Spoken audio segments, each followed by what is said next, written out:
All right, we in the building. We in the building. I'm firing up right now, chat. Hold on. We are in the building. We are in the building. Welcome to free agency. It's your man with the most. My name is Gifted, and we are back. Let's get this camera on. Hang on. I got a camera error. I don't know what's going on. Hold on. I might have to just unplug this real quick. Hold on, chat. I'm here. I promise. Hang on. I got to unplug my camera. It's bugging out. Give me a second. Okay. I think we good now. Let's go. I just got home, by the way, chat. Let me chat was good.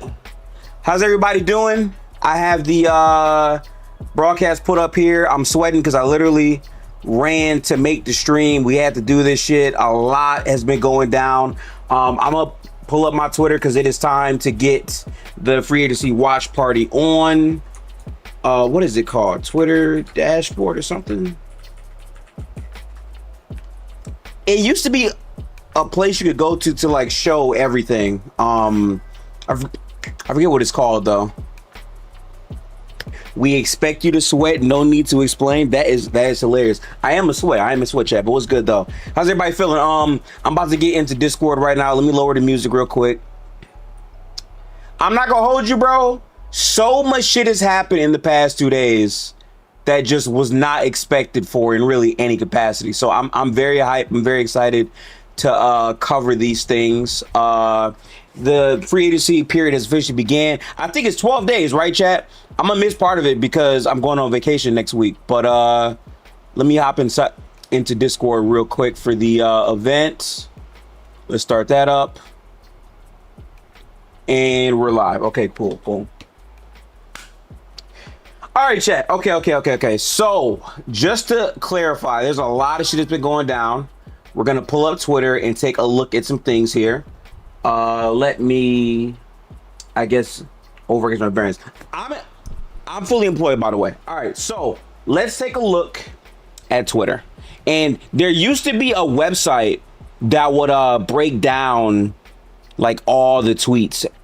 I forgot the site that was. I used to be on there for Gold Blooded. Do I have it set? Oh, got it right here. Perfect.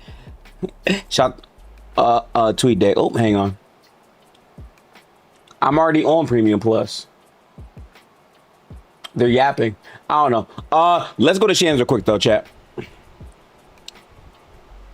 I'm just gonna be refreshing this page over and over and over. First move of the free agency period, Cam Jones is getting waived. Hang on, let me find I guess Underdog might be better than Shams because they're gonna cover more. I don't know. Pistons plan to match any offer sheet from Jaylen Duren. Let me mute up here too. By the way, we are in Discord. I'm gonna put the pin to the Discord in chat pretty soon here, but we have a lot to address, man. I'm fucking excited. First initial thoughts, right? Okay, so if I'm being real with y'all, right, off the initial thoughts, and I'm gonna pause the music on my end so I can hear it. Bro, Kawhi Leonard, and I'm gonna pull it up real quick just to make sure that I'm not bugging, I'm not being trolled, but I swear to God, I was at work, chat. I was walking down. I was almost on my block, and they said Kawhi Leonard got traded, bro. Let me go to Shams real quick just to make sure this shit's real. I'm pretty sure it is real, though. Hang on, Shams.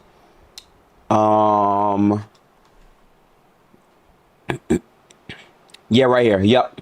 Okay. Breaking. The LA Clippers are nearing deal to send Kawhi Leonard to the Raptors for Brandon Ingram, Grady Dick, 2 first-round picks, 1 pick swap, and 2 second-rounders. Sources tell ESPN. A return to Canada for the Raptors champion and 2-time Finals MVP. All right, let's just fully decompress. Kings offered Jaylen Duren 5 years, $275 million. You gotta fucking relax. Derek, you gotta chill. I think that's Derek. Your YouTube is different. I'm pretty sure that's Derek. You gotta relax though.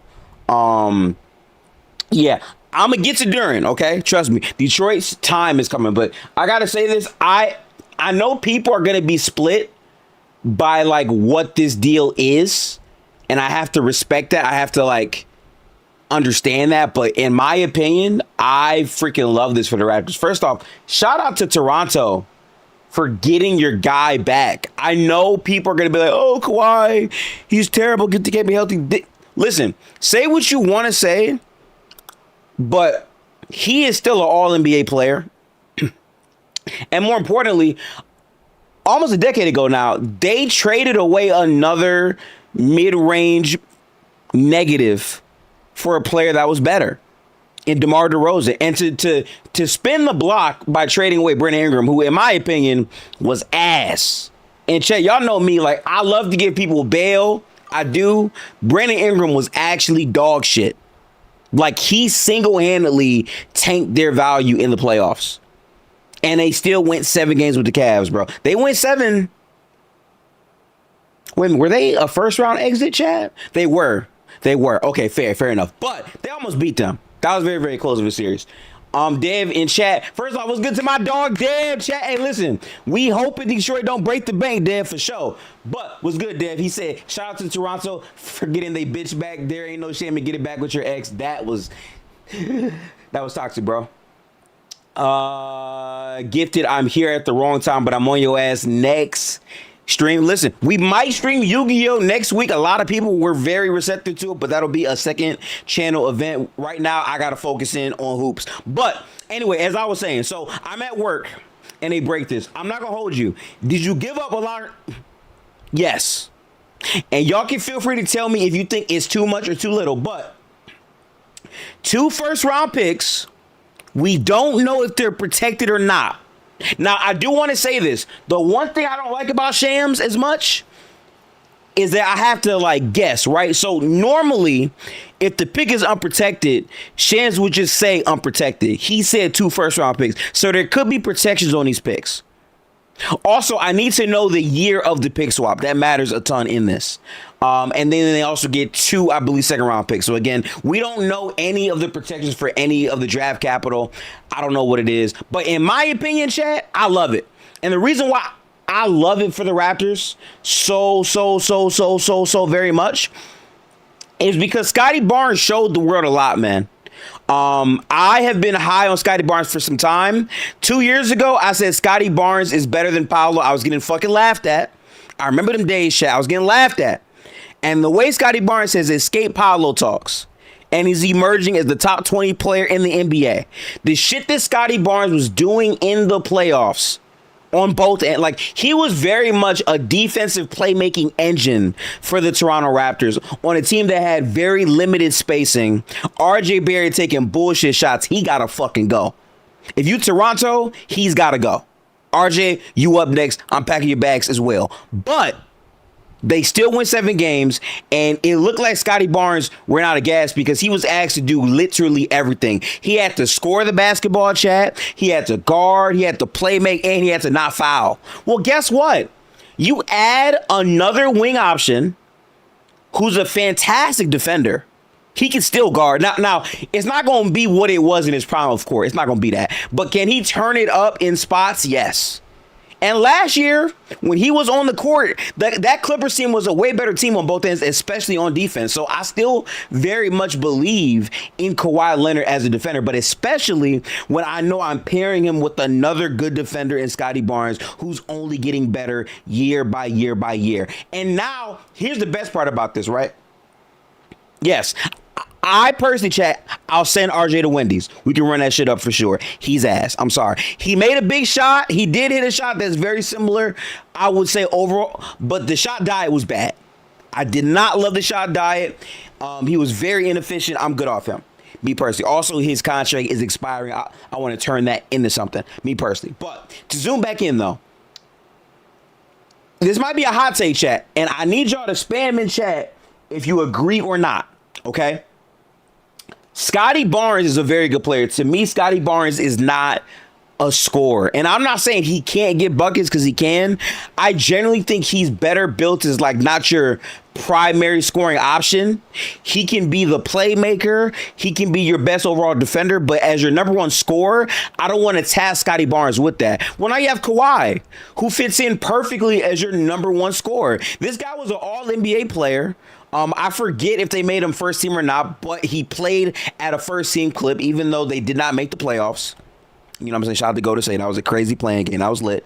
But he was good. So to me, it's like adding him on the team with Scotty Barnes. And then last but not least, one of my favorite young players, CMB. That's a tough defense. So listen, I can't confirm like exactly how good they're going to be, but they're definitely like top 4, top 5 for sure for me in the Eastern Conference. They still have moves that I think have to be made. I think they still need to find a better point guard than IQ, but shit, even IQ, even though he's not good, I think he can play better as well.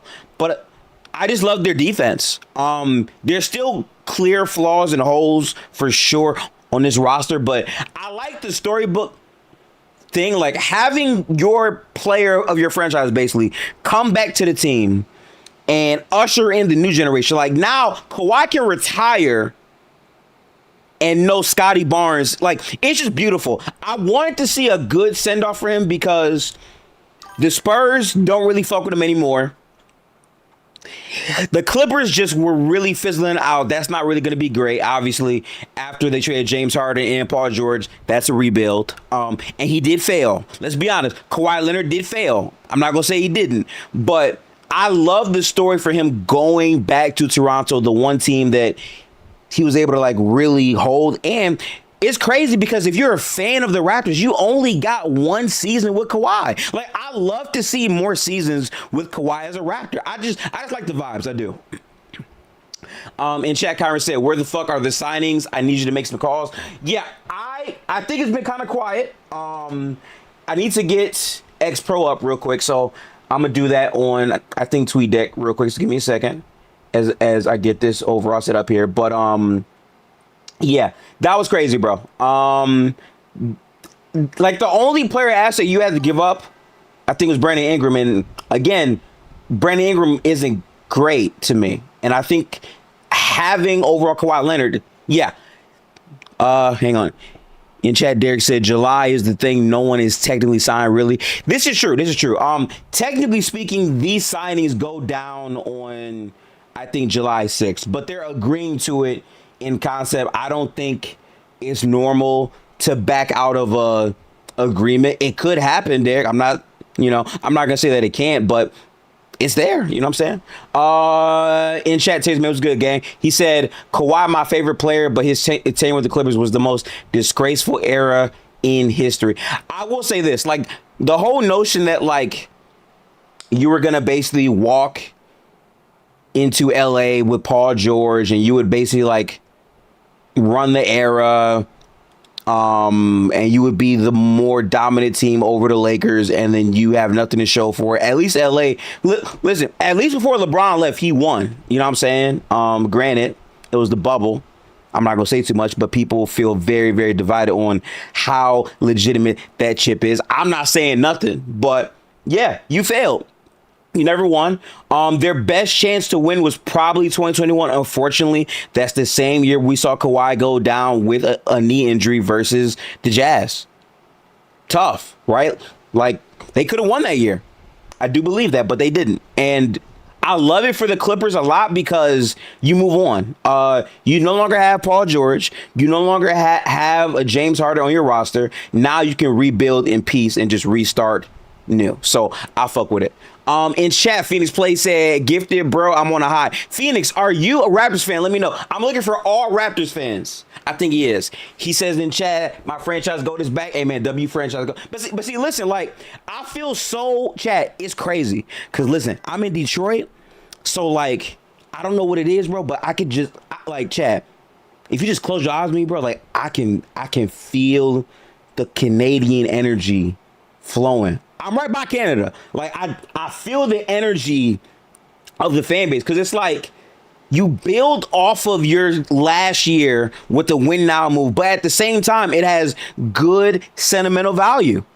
And at the worst case, like it really does, I would say, depend on like how good those picks are. Because again, I do believe they are protected. Because normally Shams would say if the picks are protected or not. He left it vague here, so I'm assuming they're protected because it would be Kawhi Leonard. But you get the guy that literally defined your franchise by winning. Like you have a title because of him and the way they built that whole roster. But now he comes back and you get some more time with him. And the best part is Scotty chat. This is my biggest thing. Scotty Barnes gets to learn from Kawhi.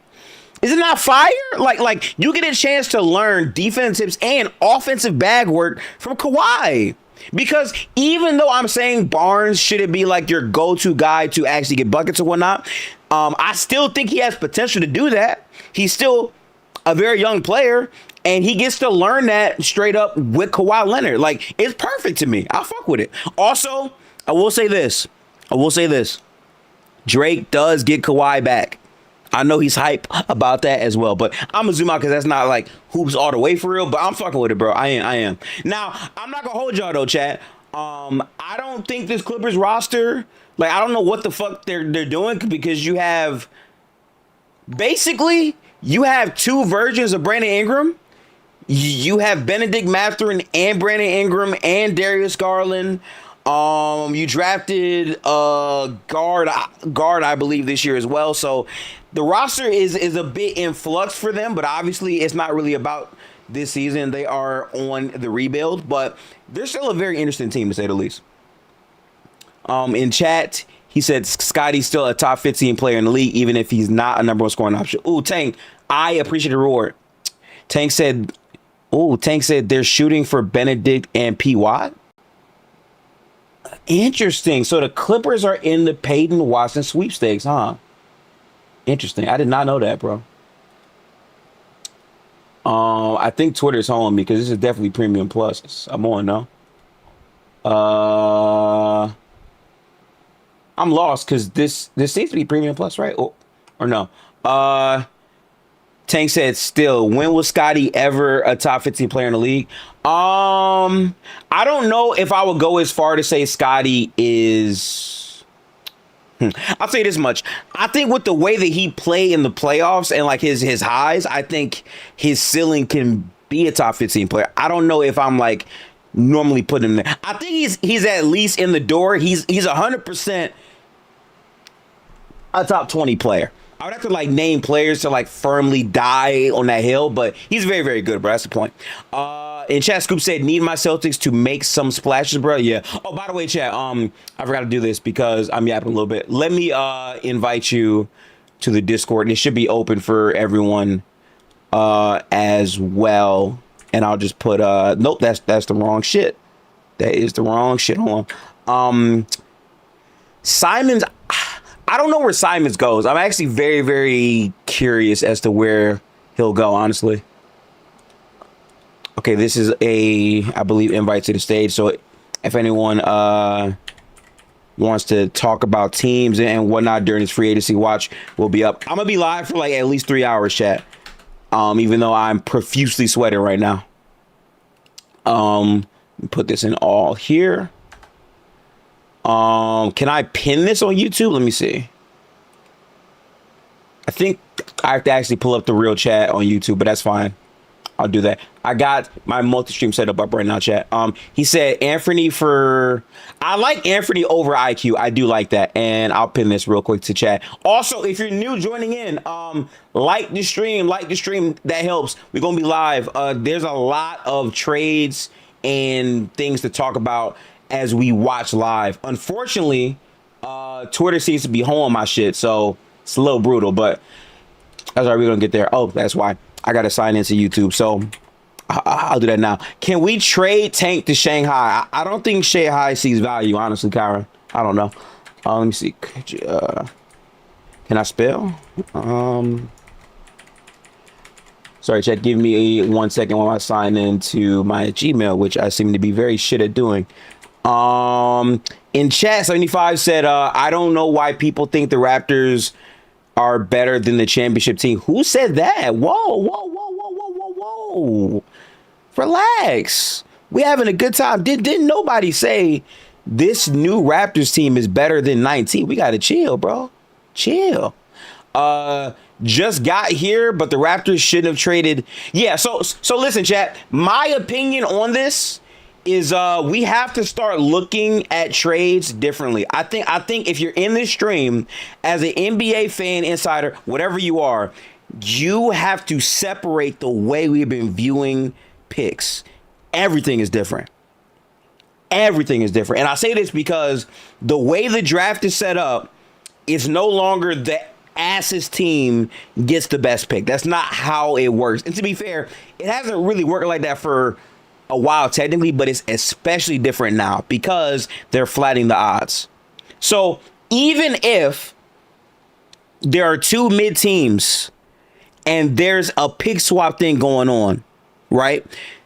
You can still get a higher ass pick over the other team because it's like mad variable. It's mad random now. So like the value of a pick to me increases because now you're introducing more optionality for teams to go number one, number two, number three. And on top of that, honestly, now, if you're trading away for picks, you don't want that team to be ass because that means they have the worst chances to get a number one pick.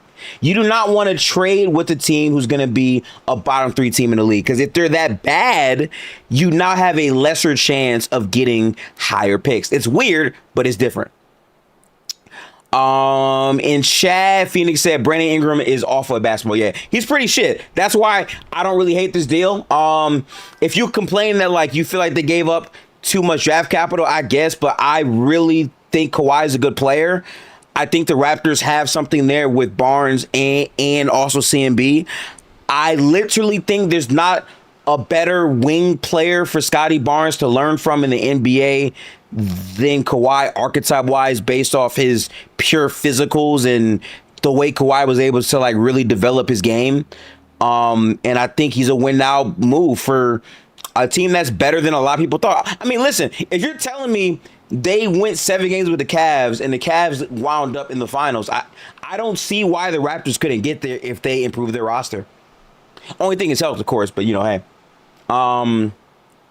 Tank said at Get the Hoops, we own a first round pick swap with the Clippers 2027. Yeah, y'all won that trade. Like, bro, that's be the most lopsided trade in NBA history, bro. Shout out, hey, I'm sorry. Shout out to OKC for cleaning the fuck up, bro. Y'all went crazy, bro. Hang on. I gotta sign in with my passkey. We'll do that here. Yeah, and that's also another thing. Shout out to Graves. I don't know too much about Graves. I was going to begin watching film on the prospects later in July. But it's really fire, bro. Like, they just have archetypes. Like, they're still building the Raptor way. And you're getting, like, the best player to ever play for your franchise back. And he's not, like, some completely washed, broken down version. No, like, this is still very much a good Kawhi Leonard. Last year was arguably his best year as a Clipper. The issue that people are going to have with saying that is they're going to say he was better offensively in 21. And I can buy it, but dead ass, the efficiency I saw Kawhi play at, he was killing chat. I'm sorry. In chat, Jumuk said free agent forward Ousmane Dieng has agreed to a 3-year, $17.5 million deal to return to the Milwaukee Bucks. Shout out to Ousmane. I think he has some great potential as well. Let me pin the Discord real quick in YouTube chat. I gotta scroll back up. Is he here? I think it's gone. Wait, hang on. No, here. Okay. So chat, if you want to come up and speak on some of these things, there's also a bunch of trades I'm going to be segueing into. Again, tap into that Discord. It's open right now. Request a microphone if you want to pop up. I'm going to start this here, and then we're going to get to some of the other trades that have taken place. Also, I'm going to pull up the Shaman Suite in a minute here. Let me type this in. NBA free agency madness. This shit kind of crazy, chat. Also, like the stream, chat. Don't forget the DeAndre sign. Of course not. Go. Okay, let's go to Shams real quick and see what y'all are talking about. Hang on. Okay, so we have here the first move of free agency, I think. Free agent for, ooh, Tank, appreciate the membership. Fury Tiger is my son. Kyron is my seed. I ain't gonna lie, Kyron. How you gonna respond, bro? He low-key just shitted on you, Kyron. That's tough. Free agent forward Ousmane Dieng has agreed to a 3-year, $17.5 million deal to return to the Milwaukee Bucks. Dieng had a strong finish to last season after a straight from OKC, and now Bucks officials finalized a deal with agents Michael Tellum. Ooh, that's a hard-ass last name, chat. Hang on, chat. Michael Tellum? That's hard. Tell these niggas, Michael. I'm fucking with that. Of Excel Sports Management and Marius Rutkowskis. I don't know who bro is, but I don't hate it. I think he's a very interesting young player with talent, and I think if you're the Bucks, you're trying to like develop that into something. Okay, Phoenix said, okay, so chat, I do got to be honest with you, all right? I've been tweeting a lot today. I know a lot of people are going to disagree, but I did tweet this out today. All right, now chat, listen, walk with me, chat, okay? Walk with me. I know a lot of you are going to disagree, and I don't fully agree. Like I'm pretty confident in OKC retaining Shai. I will say this, but we cannot forget, and I'm gonna duplicate this tab because, when I'm mistaken, Shai said something about this. Hang on, Shai, post game Spurs game 7 or something like that.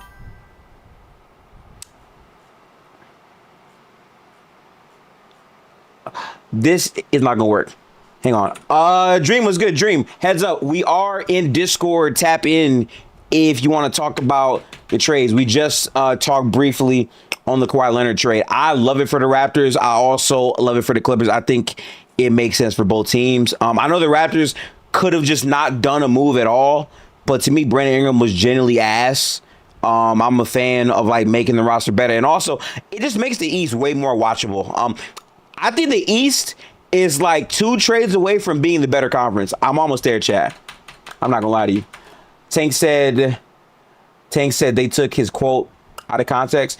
Possibly. I won't say you're wrong. Hang on. Shai says he wouldn't want to play for any other team in the world. I can't type with the damn, but I don't care. Is this it right here? No, that's not it. That's not it, chat. I can't find a tweet, chat. I swear to God, it was hang on. Shai wouldn't leave Thunder.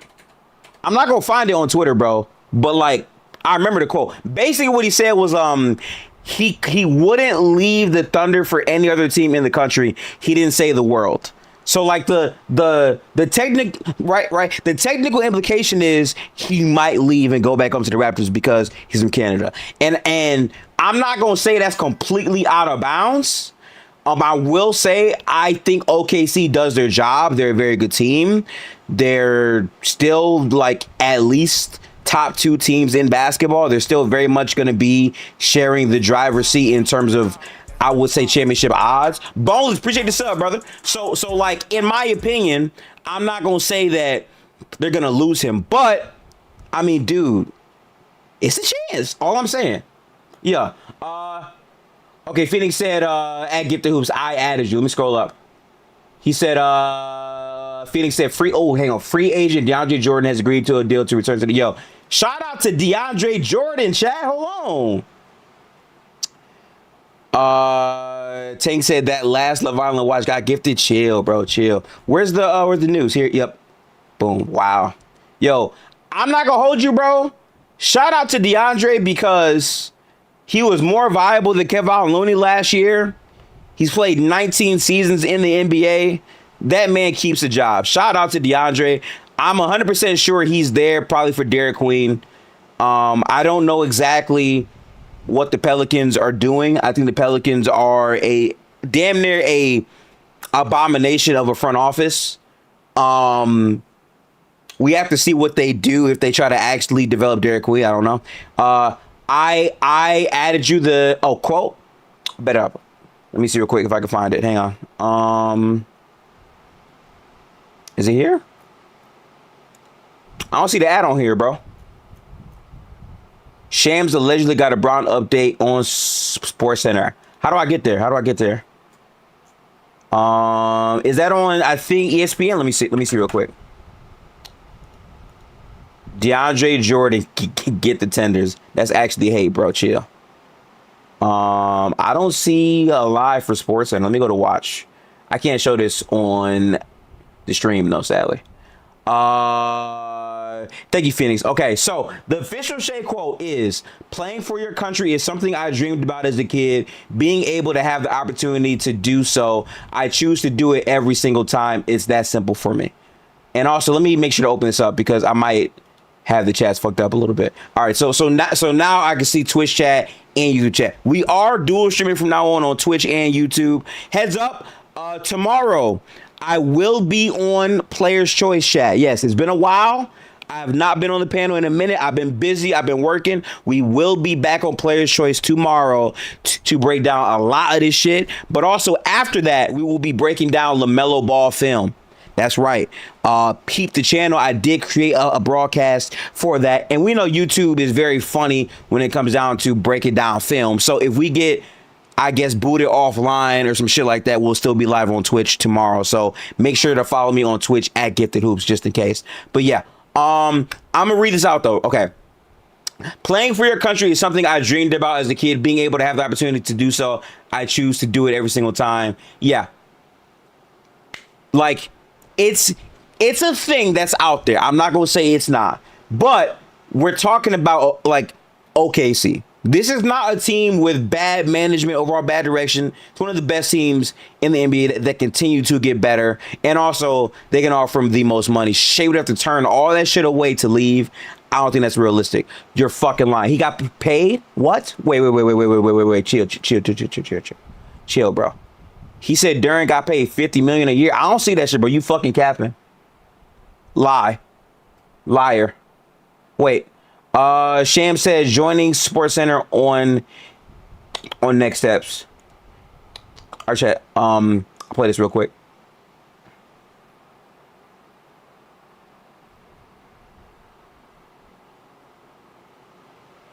I just realized you probably can hear it because it's muted. My fault. Let me actually unmute this shit. L streamer in chat. Sorry. Where he can have happiness. And what does happiness mean? Sources close to LeBron James told happiness. A place where he can play meaningful basketball, can compete on a night-to-night basis. And compete. The last couple of years, there's been a lot of changes come to this Lakers organization. So for LeBron James, the priority in leaving LA and going to a new home is finding that happiness and finding a place where he can compete at the. All right, I'm gonna stop right here because of copyright and yap. Hang on. Tim Hardaway to Miami? Oh shit! Hold on. Whoa. Breaking news. I'm gonna respond to the LeBron shit in a minute. Hang on. Let me refresh Shams real quick, bro. Hold on. Can I refresh the webpage? Thank you. Okay. I don't see it. I don't see it, Chad. Are you sure? Oh. Free agent sharpshooter. Nigga. That's a good pickup if you're Miami, bro. That nigga Tim was a demon last year. Wow. Shouts out to Tim Hardaway Jr., bro. I'm not going to hold you. Like, I know he might have been up or down in the postseason, but he was still a pretty capable shooter. Putting him next to Giannis is a great fit. That's good. Tank said Norm to... I'm not going to hold you, Chad. This is going to sound like hate. Give me Tim Hardaway Jr. over Norman Powell, bro. Dead ass. I don't like Norm on defense. He gets hurt a lot in season, and offensively, he is a brick in the playoffs. I'm actually okay with that. Plus, it's less money. I'm not gonna lie to you. Shout out to Miami. I like this deal. Nah, get to your bucket, bro. Okay, so let's do this real quick then, since we want to do this. Hold on, chat. Hang on. Since we want to do this, Norman Powell. Let's just look at his box scores real quick, chat. Hold on.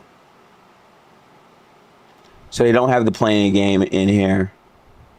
So he averaged, what was it, 16 points a game. This is versus the Nuggets first round. Yeah. So in 7 games, he averaged 16 points per game on 47% from the field, 57% from 2. All right, listen. I might have to walk that back. But I might have gotten a little carried away. But I generally do not like the defense. And I still will stand on it from the sense of the money it would have taken to re-sign Norman and keep him. It was just not optimal. I liked him Hardaway Jr., bro. I think he's a easy plug and play. His job out there is to shoot the basketball. I think that works out pretty good. I like it, honestly. I just don't like Norm on defense at all. And he's more injury prone as well, I think. And I'm not trying to have another injury prone guy on the same team as Giannis, me personally. So I'm right with that. Need Looney and Simons to the Celtics, British chance, please. You're cooked, buddy. But yeah, so chat, going back to the LeBron thing real quick. I'm gonna go back here. I'm gonna be real with you, right? So if I'm keeping it a rack with y'all, right? What we got to be honest about. What is happiness? If you are LeBron James, what is happiness? Because you looked at the Lakers. It's Luka's team now. They signed Austin Reeves to $50 million per. You have to play with DeAndre Ayton. I'm gone. I get it, Bron. Respect. You are retiring in the next 2-3 years for sure. Guaranteed. In my opinion, he plays this year and then one more year. In my opinion. That's me. That is Gifted Hoop's opinion. But he's saying he wants happiness. And all I know, chat, is there's a certain light-skinned point guard in Golden State whose literal game is happiness, joy, chaos, gravity. You want joy. And listen, chat, we also got to be realistic. I'm hearing people say, Gifted, LeBron going back to the Cavs. Possible. But you're going to find more joy in that fucking corner, nigga? Are you going to have more joy in the corner playing off of James Harden and shitty ass Donovan Mitchell with Evan Mobley, and they might sign and trade Jared Allen to get you there because right now they can only offer you $4 million? Is that a serious team? Like, sure, you're at home, you're at the crib, cool. But guess what else, chat? He's been in LA for 8 years. If we're being honest, if we're thinking with our brains, right? If we're being honest about this, when you live in a place for 8 years, that's where your family is. Now, I get it. Cleveland, home from home, all that shit. I get it. Nigga, your son is an NBA player under contract right now in LA. You trying to leave LA? I don't think so. I think LeBron wants to stay in LA. So because of that, Golden State has a chance. I'm not going to say it's confirmed. My team has not been on shit. But listen, it's a good chance. All I'm saying, chat. You want happiness? Play off that Curry gravity, bro. That's all I'm saying, chat. Yes. Okay, in chat, Beyonce said one light-skinned man. We the light-skinned team. To be fair, there are a lot of light skins on this team. That's a fair point to bring up. Tank said Golden State is nowhere near LA. It's still in California, buddy. It's way closer than fucking Cleveland. Tank, you understand the point that I'm making. Just accept it, big bro. You know what I'm saying? Let me quickly scroll up here. You hate Steph low key. This is some Judas propaganda. I'm not gonna hold you, chat. Like I'm very much checked out on Golden State. I'm just here to like watch the games, and I generally think I would enjoy watching LeBron play with Steph. I think that would be fun to watch. Is it nasty? Probably, but I'm just tired. I really don't care anymore. Okay, Junebug in chat said Tim Hardaway Jr.'s deal is 1 year, 6.5. That's a great deal. That's a great deal right there. Okay, Chris said, I had hope about Bron, but if he's actually thinking over 12 plus teams and not being blinded by playing with Steph, I don't think he's coming. Oh no, chat, I want to be clear. Just so people understand exactly where Gifted Hoops stands.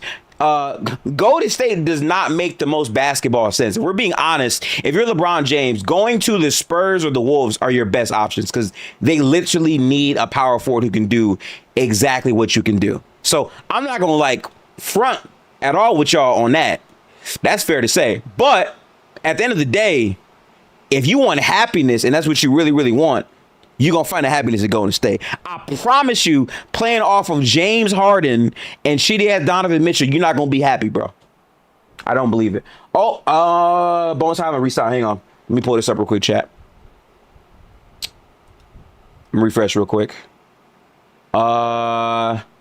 League news. The NBA will hold the Cup championship game at Butler's Hinkle Fieldhouse. Nigga, I don't give a fuck, bro.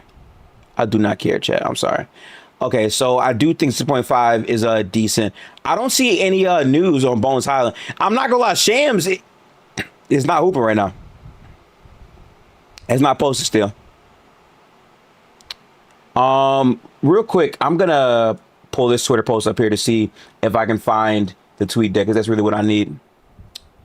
Jake Fisher, see, bro, y'all tapped in. The problem is if I go to Jake Fisher's page, I gotta leave Shams' page, though.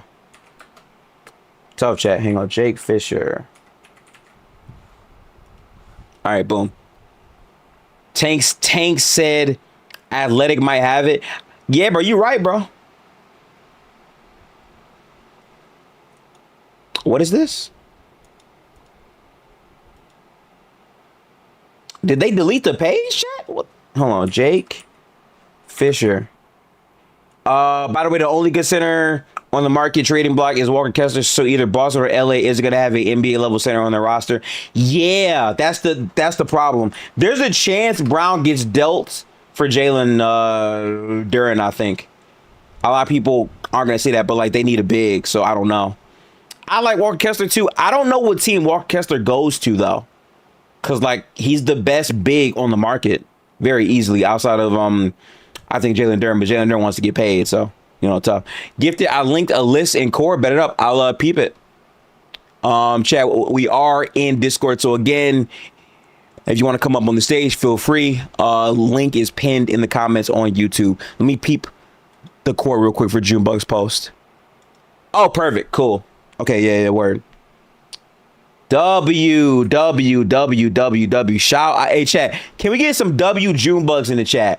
This is easy now. So all I got to do is wait right here. I think. Okay, sources. LeBron James will be patient and open-minded in selecting his next destination, but the priority is having a realistic chance of competing for a championship. He remains committed to playing. Chat. If LeBron's serious about this, he needs to go to the Spurs. Send LeBron James to the San Antonio Spurs, bro. That makes the most sense. I love that fit a lot on the Spurs. A real four who can play bully ball, touch the paint, throw dot passes. I like that a ton. I love to see that. Yeah, I don't think LeBron news is dropping day one. I would like Jaylen Brown in Detroit. I mean, Jaylen Brown is good at touching the paint. He can shoot. I would accept it, but they would be without a big, so a little bit tough, but I don't know. Meanwhile, as I scroll down here, we have tax mid-level for Tim Hardaway. Yeah, that's solid for them. Okay. Hang on right here. Bucks are still $33.2 million under the luxury tax. Wait, what? Hang on. Bucks are still $33 million under the tax with the estimated plugged in for Ousmane Dieng. Roster spots are a bigger issue than spending power for Milwaukee right now, factoring in the trade with the Heat. So that means they got to overpay somebody, right? Shea, Kaysen, Dub, Brown, and Chet chills. Tank, you're not getting fucking LeBron, bro. Chill. Yeah. Oh, and chat, just so y'all know, which I'm pretty sure y'all do know because my chat be tapped in. In case you don't though, you have to reach 95%, I'm pretty sure, of your cap floor before the season begins.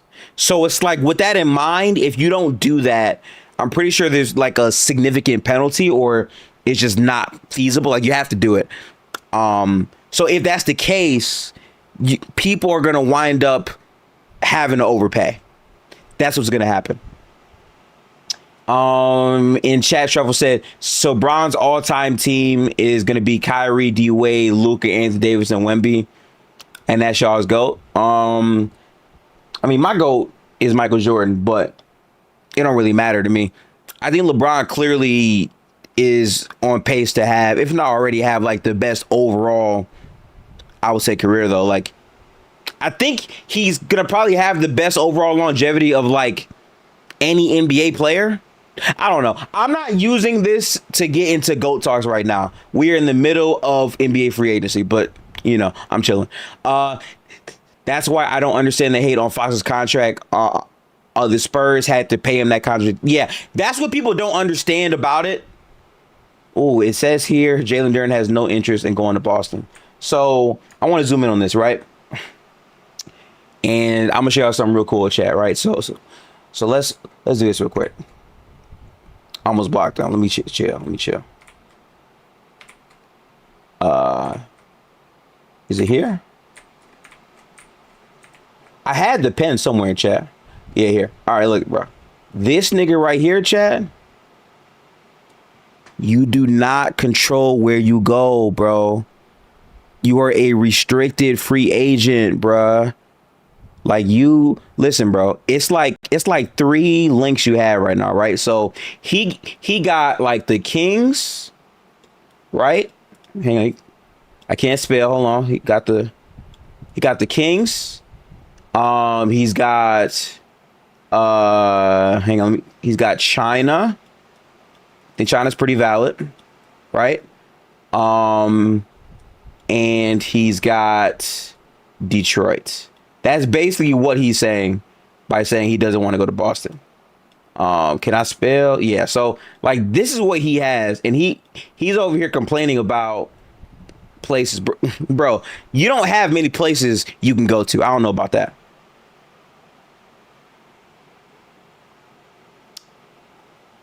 He goes to the Bucks. He could go to the Bucks actually. Yeah. Let me erase all this shit though. Hold on.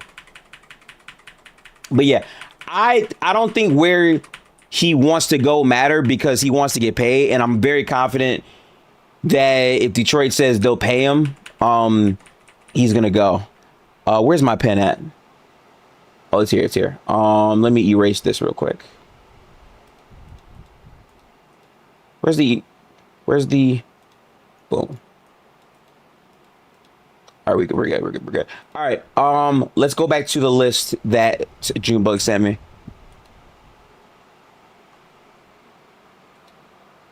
A report: LeBron James will be patient and open-minded in choosing his next team. That's old. Oh.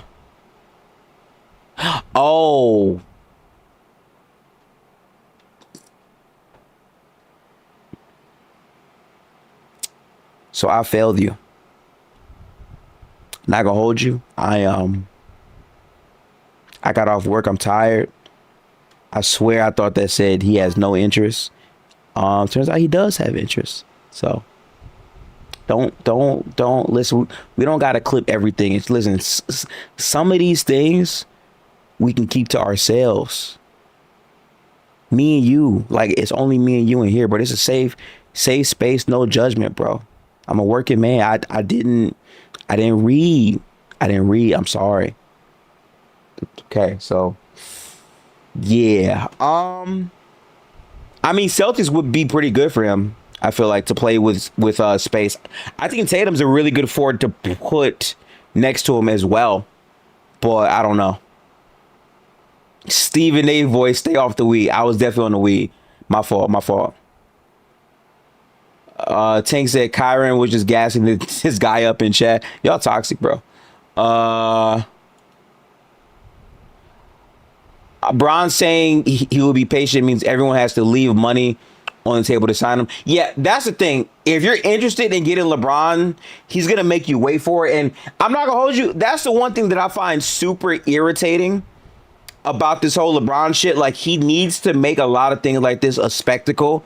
It can't just be a thing that happens. And while you're waiting to see if you can get LeBron or not, you're passing up other deals to improve your team. I don't love that. Granted, if you're Golden State, what the fuck else are you going to do? So, like, it kind of just is what it is. I mean, you already re-signed Porzingis. You re-signed, I think, Al Horford. I want to see Charles Bassey as well back on this roster. Outside of that, I don't really know the other big names they can try to go get, if not LeBron James. I think that's offseason. So, I don't know. This is why OKC's perfect. I promise you, cash money, LeBron James. Listen, if y'all think, chat, there's people on Twitter who are killing LeBron for even contemplating going back to Golden State. If LeBron goes to fucking OKC, the amount of hate niggas will have for LeBron, no, he not going to OKC. I can damn near guarantee that, chat. I'm sorry. Tank in chat said, do Pistons even trade Duren for Jaylen Brown? If you can't get back much for him, you might do that, low key, bro. I don't know. I can see that. Tank said, oh, shocker, Tank, shocker. Shocker. Team isn't that good, but they're competitive. Shocker, Tank. I definitely didn't know that before you said that. Tough. Dev said we need Jaylen Brown.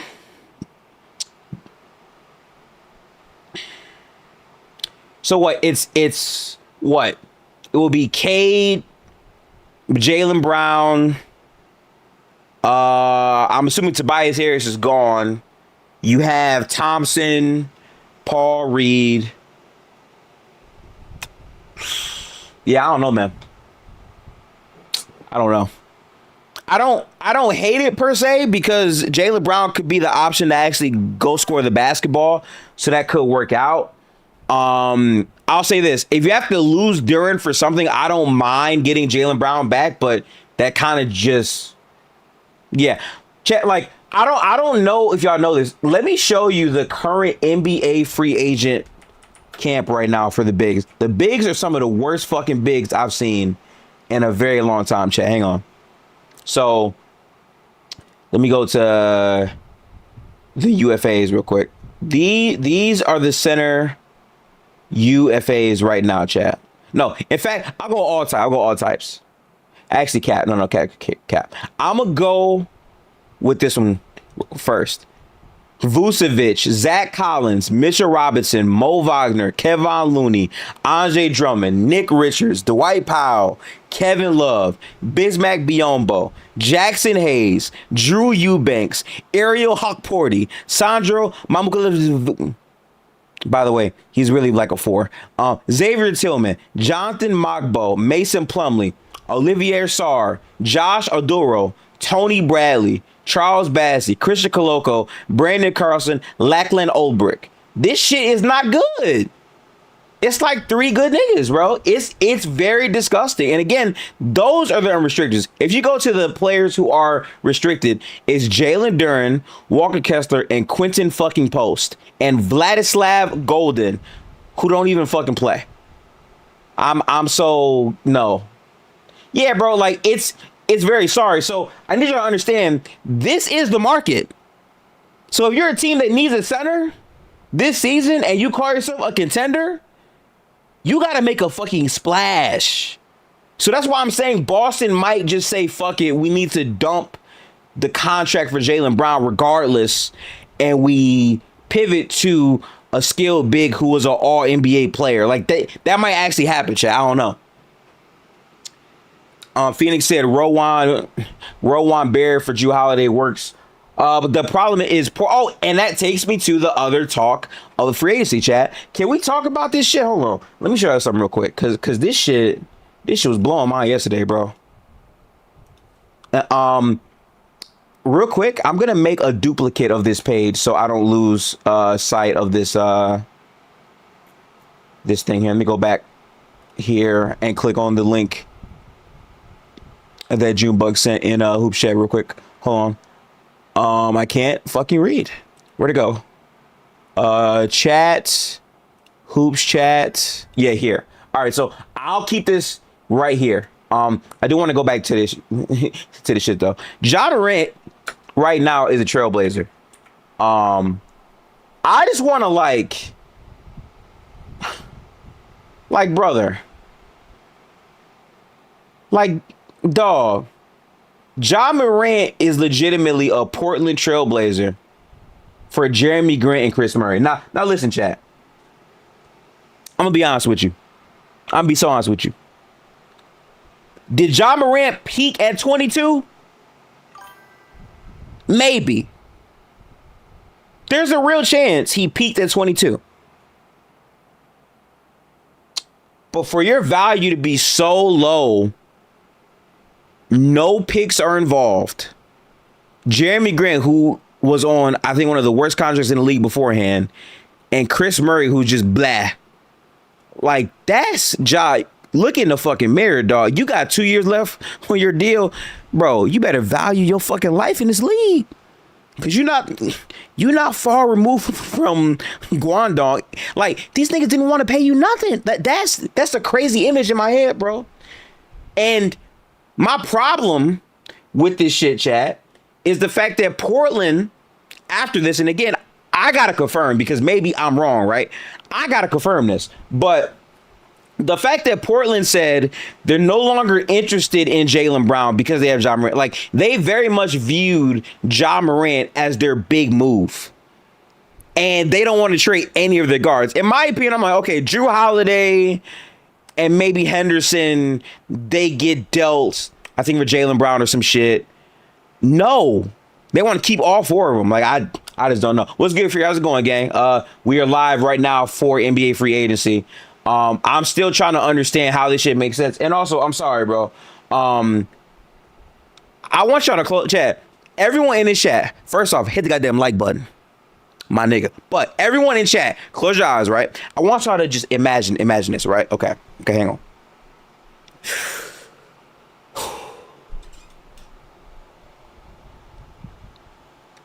Ja Morant,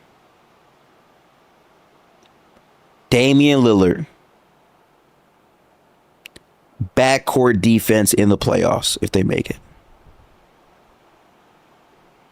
Holy mother of fuck, is that defense sashimi, hibachi, fried rice and chicken, teriyaki with the sauce on the side, flaxseed oil, all type of shit. That is food. Oh my God, that's awful. I can't see it, bro. Oh, hang on. We got to update. Chat. We got to update. Let me refresh this page real quick. Hold on. Okay, boom. Shams update. Kawhi Leonard to the Raptors has been agreed to. Sources tell ESPN the Clippers will receive unprotected first round. Oh.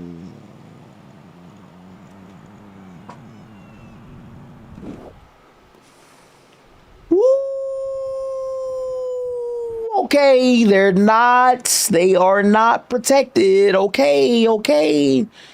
The Clippers will receive unprotected first round picks in 2031, 2033, 2031, 2033, 2030, and 2033 second round picks and a 2026. Damn, D, that's a lot.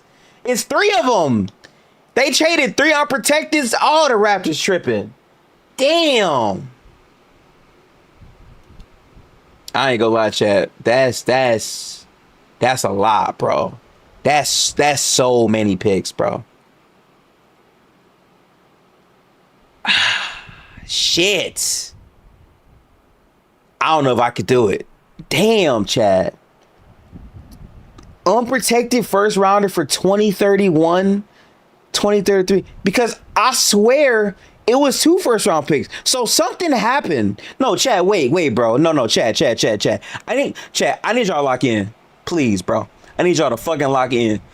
This shit came out 3 hours ago. So in the span of 3 hours, that Clippers front office was able to finagle another unprotected first round pick. Because initially it was only 2. So they were able to change that to another unprotected. So 2033, 2030, and 2031. That is crazy. He said check Fisher. Okay, bet. I'm going back right now. Chat. This shit is crazy. Oh shit, I go too far? Oh, here? Okay. Bobby Mark says right here, the Clippers now have 3 future unprotected firsts. A 2029 first from Indiana was acquired. Oh, they got the 2029 first too. Damn, the Clippers are cooking. I don't see Fisher though. Hold on. It says here, total comp and draft picks for Kawhi Leonard are in per source. Ingram, Dick, 2031 and 2033 unprotected first round picks, 2030 and 2033 second round pick. Wait, what? So, wait. So Shams lied? Oh, no, I just can't read.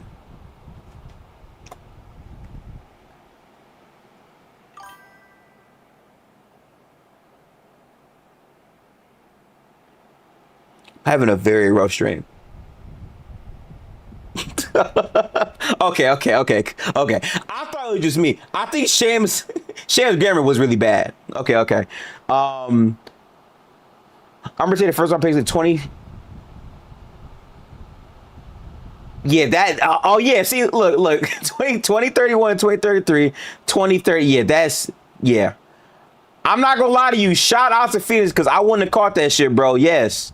Okay, big difference. Chad, I was about to say, you mean to tell me in a span of 3 hours, you're able to get another unprotected? That would have been some crazy, like, masterclass work by the Clippers. Okay, all right. I might be okay with that. So, okay, let's revisit the actual package, right?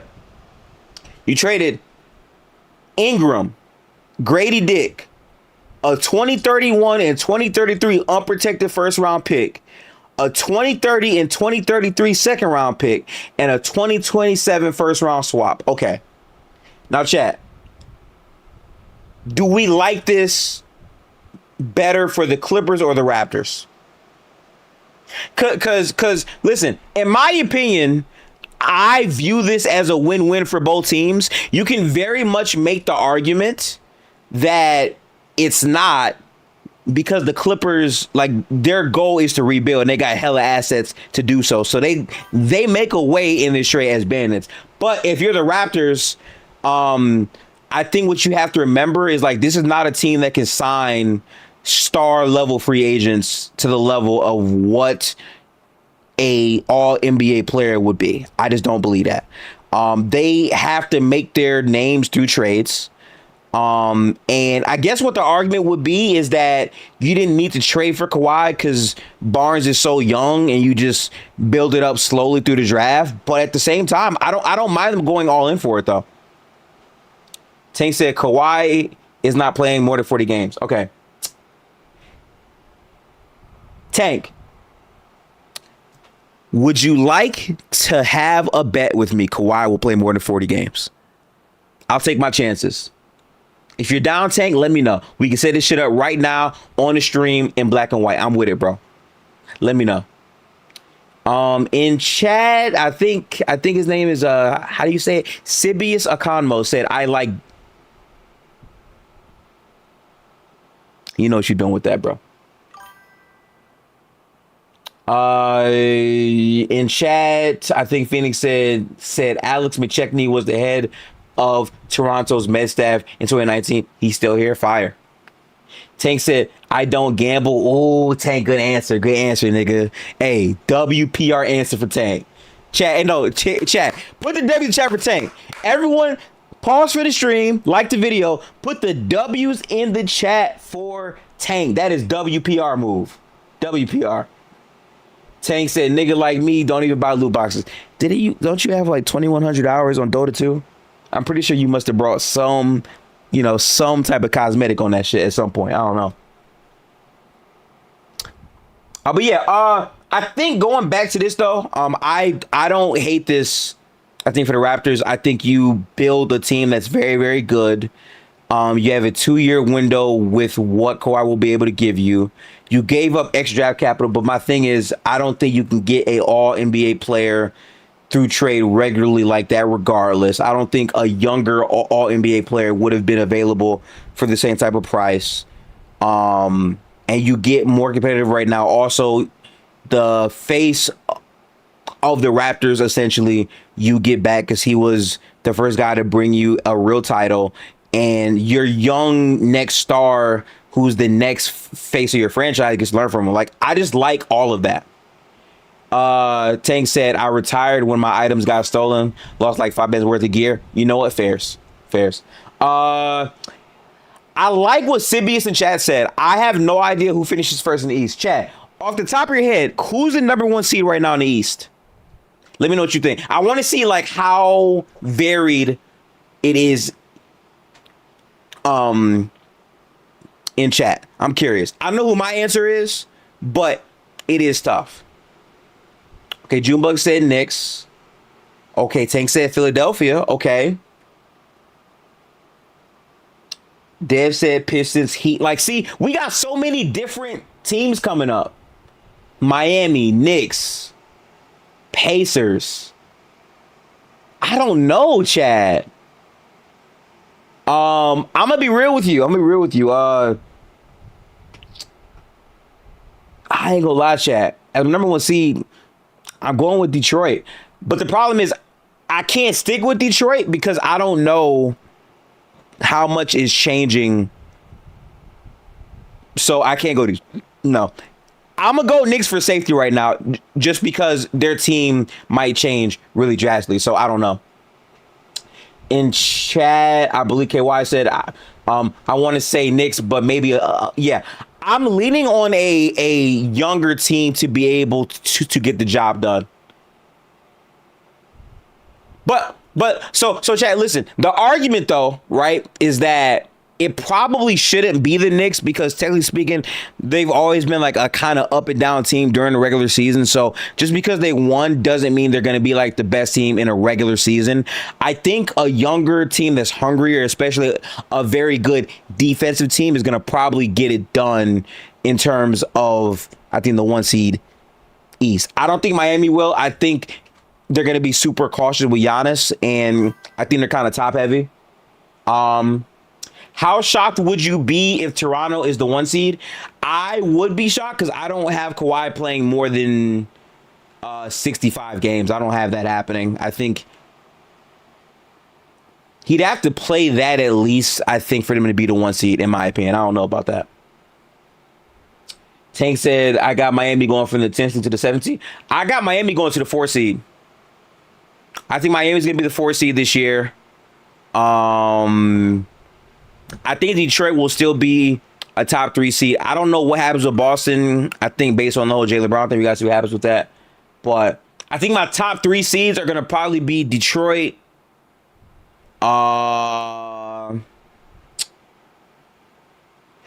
Okay, chat. Off the top of my head, top 3 seeds. Give me Detroit. Give me the Knicks.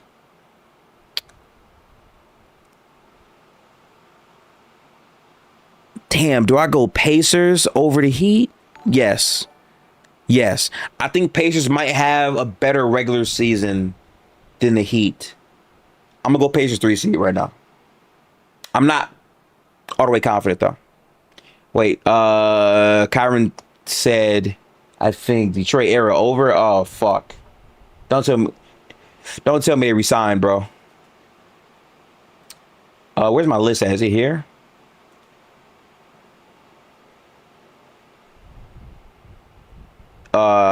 Here. Okay, boom. This is literally a post from LeBron's Instagram. I'm not moved, bro.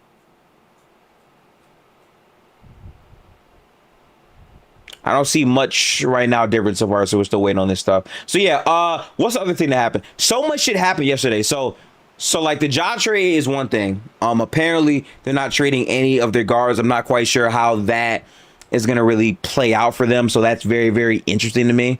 Outside of that, let me scroll down real quick through the other trades. I forgot. There was another move that was really blow. Oh, I forgot. Chat, how could I, chat? I think this is probably the biggest trade of the offseason right here. Let me keep scrolling real quick, chat. Hold on. Where's his name? I'm going to find it. It's none of these names. None of these names, chat. We're going to get there in a minute, though, for sure. No cap is coming. Hold on. It's on the way, chat. It's on the way. Hold on. Hang on. Big re-signing right there with OKC, by the way. That's huge. Okay, keep going. Also, shout out to Isaiah Joe on the Pistons. That's a big pickup. Very slept on. He will make a big difference. I'm looking for... Yes, this. Okay, chat. So here's my thing, right? And I have a film study session for the LaMelo Ball fit on the Wolves with Ant coming up very, very soon. That will be tomorrow after the panel in the morning. I got to be real with y'all. LaMelo he about to turn the Wolves up. And I know there's some real question marks with, is he a serious basketball player?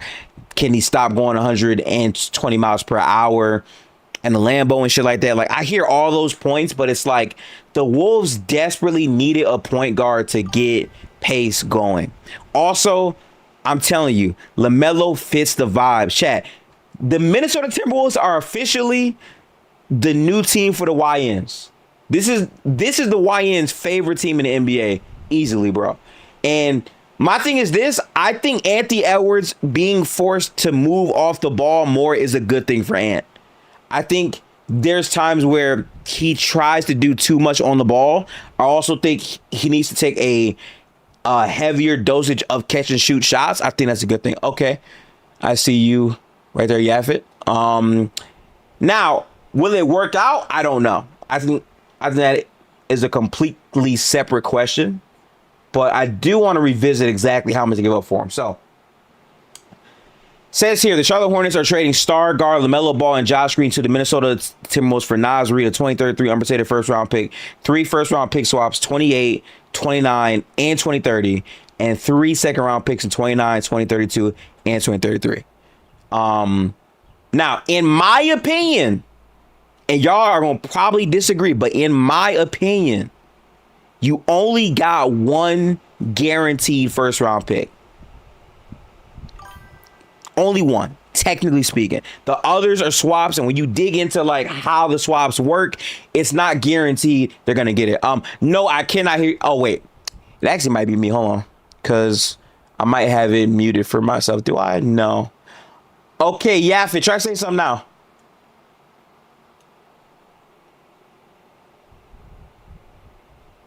I can't hear you. Wait a minute, are you muted on my end though? Look, I'm gonna double check real quick. No, you're not muted. So it's weird. We just don't hear you right now.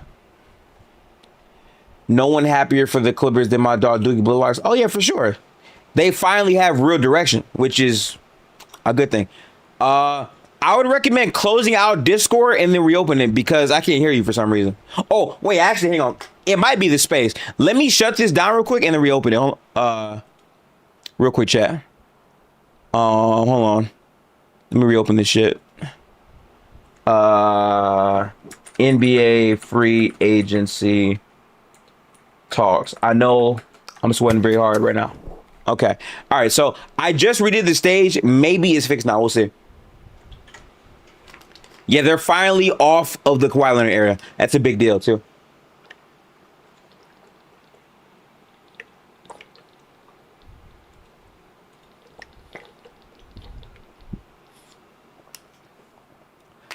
Okay. Yo, can you hear me? Yes, I can. Okay, I can hear you now. So wait, why do you think LaMelo, you think it's like a healthy risk? You think it's like a worthy risk? I do, because I'm looking at what you could have done instead. I think you have a already aging roster. Your best overall defender is Gobert. Naz Reid would have been there, which is cool, but he's always more of a 4/ like really good backup. I think you desperately needed a point guard to pair with Ant. I'm not really confident in them actually getting free agents, so like it would have to be through trades. And you essentially traded Naz Reid and some swaps for a player that fits a hole in your roster. So that's kind of why I don't hate it like that. I think in like an optimistic type of way, like if you're thinking like on the high end, this is like complete worth it. Like just for the Timberwolves having to trade Naz Reid and some swaps. Like obviously on paper, if you isolate his most recent season, it's obviously worth it. I'm not even concerned with like off the court shit like that. He's not like beating women or shit like, you know, we know who. But like he is like just never healthy. This is like his first season healthy. Yes, and that's the problem. So like I want to be clear, right? I don't think this is like a dunk or anything. Like it is a risk on health, but it's clear that he's a very talented player. It's clear that you have plateaued right now with your current roster. It's clear that the swap you made for Cat did not work out because Randall was ass and you basically salary dumped him. So making a swing at a guard while his value's in flux, I understand it. If I think it, you know, go ahead. Like, okay. Here's what I'll say, right? Whatever LaMelo is going to be, if he's not able to play more games in like the next 3 years, I think his overall potential is capped. I think if it's 2 years, I don't think it's worth it. Like if you don't get a Western Conference Finals within the next 2 years with LaMelo, and he doesn't play more than like 50 games, then like it's kind of donezo. Like Ant has all the right to just be like fuck it, like fuck the Timberwolves.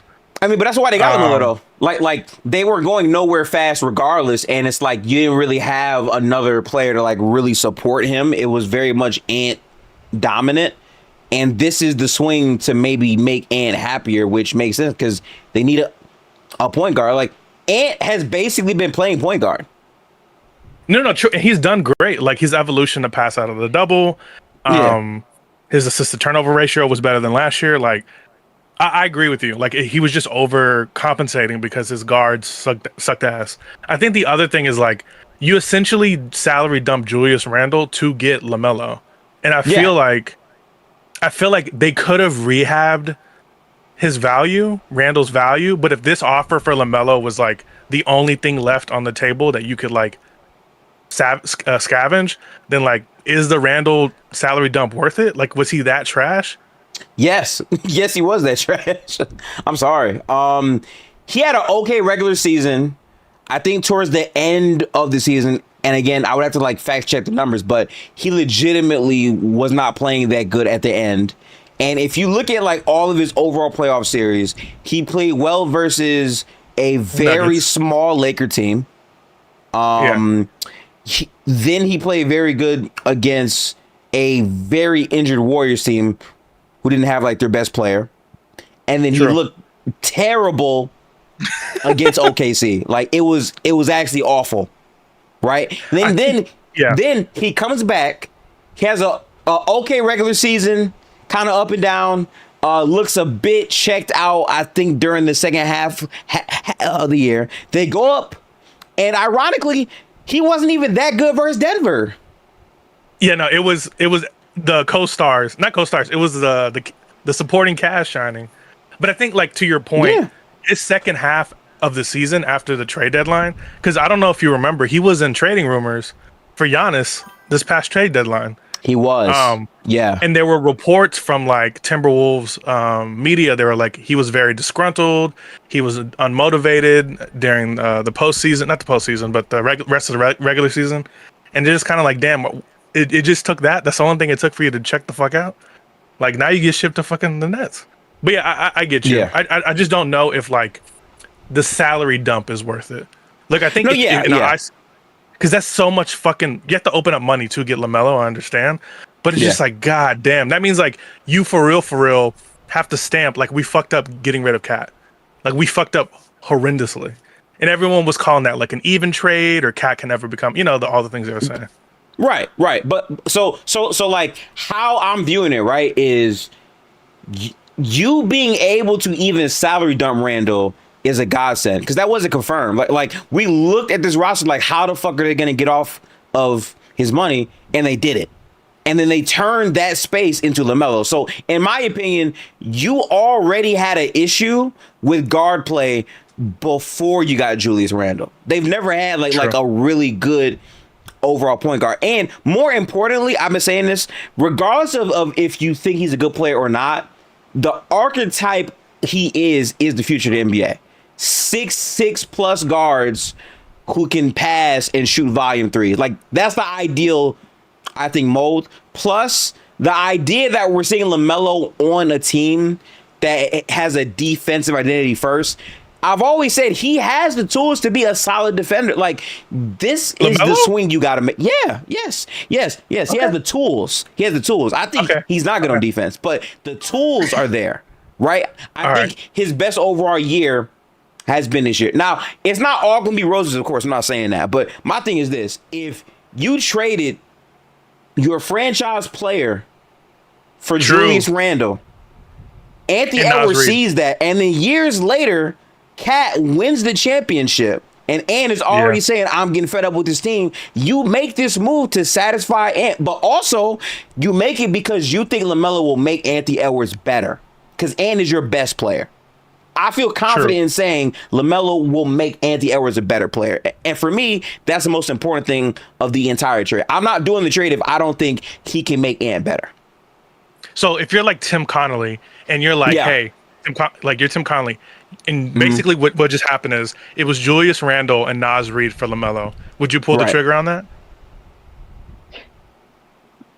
Julius Randle and that's basically what it was. No, that's what I'm saying. Like, you pulled the trigger on that if that opportunity came. I think I would, because I just don't have Randall going anywhere. I think Naz Reid is like the best value because he's a perfect player who can just come in and play for you, and he plays defense and fits. Cool. Randall literally is a nothing on my team. Like, that's what he was. I know that sounds crazy. I know that sounds crazy, but yeah, I'm like, that's the most 21, 7, and 5. He's a nothing but on both offense and defense. Yeah. But what did they do about big man? Like, is it just Rudy and Berenger? Yeah. So listen, they drafted Joan Berenger. He barely played. I think now he's gonna play more. I think he's more of a backup than their 4. I think they still need a real 4. In my opinion, they're probably gonna try to sign Mamu. He's available. He's pretty good on defense. He can kind of shoot, but he's not like a great shooter. But I mean, I think he's a 4 that makes sense. Yeah. Oh, and here's my thing. On top of this too, though, right? Like, we have to also think about this. Like, I get the injury history, right? At the same time, there were multiple points in the seasons where he was available to play, but that Hornets roster was so ass, they sat him on purpose. That's number one. The other part of this that does not get talked about enough, when you finally put real talent next to LaMelo, you had your most serious season yet. And the only reason why you even missed out on the playoffs is because at the early beginning of the season, Brandon Miller actually missed a huge overall chunk of time. The Hornets, not only did he technically get hurt, but also they were limiting LaMelo Ball. When they let him play at the beginning of the new year, the Hornets became the hottest team in basketball. The number one play offensively was the Conca-Nipple guard-to-guard screen for LaMelo Ball. That was the best play. And they had the best offense in basketball. So now you're telling me you're putting LaMelo on a Wolves team that needs more three-point shooting, needs a guy who can make the right passes to all the players on the team, especially Gobert, because he's ass on offense. He's fucking terrible. He needs to be spoon-fed. LaMelo can do that. And then you have someone who can also make them run a lot faster. The Wolves can be a pretty damaging team in transition. I think it just fits. Now, the health, I can't, I don't know about that. I think to your point, I think we're doing a little revisionist history. Rudy Gobert is not going to catch the ball. He has mittens for hands. We all know this. Like, that shit's not happening. I think the other thing is that, like, it wasn't that LaMelo didn't get the opportunity. It's just that at any given point during the first half of the season, someone was fucking injured. I think it was Brandon Miller with the shoulder. Yeah. Conca-Nipple had like a hamstring, and then LaMelo was in and off with his ankle. I mean, kind of. I think kind of only missed like what, maybe 2 games off that shit, which is crazy, by the way. But yeah, but then the other thing is, I don't know if you remember, who's the head coach for the Hornets? I believe it should be Charles Lee, right? Charles Lee. He was benching LaMelo because he was acting like a dickhead those first 2 months. I don't know if you remember, there was like a 3-week stretch where he came off the bench. I do remember that. Because he was acting like a dickhead. So regardless, I think to your point, they will be a fast transition team. There will be a small, faster team, because I think it's like their starting lineup is LaMelo and Jaden McDaniels, Ayo, and Rudy. I think Ayo is going to still come off the bench unless they don't. Yeah, it makes more sense. It makes more sense to have him come off the bench. I sure can't take. Perimeter. Then like LaMelo said. Go ahead. If LaMelo sits, you got Ayo to like hold the ball, or if like you need to switch, you need Ant to take a little bit of rest. Ayo can give you that, not that scoring of Ant, but like at least some scoring to where you can do that. All right, I'm confident in him. Yeah, that's what I believe. Who's there for? They might just go look for it in the free agency, like Gifted said. Might just go after Mamu, have him slide right in there and just let it work. The problem is they don't have much money to go for like high-end targets, but like it would have to be Mamu, John Collins, or PJ. Those are like your 3 best options. I don't think they could trade for any like real big name. It has to be someone that could just slot right in and just play like as a 4th option. Like, no, like you're going to be the 4th option in this team, or like Jesus Christ. Well, no. So like The thing I have to clarify though, right? So to be fair to LaMelo, he was coming off the bench partially because he was coming back from injury. But then there was also a moment after that where like they try to like keep him on the bench a little bit longer. And like that was like their actual like in-season identity. I always felt like that was some bullshit. But my point is this, regardless of how you began the season, when January hit, extremely strong. Yeah. Yes. And my thing is this, for most of their seasons in Charlotte, they have been an ass team that's really had no actual real talent. Like they they only made the play in one other time, and that was I think the same year LaMelo made the All-Star game or something like that. All I'm saying is like you finally reach relevancy as a team for like the longest time. You were the best team in basketball for like 3 months of the season, and then you're trading LaMelo Ball. Like all I'm saying is like this seems to be the most serious, well put season from LaMelo. He was like a top 10 offensive player this year. And now you're putting him on a team with more athletes and a more consistent scorer, especially in the half court with Anthony Edwards. Like that is all signs of he's going to make them better. And also, yes, Rudy Gobert's ass. I said that as soon as I said it. But at the same time, having someone that can consistently throw great passes does matter to some extent. Like the best pass he's ever had is Mike Conley. And I promise you, LaMelo's a better passer than Mike Conley. Yeah. Okay, so I'll give you that. Wait, go ahead. I think, yeah, like Gifted said, I think having LaMelo as your point guard to be a distributor to your center. I mean, what other point guard is better than him at that? Like significantly better than him that you can get on the market right now for what you get. My thing isn't LaMelo isn't a talented passer. My thing was just like Rudy Gobert, irrespective of like any type of pick and roll, can never catch the fucking ball. We saw that in the playoffs. Also, like regardless. Who was running the pick and roll again? Fuck, I can't remember. I think it was anybody, even when Mike was on the floor, and he gave you like a good solid 5 minutes. I'm pretty sure it was Io, wasn't it? It was Io. Yeah. Io? I don't think Io's the type of pass first point guard. He's more of a score first guard. So I don't know. Yeah, 100%. I'll give him some props there. Bro, this roster is crazy. But I think go ahead. You go. My bad, bro. Go ahead.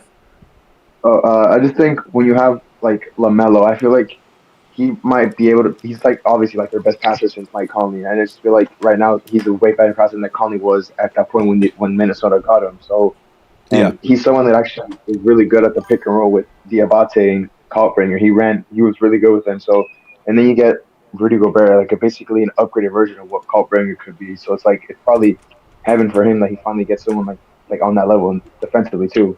It helps hide LaMelo in defense. Like even though he has the intangibles being like 6'6", he's still not the best defender. Yeah, no, 100%. I think to both of y'all's point, just the fact for one season you had LaMelo play synergistically with Concanipple. Like they both had the scoring record. Both of them had it for the 3-pointers in that season. Like just the fact that they were able to mesh so well, I hope that translates with Ant. I imagine it will. And just like the offense will be a lot faster. It won't be sluggish. Ant will not their have to bail you out. backcourt is going to shoot 23s a game. Like that changes their team. Colin was already shooting that bitch, and LaMelo too. You just imagine Ant who just lets that shit fly. Yeah. Shit's going. I think Ant is like. I think Ant shoots maybe 70% on wide open catch and shoot threes. And LaMelo gonna find him. Yeah, no, 100%. Now, listen. I don't want to sound like I'm just like all the way pro trade. I am, but it's like the injuries are a thing. But the thing is, like, I can't control injuries, so like I can't sit here and tell you he will 100% be healthy. I can't say that. What I can say is he's a very good player, and my biggest thing is this: what else could they have done as a franchise if not trade for LaMelo? That's my only question. Because if you're keeping Randall and you're running shit back, that's ass already, and you already have your best player being upset, I think, with the team. So I think and you already know where your team goes with Randall as your number 2. Like you already know how that goes. Yeah, I think to your point, I think it's like you want to satisfy Ant, but more specifically, you want to have a true run with a point guard that hasn't been aged out. And so I understand, like, it's like, yo, health is up, will always be up in the air with LaMelo, but it's like, imagine a doctor gives you like a diagnosis and they're like, hey, like you're in remission, like everything's Gucci, but you've been in remission for 4 months, and it's kind of like, how good can you feel after that when it's just like, this was an aggressive form of whatever the fuck, you know what I mean? Right. Like you had like 4 or 5 years. You again feel good, be grateful, be happy, but it's just like LaMelo kind of has that. That's his health essentially. It's just like, okay, we're on the other side of this. Like, let's hope everything plays out. It's just it's a healthy risk, and I think if you're banking on LaMelo in this particular way, he has to play more than 50 games for it to be like truly worthy the first season. I just think if LaMelo wasn't a top 10 offensive player that like had the year that he had, I probably wouldn't say exactly what I'm saying. But I feel like his archetype of player doesn't grow on trees, and I think because of that, you take the risk, especially considering you don't have a next best option to really make the roster better. That's the problem. If Ant was like, I think 21, then fine, you got time. But he is getting better and better and better every single year. Yeah. Mm-hmm. Oh, and wait a minute. I'm sorry. That's the other thing. Ant is still growing. Guess what? He's the same age as Ant, so it's a perfect timeline fit. Like, it is like literally the perfect fit as a team overall construction. So that's why I'm okay with it. Is it a lot of money? Absolutely. But it's like, I promise you, Julius Randle was getting them nowhere fast. I can almost guarantee that. Yeah. 6 years after that draft, you got the number 1 and number 3. That's crazy, right? Yeah. Yes. Yes, bro. I looked when he got traded. I was like, wait, Ant went 1, LaMelo went 3. That's crazy. Yes, like, bro. I think. And like that archetype of like LaMelo, you see guys come in the league at that height and like they don't do what LaMelo does. Like Delonte Banton, guys like that, like they're like that 6'5", 6'7" point guard, and it's just something about them. They just can't make it work in the NBA. But LaMelo is able to make it work. Maybe just because of his hard work or his like his innate talent. But like you rarely find players of that height and that stature that can do what LaMelo does. So I get the risk. I would do it too. Fuck it.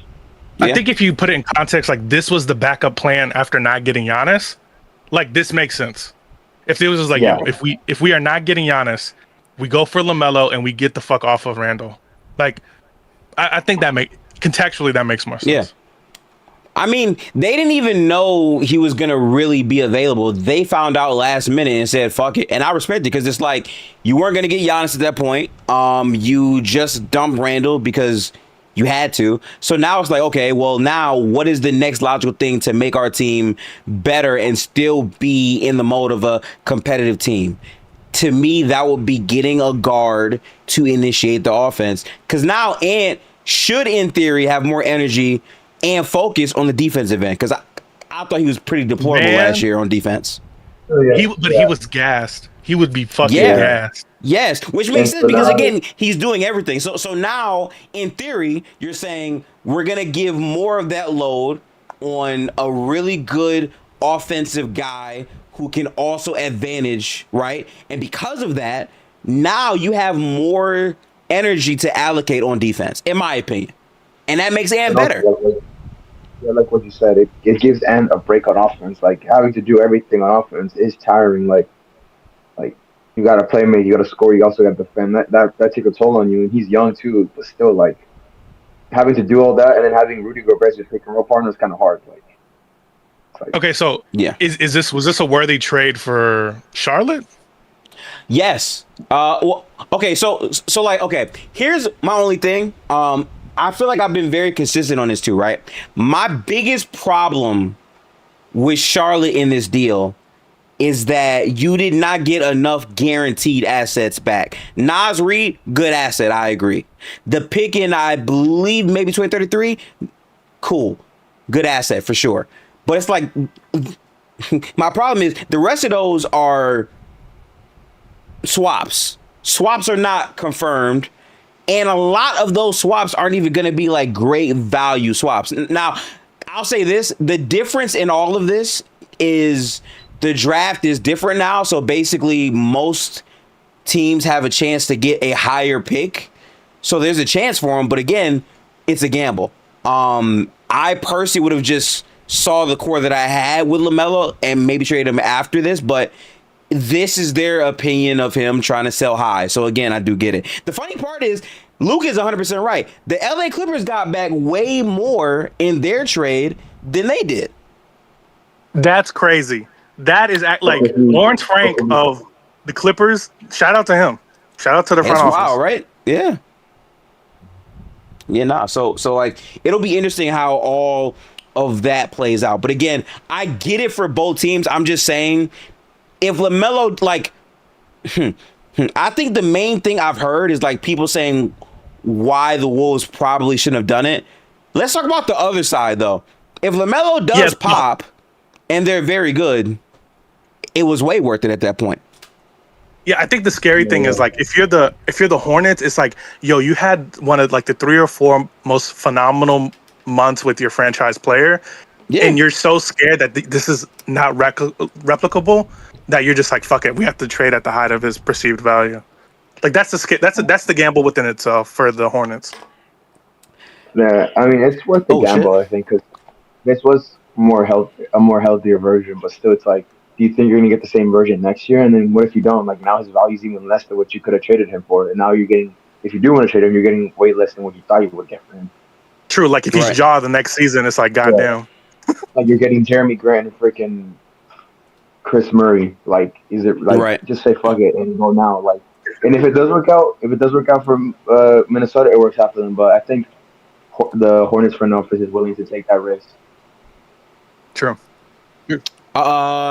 Real quick before I read this out, the next thing we are going to hardcore focus on are the Lakers, because boy, I have a lot to say about them. But free agent 7-footer Brandon Carlson has agreed to a 1-year, $2.5 million deal to sign with the Portland Trail Blazers. He's cool. He's all right. They lose their white coach. I'm not gonna lie to you. I love the way OKC has attacked in this offseason. I think they had a really good draft, and I think they have gotten off money right. My question is like, you got to be trading Lou Dort, because there's no way that you just let him get more money from you. I'm assuming Lou Dort is probably next out, most likely. But I mean, shit. Overall, big shout out to them. But let me show y'all the Lakers roster. Shout out to Tank, because I didn't even know this. Look at their roster right now. Austin Reeves is going to be making $41 million. Luka is at 49. After that, Jared Vanderbilt, DeAndre Ayton at 8, Jake LaRavia at 6, Dalton Connect at 4, Bronny James, no troll, legitimately, 2.2. He just signed the full thing, so he'll be there. And you have Adu Thiero. I'm pretty sure Marcus is probably gone as well, because he's going to Houston. Look at this Laker team. Like, how good are they?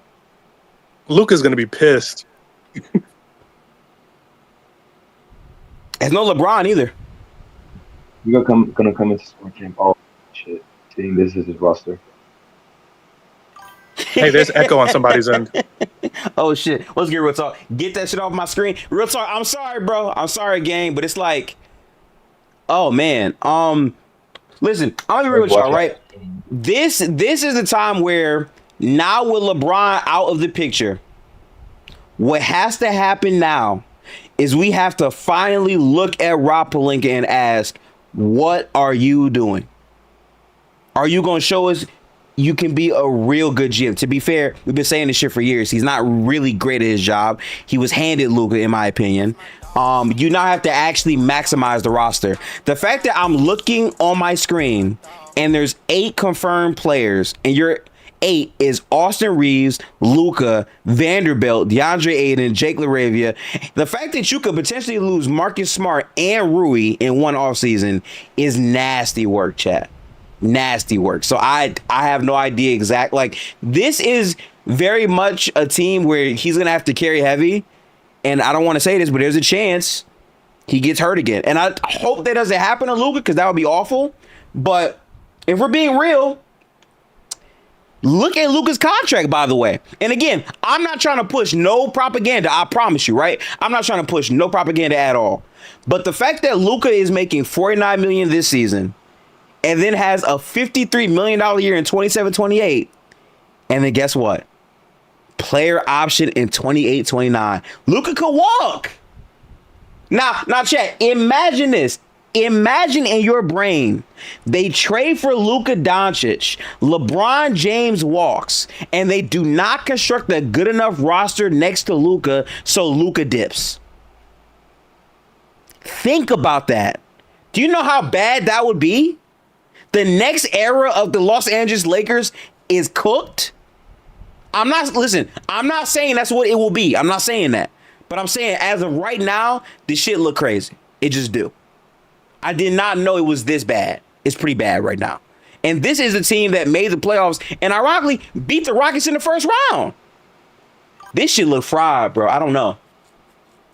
In chat, Thunder said Nico Harrison at least got Luka to the finals. Imagine Robert Lee and King Luka finals roster. This team might not make the second round, shit, or the playoffs. I don't know. I don't know is what I'm saying.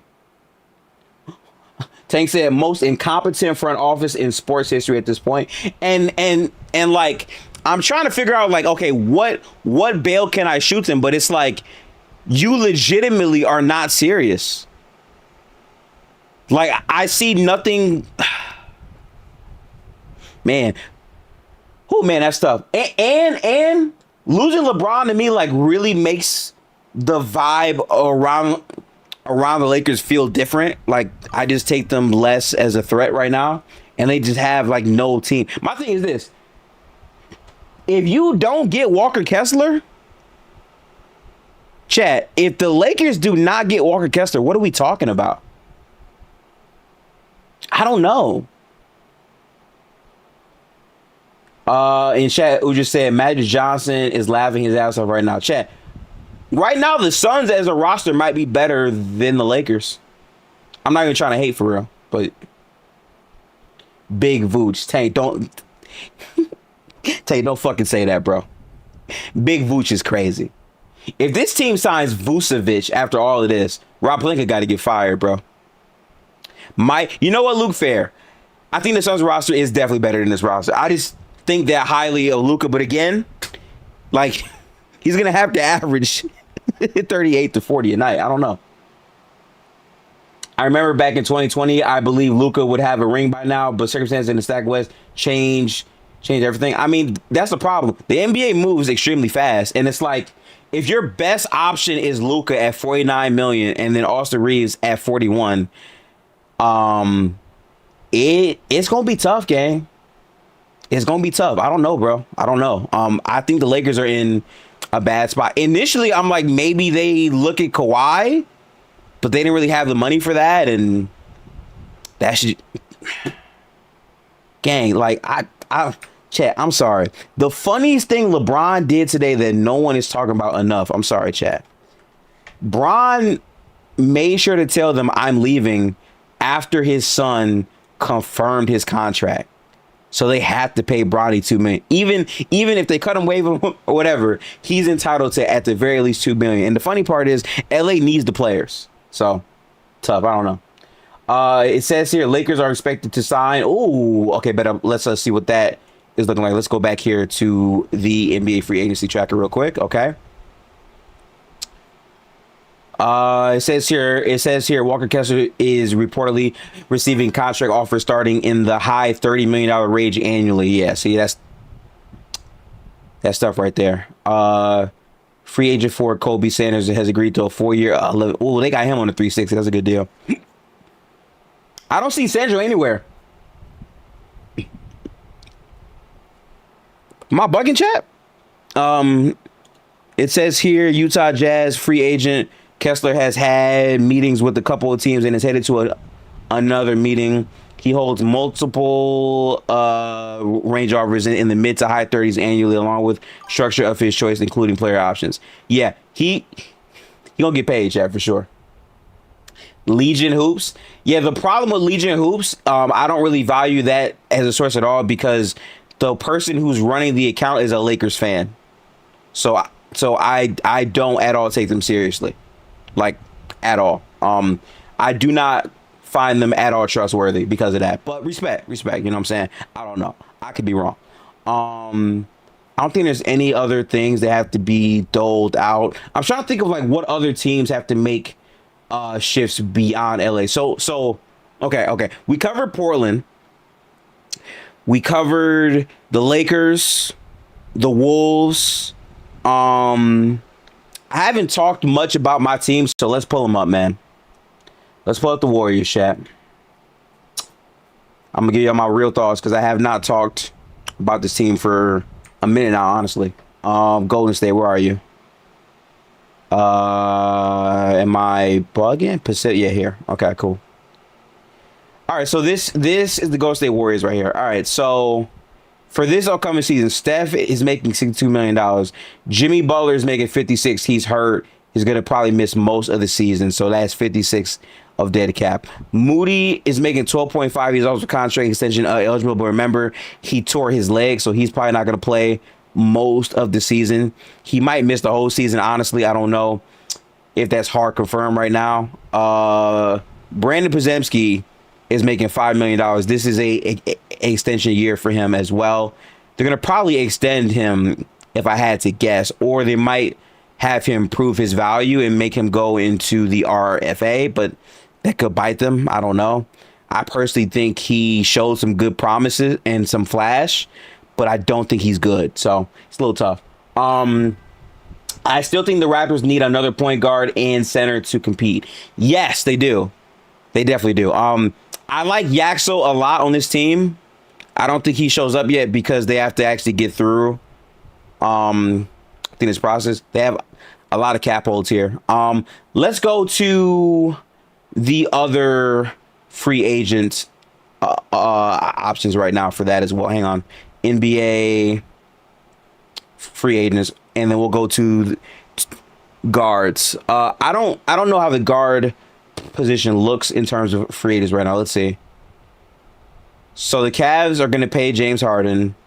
CJ is going back to the Hawks.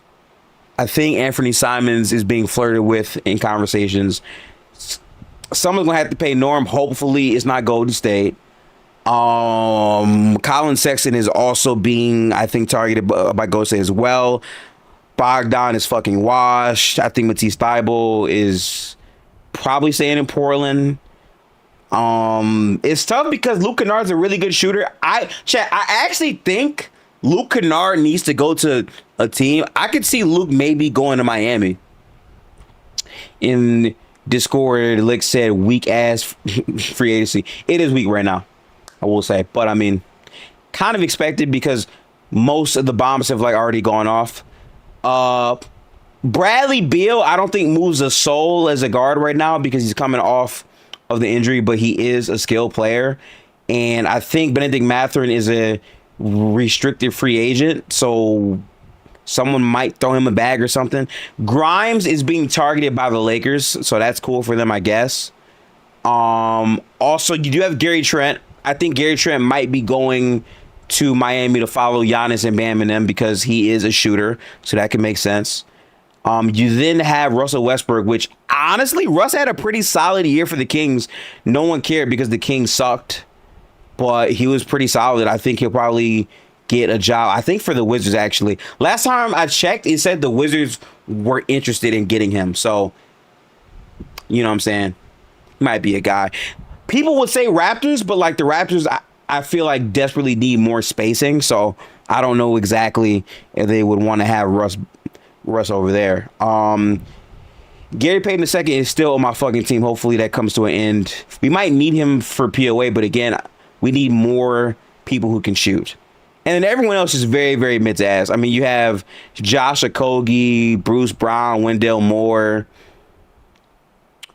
I think Marcus Smart is actually going to sign a multi-year deal, I think, with the Raptors, right? In the chat, Thunder said, and I quote, Miami's plan is to just their main goal is to get guys who shoot high volume well. And anytime you throw out the wall, he's going to basically dime up those guys, or Bam is going to be in the short roll or maybe the darker spot. Also, Bam has been trying to expand his range as well, so that'll also be a thing. I think Jamal Shed is also a RFA. Honestly, I think teams should be looking at him because He was a pretty solid guard for the Raptors. He's not great, but it was something. In chat, Cebu asks, would you want Marcus Sasser on the Warriors? I'm not gonna hold you. Marcus Sasser not bad. I just feel like LJ Cryer can play the Marcus role, and I think Cryer can shoot the ball better than Marcus Sasser. So I would more so probably want to trust LJ because we can get him for cheaper. But I don't think Marcus is bad. I think there's a couple teams Marcus could probably make better. Conley's probably re-signing with Minnesota. Kelly Oubre, yo, I'm gonna say this right now, look. Do not say Kelly Oubre and Golden State in the same fucking sentence. Chat, we literally have film on this nigga Kelly Oubre playing in Golden State. Fucking terrorist. I might not be able to say that on YouTube. I'm sorry, but awful player. He was literally shooting decimal percentage. In fact, you know what, bro? Fuck it. Kelly Oubre to the Nuggets. Why not? Jokic is so great and has so much high IQ. He will make Kelly Oubre look like a god. Kelly Oubre to the Nuggets, chat. Let's do it. No way, Tank, no way. Lakers meeting with Oubre. Chat, if the Lakers sign Kelly Oubre, they're got to be the most unserious front office I've seen in a very long time, Tank. Where's the tweet, Tank? Show me the tweet, bro. I need to see that shit, bro. I'm going to refresh my Twitter real quick. Yeah, I don't like him at all for the most part. Okay, we got to go to... right here, trades. Okay, the most recent post is from Dave McMiniman as a retweet. Sam says right here, anyone clowning the LeBron Lakers era is out of their mind. There is a reason 8 separate teams have won the title across the last 8 years. We live in an era of parity across the NBA largely due to see bubble. I'm gonna start hating. Yeah, nothing new right now, so we're just waiting. Steph, him, not Jokic. No. Lick. They tell me Jokic is the best big to ever play the game. He's over Shaq and all this. Put Kelly Oubre dumb ass on the Nuggets. In fact, Chad, wait, Chad. Hang on. Don't the Nuggets need athleticism, Chad? Don't the Denver Nuggets need a good dosage of athleticism, Chad? Like, you know what I'm saying? Me personally, I think they can use some athleticism. You know what I'm saying? And listen, Kelly Oubre don't need to have a brain because guess what? Jokic can be his brain, Chad. That's right. Jokic can be his brain. That's fire, low key. I'm not gonna lie. I like that fit. Are you baiting me? Are you baiting me to come into the call? Nah, bro. It's just, listen, Kelly Oubre could be a really good fit for Denver, bro. No cap. Yeah, like y'all need. I mean, listen. I know we're desperate, but we're not stupid. Listen, do you or do you not need athleticism? We need people who have a higher IQ than like room temperature. Oh, you politicking. but why do you need that when you have Jokic? Jokic can be the external brain. That's it, bro. Just go the to very the basket. fact that you're like jokingly trying to convince me means it's a no. It's just not happening. Why, man? Man, listen, what are your other options if you Denver? Because I'm not sure if Denver is going to be able to retain Watson. I don't know anymore about that. If we don't move off of Cam, we're fucked. Like, because I don't know if we're going to actually get Jaylen Brown. And I don't even want him to be for real. Wait a minute, so you wouldn't do a Jamal Murray, Jaylen Brown? If it's 1-for-1, maybe. And to give up picks? Yeah, I think we only have 1 first-round pick. Oh, damn, I forgot you do. Because you traded the other one, I think, to Brooklyn, right? Yep, to get rid of MPJ, who had, like, his first best half season. His best year as a pro. Yeah. Tough. But now he got Randall. I'm not gonna lie to you. MPJ Julius Randle hoops, I will be watching next season. A lot of people are not gonna be watching it. I gotta see what that should look like. I'm with that shit, bro. In fact, hang on real quick. Let me pull up Denver's books because I have not pulled up Denver's books yet. Let's pull this up real quick, chat. Hold on. Denver Nuggets. Let's see what their books are. All right, so you have minus $97 million of cap space. Am I reading this right? So you have. Okay, so you have Jokic, who's extension eligible. By the way, he turned down the contract extension. Is there anything you read into that or no? No, he's not like Giannis. He's not a diva. He's signing probably July 6th or waits till the cap to go up next season. He probably waits for the cap to go up. But listen, I don't think you have to be a diva to leave a team. You know what I'm saying? Like, he could just not sign it, play really hard still, and then walk. But like, is he that type of player? Like, do you sense that from him? I don't think so. I don't sense like it. If you had to put betting odds on it, like, what would you give it percentage wise? I also just don't know if Jokic is okay with bullshit mediocrity, though. I don't know. I have a question. It's related. I'm listening. Yeah. Why do stars not take pay cuts? Because they want money. It's that simple. But it's like, you can get a good chunk of change and win. Yeah, but fuck that. We just saw that. I need my money, bro. I need all my dollars. Like, I don't know how y'all weren't pissed when Jimmy and Steph got those big fat checks. I wasn't mad. And it's a struggle bus to get people signed. What good reason is there to not get your money? Hey, we're echoing Gifted. Are we? Oh. I'm Yeah, up. Okay, yeah, what good reason is there not to get your money? It's not that you don't get your money. It's that, like, you want to win. I'm not saying, like, you got to not take, like, 80% or 90%, but we just saw Brunson win. Okay, but winning is not a guarantee. Like, if everybody has the same mentality, somebody's going to lose. Like, if everybody's like, oh, I'm going to take less to win, somebody's going to lose because there can only be one champion every year. No, I understand that. I'm just saying, like, if you want to increase your odds and surround yourself with talent, like, I don't understand why you wouldn't do that and make it your front office fucking struggle bus to build around you. Not every team is like the Spurs or OKC. Yeah, but that, to me, that doesn't make any sense because it's a gamble. Like, because if you don't win, you're going to feel stupid for taking less money. Mm-hmm. But that's the gamble. I think it's a worthy gamble. And someone doesn't play in the NBA. I would disagree with that. I do not think that that's a worthy gamble. Get all your money. It's not your responsibility to build the team. It's the GM's. So I think on paper, if we're looking at, like, literal definition, yes. But if you're, like, hard pressed on, like, damn, like, I hate being mediocrity with my $100 million, then, like, you don't have an expectation to win. Wait, what? Say that again. Sorry, I'm saying is, like, if you get $100 million and you really want to win, I don't want to hear about, like, oh, hey, man, Chad, they didn't let build me know around if you blah, agree blah, with blah, that, blah, Chad. blah. Let me know. Like Giannis, or, like, insert any star here.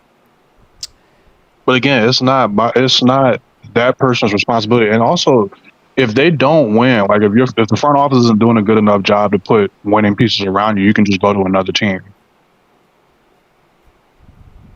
I think we'll agree to disagree. Tim Duncan did it. Tony Parker did it just to keep Manu Ginobili. That's good for them.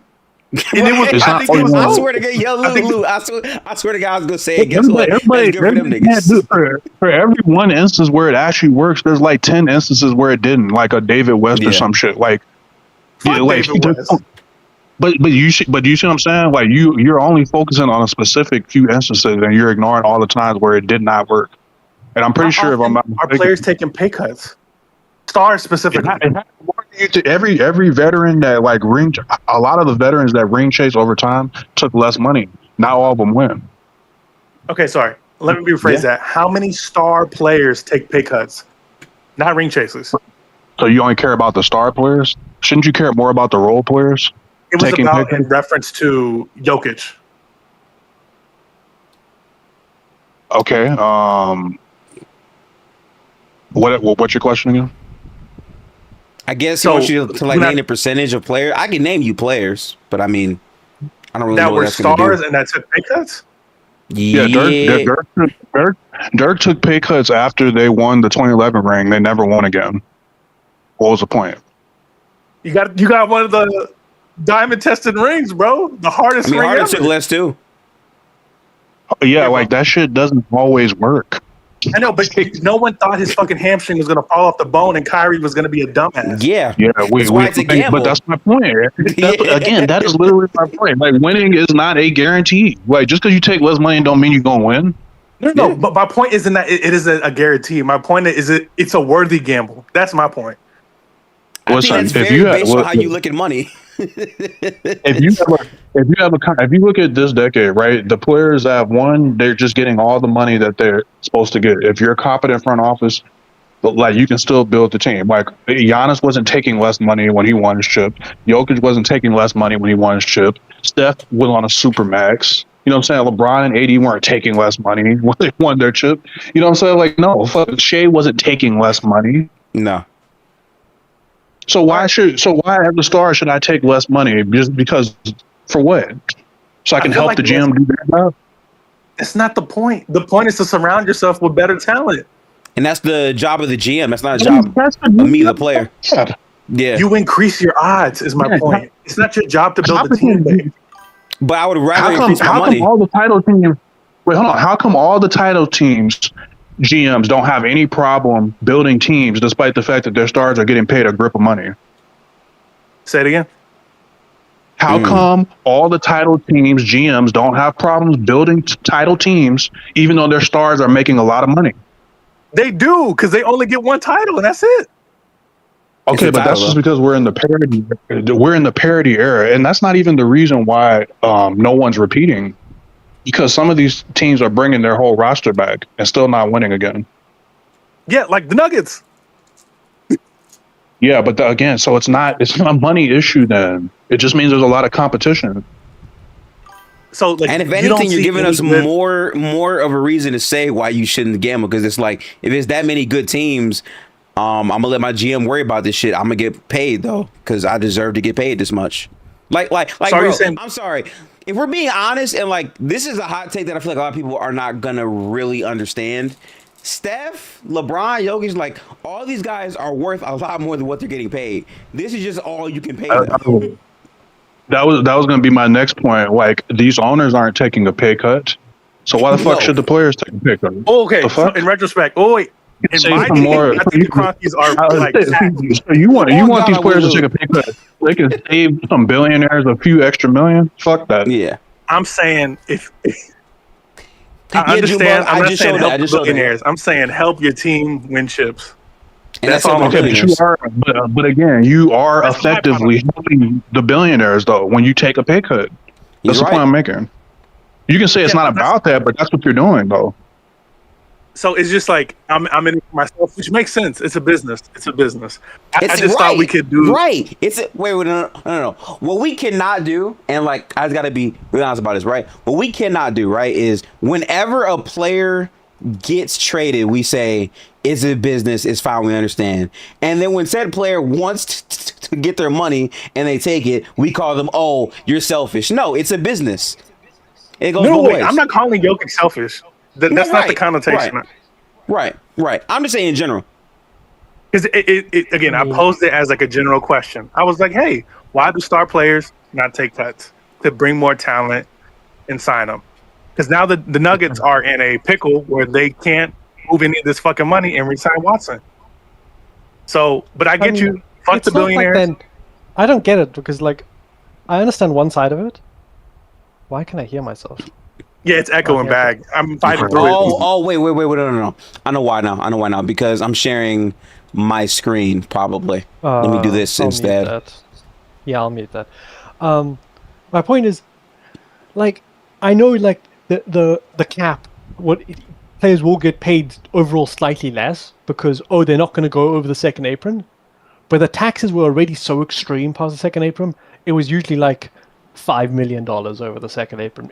Teams were never like blowing past it. So when I see people going, they're paying less, no, it just means you get paid less, but your mid-tier role player gets paid more because everyone's competing. Like if all the superstars took 10 million less, it's not like 10 million less for players. It's no, that 10 million is going to all the super good role players, OG Anunoby, who got paid. But like that tier of role player, everyone's gonna want them, and then the next tier of role player, everyone wants more of them, and there's only so many you have. So it's like, I think that the middle class of NBA players, if you can call it middle class because they're earning $100 million, will earn more. So it's kind of, that's how I would see it. It basically would be a lower. It would be basically lowering the supermax, but everyone you get all the teams pay the same. So I don't know. I mean, I just feel like if your go-to is you want the player to take less because that'll help fix the team, like that shouldn't be the main player's expectation or goal. Like it's nice if you want to do that. That's cool, but you have other people who literally get paid to do this job. Like your job is to figure it out. I'm here to play basketball. I agree. And bring value. I agree, but if your front office isn't fucking up, if they're not Denver, if they're not paying people too much money, if they're just a competent front office, but not anything special, and you want to win, you always say, you get out there, you talk into your mic, you go, my priority is always to win games, to win championships. And then you supermax like Devin Booker, and you're going to be getting paid $70 million. I'm just not going to take you that seriously because, obviously that's your second priority. Your first priority is getting your money. So just don't lie on the stand. Just don't go up there and lie that it's your first priority, because if it was your first priority, you'd be Jalen Brunson and you'd have a chip. That's just how it is. Yeah, and look, That's and I don't even mind, like, because I'm more focused on the idea that damn, that echo is crazy. But to your point, mute the stream. Yeah. Mute the Alexa thing. Me? Oh yeah. Yeah. Okay. I just go and you just go and mute the stream and it works. Okay, cool. I guess that worked. But yeah, here's where I'm coming from with it. Because to Jim's point, if you have a competent front office, right? Like a big reason why Denver has money problems is because you literally gave Christian Braun a $125 million contract over the course of 5 years. Like you packaged MPJ for Cameron Johnson. You packaged a pick along with MPJ for Cameron Johnson, who looks like the inferior player at this point. And then MPJ goes and he has a season that he has with Jordy in Brooklyn. If you're a competent front office, you're able to pay your star without and build a team. Again, most of the title teams this decade have done exactly that. Now, June is saying, if you want to take the money, you take the money and don't pretend that winning is your priority. Yeah, that's fine. But I'm just speaking from the perspective of, as a player, winning is not guaranteed. Why am I going to pass up money without knowing that I'm going to win? I just don't see I'm trying to look as an athlete. You have a finite amount of time to maximize your value and earn as much as you can. I'm sorry, I don't. If you're a superstar, I don't give a fuck. You earning $50 million a year, I can live for the rest of my life on 10, 5, 1. I don't know. That's just so much money that my priorities are so different to you as an athlete. You be about your money. Okay, whatever. Go do it. Go be a billionaire. That's your vibe. Let's do it. But if you care, I just don't want you to lie to me and be like, oh, winning. Devin Booker will get on every fucking microphone that he can reach and go, winning. I want to win everything. Is my biggest priority, and I'll be here the entire time. Every effort of my life is going to be to winning in Phoenix. And I was like, no, that's your third priority behind earning $1 billion and spending time with your family because you're not in the playoffs. I don't even fully agree with that, because you can absolutely take all your money and still want to win. You guys have this idea that if Devin Booker took less money, that inherently means Phoenix would have a great chance of winning. No, he would leave. He would leave and not sign a supermax with them. Okay, leave where? Where was he going to sign in the last free agency cycle that was going to get him a win? A lot of it is about optionality for the most part. He would force a trade. Where is he going to sign and what? He's supposed to sign a minimum? No, you force a trade or whatever. But my saying is I just don't. I think you're missing my point. I think you're completely missing my point. My point is not that he could win in Phoenix. My point is he's just lying that it's his first priority. Why does it have to be? What if he feels like I'm going to get paid what I'm worth and I want to win? Okay, but why is that not an option? Because you're in Phoenix. Okay, where? Again, this is why I You wasn't can't have- listening to your point. Where was he supposed to go his last free agency cycle? Well, you got to tell me specifically where he could have went that would have given think him the a great Heat- opportunity to win. I the can't Heat were remember. Like, interested. bro, you're trying to make me pull cap sheet stuff from the last free agency. Though. But that matters. Like the details actually matter because if your point is like your priority would be winning if you made another decision. Well, what other decision? I mean, like, what year was it? That'll be 20. I think that was 23, right? Right? Yeah. When did he sign that contract? I think it was 23. It was, thought an it was- extension. It was an extension. He was never a free agent. Oh, yeah. Okay, but by the way, real quick, I just It want would to be a- highlight it would this. be a trade. So like in chat, I believe Retalk said in the Brunson case, he took a pay cut because he knew where the money was going. Like he took the pay cut because this money is going to Mikhail OG. Like those guys are gonna get paid, and I'll take less to make sure I can keep those guys. Yeah. It's different if you take less and you have no idea. Like, okay, here, I'm gonna take less. Go do something, Lakers front office. If I'm Austin Reeves, no, pay me. that's the point. Like just No. taking blind faith, like taking less into blind faith is different than what Brunson did. That's true. Yeah. He knew exactly where the money was going, and also Brunson took the maximum amount of money that he could took for the deal that he signed. So I get what people mean because if he had waited a year, he could have gotten more. But it's like he took the guaranteed amount for he took the full guaranteed amount of the contract he took. So. It's not saying that complicated. The fact that you plan. You don't just go into free agency or you go into a contract extension with no idea with the money that you're giving up. So like if Jokic, for whatever reason, was like, hey, I'm going to take 10, maybe 15 less amount of dollars so we can retain Peyton Watson and get like 2 veteran minimums, right? Yeah. Or retain fucking Tim Hardaway Jr. That makes sense. It doesn't guarantee you a W. It doesn't guarantee you get to the second round. The point is that you maximize the opportunities that you have. I'm not saying go 50% of the money you could get by. I'm not saying sign a fucking veteran minimum. I'm just saying, optimize with the front office so you can maximize your opportunities, not guarantee a chip, not go to the Western Conference Finals, just maximize your opportunities. I don't understand. Like, am I speaking Swahili? Like, what the fuck is going on? Again, we just have a different perspective. I'll explain it again. Is what it is for me is that what you are describing is the players needing to do the GM's job, which again does not guarantee. It is. You're saying restructure this so that you can sign this player and all that. That's the GM's job. That is so that we can sign this player. A GM what you're describing is what GMs have to worry about. A GM is never going to come to you and ask, "Hey, can you take less money for us?" No, you're a superstar. They're never going to disrespect you like that. It has John, you have to go. Let's be 100% serious. He's saying that he needs to restructure his deal so that the Denver Nuggets can sign specific other players like Peyton Watson and bring these guys in. That is the GM's job. No, Jokic. What he doesn't do that. What he does is he goes and he talks to the front office and goes, "Okay, what would you do if I did this?" And they would come to him with options, and then they would weigh if that's a good idea or not. So you don't just go, you're not the GM.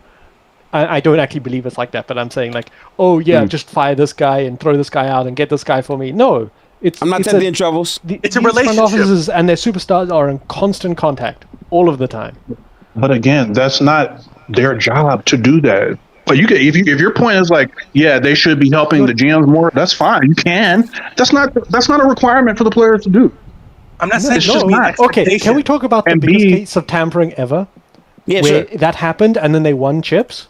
Well, when LeBron and D Wade and Bosh went to the Heat because they all took less money, and then guess what? They won a championship.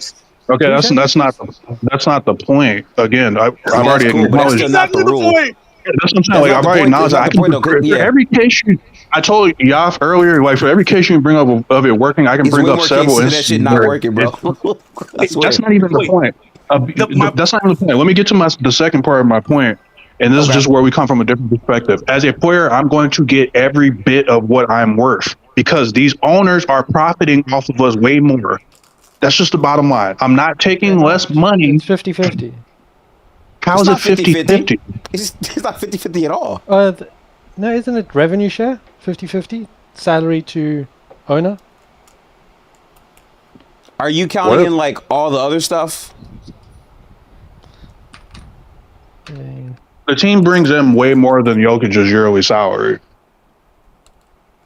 I understand I'm not going to help a billionaire do his job, or I'm not going to help a GM do his job, because that's not Jokic's job. The Jokic's job is to be on the court, play the best he can, and get in front of the mic to do the post-game interviews. That's about it. He don't have to do anything else. If my boss was talking to me like that, like I didn't have any other relationship with that person, and it was strictly business, like it was just like, fuck it, I'm gonna make the schedule and you do the work, and there's no type of collaboration, there's no type of relationship past that. That seems kind of wild, especially if we can optimize for greater success. That is my point. I'm not saying Jokic has to do the GM. I'm not saying Jokic has to necessarily sacrifice. It was a hypothetical I posed way in the beginning of the conversation. I understand it doesn't guarantee W's. I understand it's fuck the billionaires at the end of the day. I'm just saying it doesn't seem that far-fetched to just attempt or try, or like, hey, we heard Jokic ever done that with the front office? I don't know that. It's possible. It's possible. Okay. That is what you're saying, though. Like you're saying, I'm not saying sacrifice. I'm not saying to do this, but that is exactly what you're saying. That's all good. It's basically doing that. It's basically doing that. Like listen. Like, Listen. Did I stake a strong position? I asked the question. No. Yes, I'm giving you. I'm giving you the answer of why. You did like this is the ask, perspective. though. Like, Right. You did ask. I'm telling you because I'm going to get everything. I'm going to get what I'm worth. You know, I understand that, but you're acting like, why are you caping for billionaires? Why are you caping for niggas not to get paid their value? It's like, nigga, I'm not doing that. That's not what I'm doing. I didn't say that. I said that you're helping billionaires. Those are the arguments that sounded like you were arguing with, and I wasn't making those arguments. Nah. All right, well, I got the definition for the split, if you want to hear it, for the money split. No, I know the split, John. That's not the point. It's 50-50 on basketball-related income. Salary. Okay, what about the valuation of the team? Yeah. That's June's point is that these billionaires taking way more than the revenue share. They're making money off of merchandise, concessions, all the other merchandise stuff is part of that. Concession. Okay, here it is. Ticket sales, media rights, concession and parking. Oh, sure, you're merchandise and apparel, in-area promotions, gambling revenue, special events. That's all part of that. So that's 50-50 split between owners and players. Mm-hmm. The player, like the what they makes up the salary pool, and then 50% of these go towards that. So players will get 25% of this. Okay, arena naming rights, luxury suites, fixed arena signage, practice facility naming rights, arena tours, and ATM fees. Is that still not going to wind up being more than what Jokic is making? So, like the actual evaluation of the teams, the team, like the players don't own a percentage of the teams. Kind of silly, like respectfully, like let's be 100% serious. Yeah, like Jokic is not pulling in more salary than what the owners are going to make off the team's valuation. That's not the point June is making. What's the point? It's the revenue, because Jokic is only going to be there for 15 years. Okay. But over the course of if this current deal stayed, over the course, if they founded a new team, and then for the rest of its existence, its actual income revenue, what it's making, 50% goes to the players. I didn't know that. No, man, I didn't know that. But but that's split over hundreds of players over the next 50 years or whatever. So that's why it's like Jokic isn't making more. No, because Jokic is also just one guy on the team, and he's only going to be there for 15 years. But if Jokic for some reason couldn't age and could take 100 and played all 15 could fill out the entire roster, he would basically have 50% of their income. So aren't you just saying that like he has the more limited time on the team, which would further the reasoning and more limited roles? So yeah, right. So it's like, right. Which means if you have more limited time on the roster, you would want to like get everything you can while you can get it. Right. Yeah. But also, I don't know. Once you're making $100 million, I'm like, I don't understand. Like your financial it's very security, easy to say that right now because we're not actually playing. But like, if you're in position to make millions of dollars, this is your playing career. Once you're done playing, that's it. Like, do you know how much money $100 million is? I get it. June, you didn't think about it. You can't survive on $300 million, June. You can't do that. It's not I need y'all to realize. Okay, I don't like when people straw man and mischaracterize your argument on purpose. No one said anything about not being able to survive. I'm trolling. Calm down. I'm being an ass. I understand that. And human necessity is it's bad timing to be an ass. Like I get your point, but it's like, bro, if I have a 15-year playing overall career and I have opportunities to make a lot of money, why would I not go for that almost all the time and I still want to win? Like I show up to work every time. I play all the games. Every year I'm a perennial MVP candidate. You know, some of these people have higher lifestyles than regular and they need the money to fund those lifestyles. Like, it's their job. Like, they're literally maximizing their job. Yeah, they are. So I want my fucking money, and it's on you to situate the team around me. That's not on me. Do your job. I don't disagree that they don't need the extra money. I don't disagree that they don't need the extra money, but that wasn't the point. It's about getting what you're worth. It's a different perspective, because to me, again, you're just going to feel dumb if you took less money. Like, again, if every star had this mentality, someone would have to consistently lose. Like if Jokic and Giannis and Steph and everybody was like, yo, I'm gonna take less money to maximize my team winning, at a certain point they're gonna realize, like, we're all doing this shit and like only one or two of us gonna win. Or maybe not. My point is, maybe not, because we're in the parity era, so maybe everybody will win. But my point is that you shouldn't do it. It's your point that I don't want to hear you on a podcast in 15 years complaining about how you were robbed out of a chip when you were on the Suns and earning $70 million a year. I'm like, yeah, that was your deal, and you took it, and sure, enjoy your being a billionaire. It'll be. But who said they were robbed out of? Who said they were robbed out of a chip though? Well, wait, just I'm gonna pause real quick. Every bad NBA, well, every ex-superstar NBA player that's on a podcast. I mean, most of them do you have an example? Weren't that good though.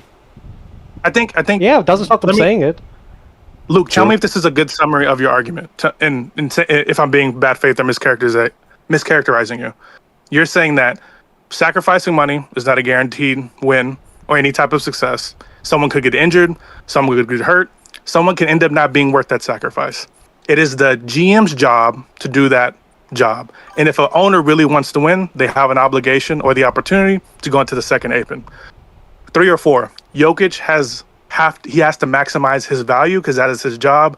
His job isn't even necessarily make it easier for him to win.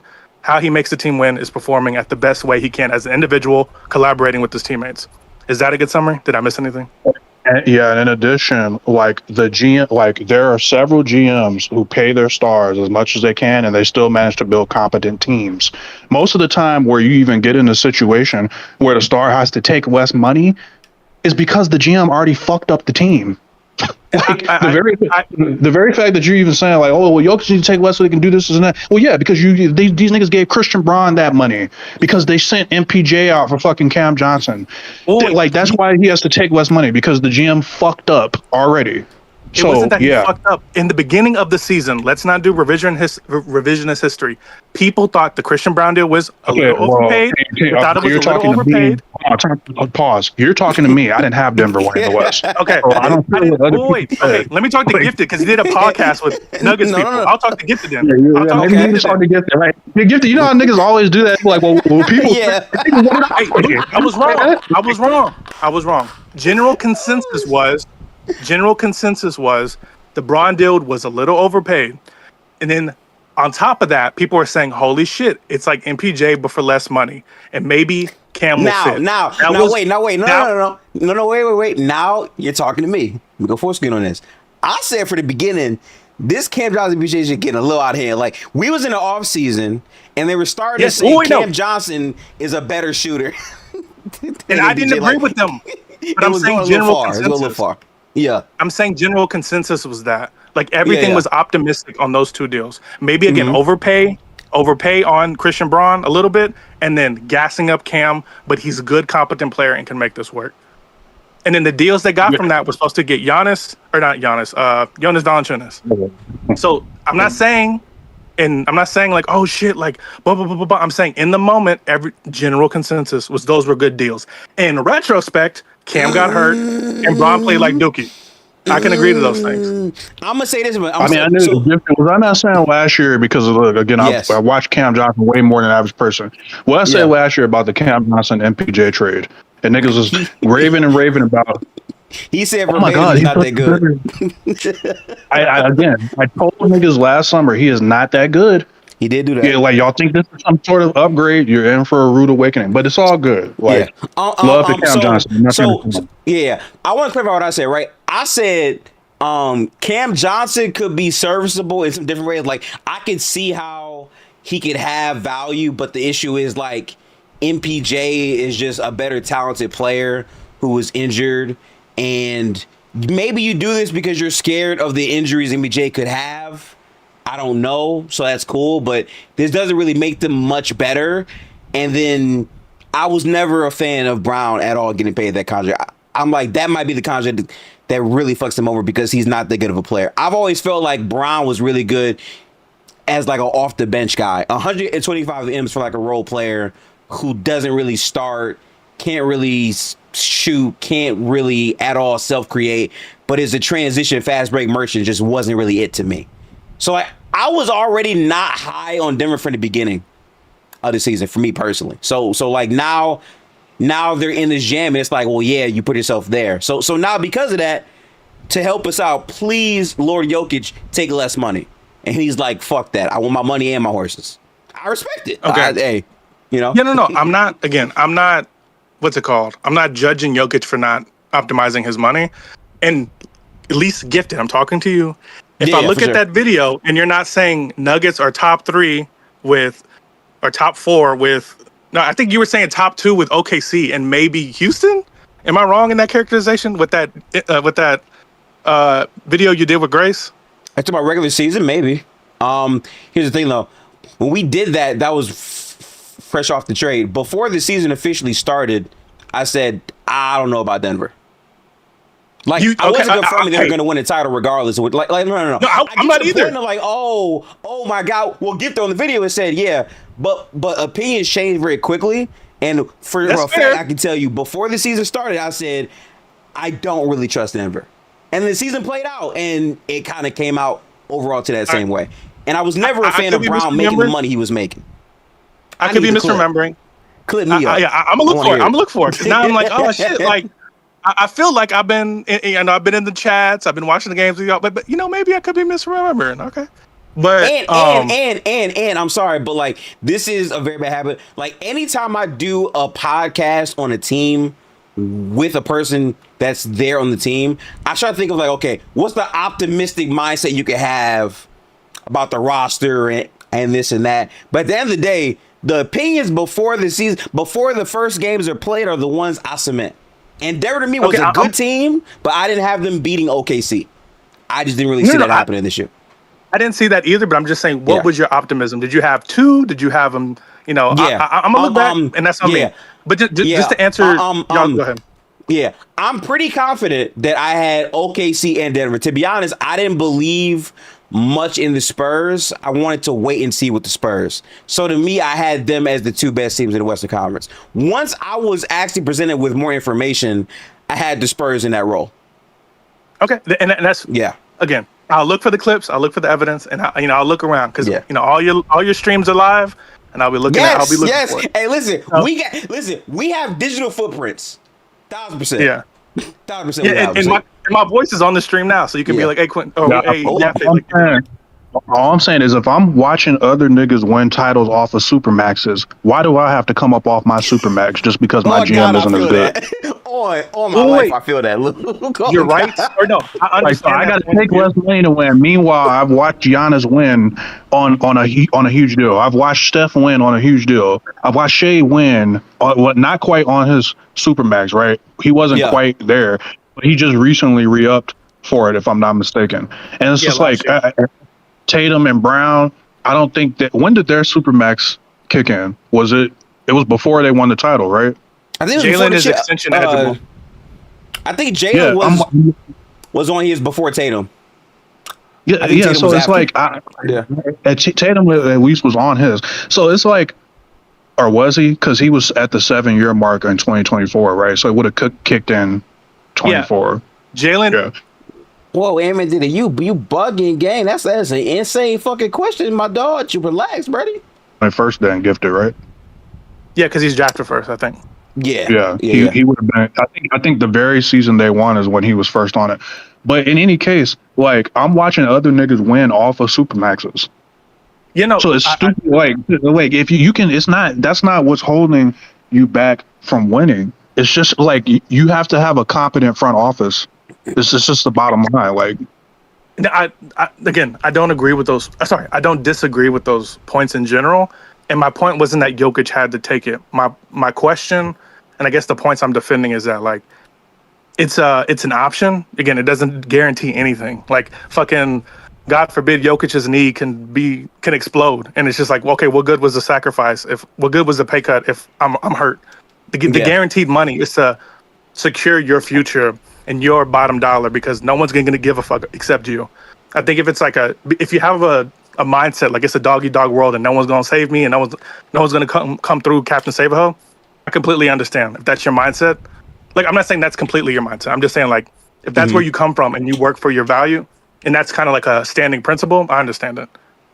and I didn't even want to get into this because like you're looking at this too one dimensional about the whole survive thing. It's kind of silly because obviously like you can make $2 million a year and be better than 99. You'd be better off than 99% of the population. Of course, we know that. That's not the point though.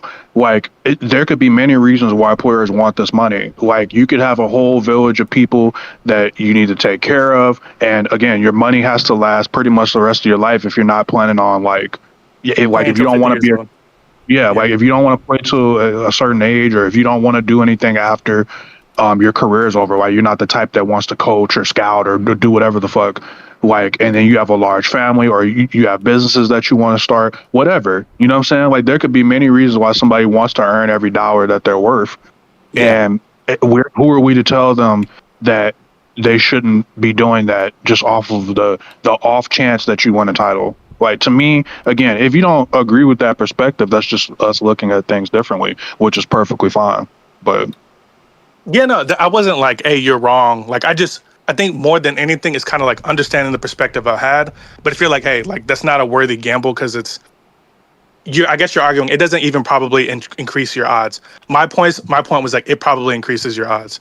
And the example I used, even though it's one of very few, was Jalen Brunson making sure OG and Mikal could have safety and not being under the threat of being traded.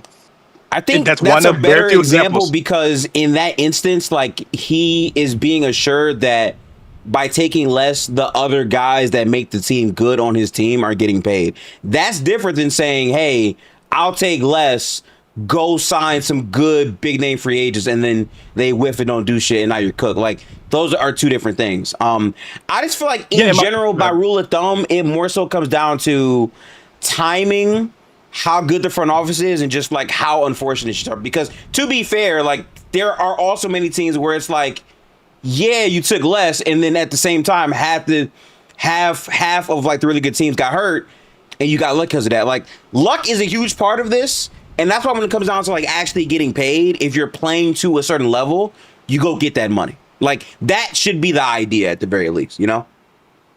And I think the other thing is like, I think Luke touched on it previously.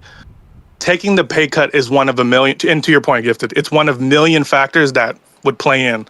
You have injury luck, you have the fact they're in the parity league, and you have even if you take that sacrificial hit and you plan with the GM, that talent could predict when you take the pay cut that they add or they maintain. So like, I think the biggest point is like these athletes want their pay or like their value. It's like I'm thinking Tyrese Halliburton when he was injured that one year and he tried to play through injury just to like secure more money. I don't know what year it was. Yeah, sorry. As we continue talking like civil human beings through the discussion, I learned more. It was a question I threw out. I defended the point. And to Luke's point, agree to disagree. I think the point I do agree on is like it's one of very many factors in winning a chip or some type of success. Yeah. Oh, also the thing with the Brunson thing is like if he took any, like him taking a pay cut, we know that's just because he has a relationship with his Yeah, with to be his fair, niggas those at the Knicks. are like He his got- real life friends and shit. Yeah. Those are his boyfriends, so that's different. What's good, Bryson? In chat, Minimi said, I have been freed from Laker Nation. First off, Twitch, I'm sorry. We've been live on YouTube this entire time. I thought Twitch was live. It was not. I just hit the button, so you missed a bit of the dialogue. But I do want to look at this Twitch icon here. The Timberwolves and Pistons attempting to pursue Kawhi Leonard, Luke, but the camp shut it down. I'm not going to lie, I'm sick. Kawhi Detroit might have been gas, bro. I'm not going to hold you. Who shut it down? Him. He didn't want to go there. So. Oh, he's not trying to hoop in Minnesota. But he down to hoop on the fucking Raptors. I'm sick about that. But it's okay. I mean, he knows Toronto. Like, he fuck with Toronto, I guess. Yeah. So Luke, perfect. Okay, let's go back to this, right? So I couldn't say much because I was at work. My take on the Kawhi trade. The Raptors gave up a lot. I do think the 2 unprotected first round picks are legit value because remember, this is no longer a bad team trade high pick. This is more so overall in general. If you're getting a pick, it's going to probably be good because the odds are flat, which means almost any pick you trade, if you're not completely ass, could be like a top 4, top 5 pick. That's possible. I hear you on that 100%. But at the same time, I feel like Barnes is a legitimate player. I think putting a elite scorer next to him who can also play really good defense helps your core more, and I like the overall sentimental feel of it. But you didn't give up real value to get him, so like I do feel a bit conflicted. Also, this is Toronto; they're not really getting any good free agent, so I feel conflicted. I'm fine to say the Clippers won this trade because regardless they won, but I think both teams got what they kind of wanted because I think Brandon Ingram was not great. And I don't want to like just be ass to be ass. I don't know. Yeah, I mean it could potentially be a win-win trade. I mean, the 2 unprotected picks and like what is it 20 it's 31 and 33 or 20, 30 and 31. Which years? Yes. I'm gonna pull it back up right now for you. Let me go to Shams real quick for it. So Shams said if I scroll down here, here. So they traded 2031 and 2033 first round unprotecteds, and then 2030 and 2033 second round picks and a 2027 first round swap. That's what they traded. Yeah, so that could like it could be a win-win because if you're the Clippers, like I think that they were smart to get off of Kawhi now at this point. Like it would have been silly to me to try to drag this out or extend him or wait to the deadline because his injury situation is so volatile. He could bust his knee again in the season or whatever, and then next thing you know, you're not getting anything from him. And maybe you just have to let him come off the roster potentially for nothing because no one wants to. Who knows, right? But you got 2 unprotected first years down the line, and then you got a couple young players. I'm pretty sure. Well, Brandon Ingram is prime age, but you get my point. I'm pretty sure his money comes off the books in 2028. If I'm not mistaken. Real quick too. Let me look up Brandon Ingram real quick. He should be on the Clippers now too, I think. So I'd be able to find him that way. Let me find the Clippers real quick for you. Are they Pacific? They are. Okay. I clicked on the Lakers by accident. Hang on. Clippers. Okay, so Brandon Ingram. Yes, he has 1 more year at 40, and then he has I think $41 million deal. He might opt out of that if there's a team that can pay him. Might. I'm not sure. Yeah, so that's good. I mean, and you like the Clippers ultimately they traded Kawhi, Harden, Zubac. They ended up with 8 first rounders as a result. Not bad. Darius Garland. Yeah, Keaton Wagler. Ultimately you got, and I feel like I'm missing. Yeah, Bi and Grady Dick, and then you have 2. Yeah, the pick package. So I mean, you can't complain about that. Like it was a lost cause. Like the Clippers weren't going to contend any further. So holding on to Kawhi would have just literally been infatuation at that point. If you're Toronto, like you have a better chance of competing now if Kawhi can stay on the court. However, that could obviously go south as well because if Kawhi ends up unhealthy again, then it's like he's not a piece that you can really flip for anything. And then you lost 2 unprotected picks down the line that may bite you later. So, yeah. I don't want to like come in this on some like positivity, friendship bullshit, because I know this is a business and like we're trying to have like a real, I would say, conversation on like how to win. But I really do think this trade was more so not to just appease the fan base, but also like to get a guaranteed all NBA performer when healthy, basically. And to be fair to Kawhi, like as cooked as he was last year, he still played the full 65 and was damn good. I mean, he was better than Jaylen Brown, and he gets gassed up a lot. You get what I'm saying? So like adding him on a team where they needed a guy to close and score, like I think everything he provides is exactly what the Raptors needed, in my opinion. That's why I like it so much. I think Kawhi, Barnes, and my favorite young player probably got to be CMB. That core is really good, man. Like, I think if they are able to flip RJ into a really good wing or guard, I think they're right there, damn near. I like their team a lot, honestly. Yeah, I mean, and then obviously their window is short with Kawhi. So I guess they figured like we kind of in the middle of the pack in terms of the NBA. We might as well take a swing at something. So, who knows? Maybe they can make a run. I don't know, but it just like first reaction, I would lean towards the Clippers getting the better end of the deal. Yeah. I don't want to wait. Who knows though? So. And like I think the idea as well, Luke, was like we're gonna get this guy, and we're not worried about trading him because he's going to retire here. I generally do believe that. Like, I think after these 2 years are up, I think he's going to retire.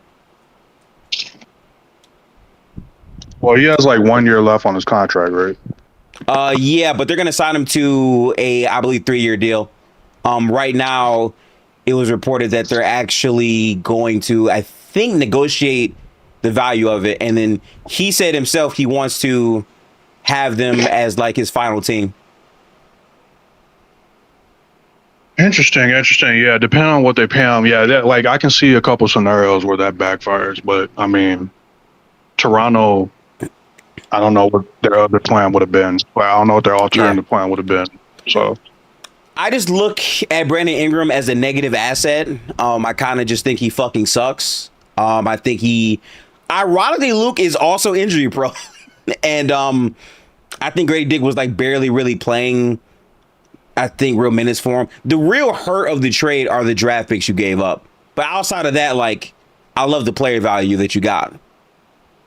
Now, can I also point out, too, this is sort of a separate point, but it's kind of tied to this. If I'm not mistaken, OKC has the Clippers 2027 swap rights. So they do. Yeah. That's something to know. These niggas still got it. Yeah, man, that trade is still.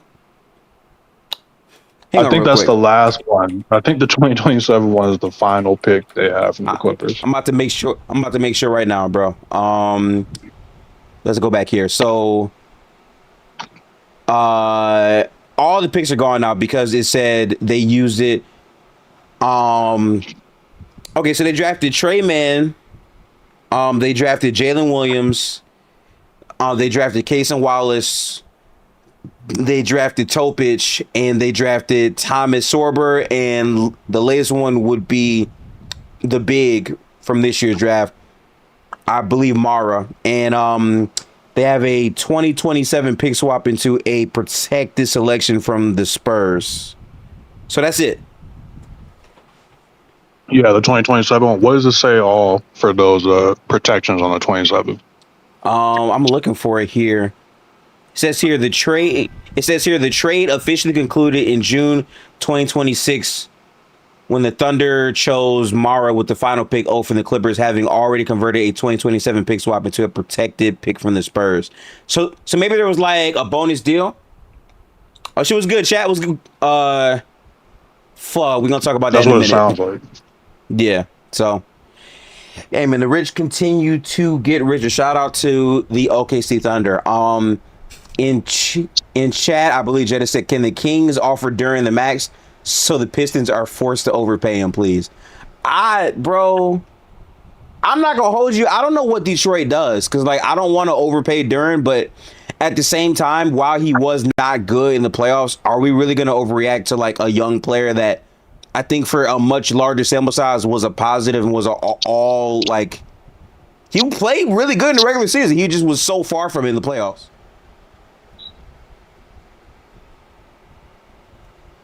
I don't know. I do know the Kings are not a good franchise. They could send him to Brooklyn. Of course. They could send him to Brooklyn. Of course they could send the nigga to Brooklyn. Of course. I need you to understand, Luke. If the Pistons trade Jalen Duren for Domantas Sabonis and extend him, I'm not going to understand the logic because your whole point was you don't want to pay a big who doesn't perform consistently for you high money. Why are you paying a older big who's proven he can't play defense and is not that good? Like, I don't understand that either. I think it's pretty nasty.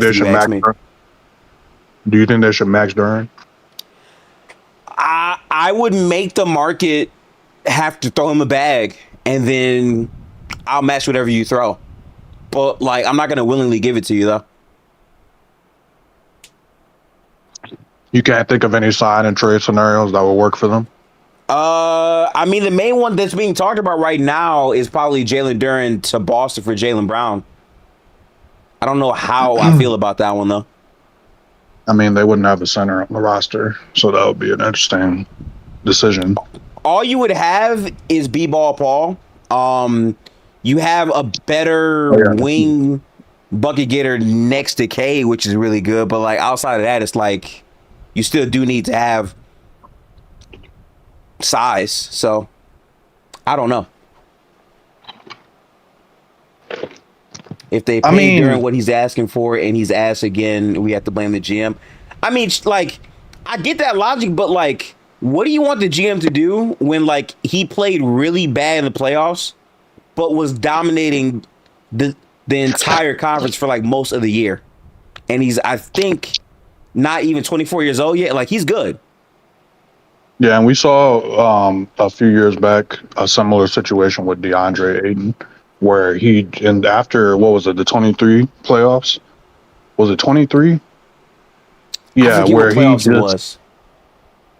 Yeah, it was like, I want to say it was the Nuggets one, and like at that point, the Suns fans was just off of him because they just, like, his playoff performance left a lot to be desired. I believe like Jock Landale came in and was giving more than what Aiden was giving, and then they didn't want to pay him. Luke. Oh my God, bro. You just dropped my fucking... Yes, bro. Jock Landale legitimately outplayed him in the playoffs. I remember that.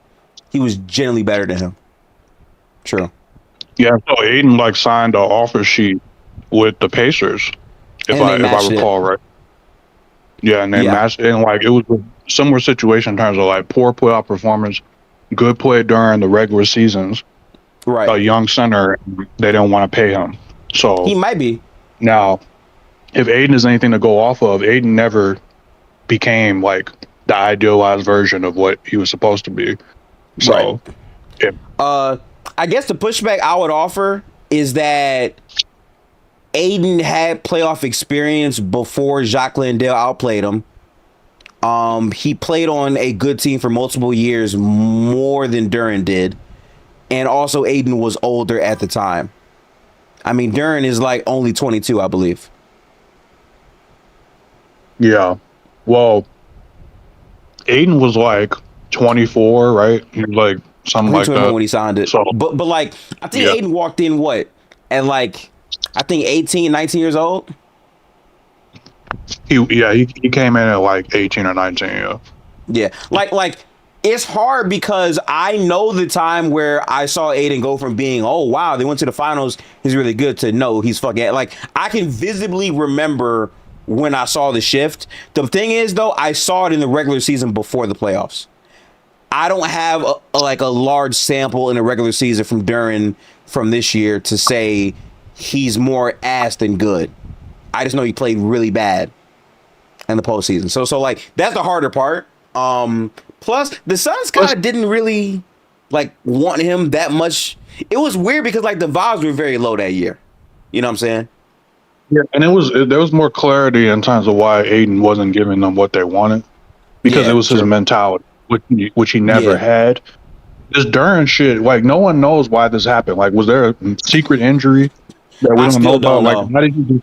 Yeah, like I don't think anybody knows, and that's what makes it like a kind of conundrum. So it's an interesting situation they have here, but I know an easy solution. They can just send a nigga to Brooklyn. Me personally, look at this nigga.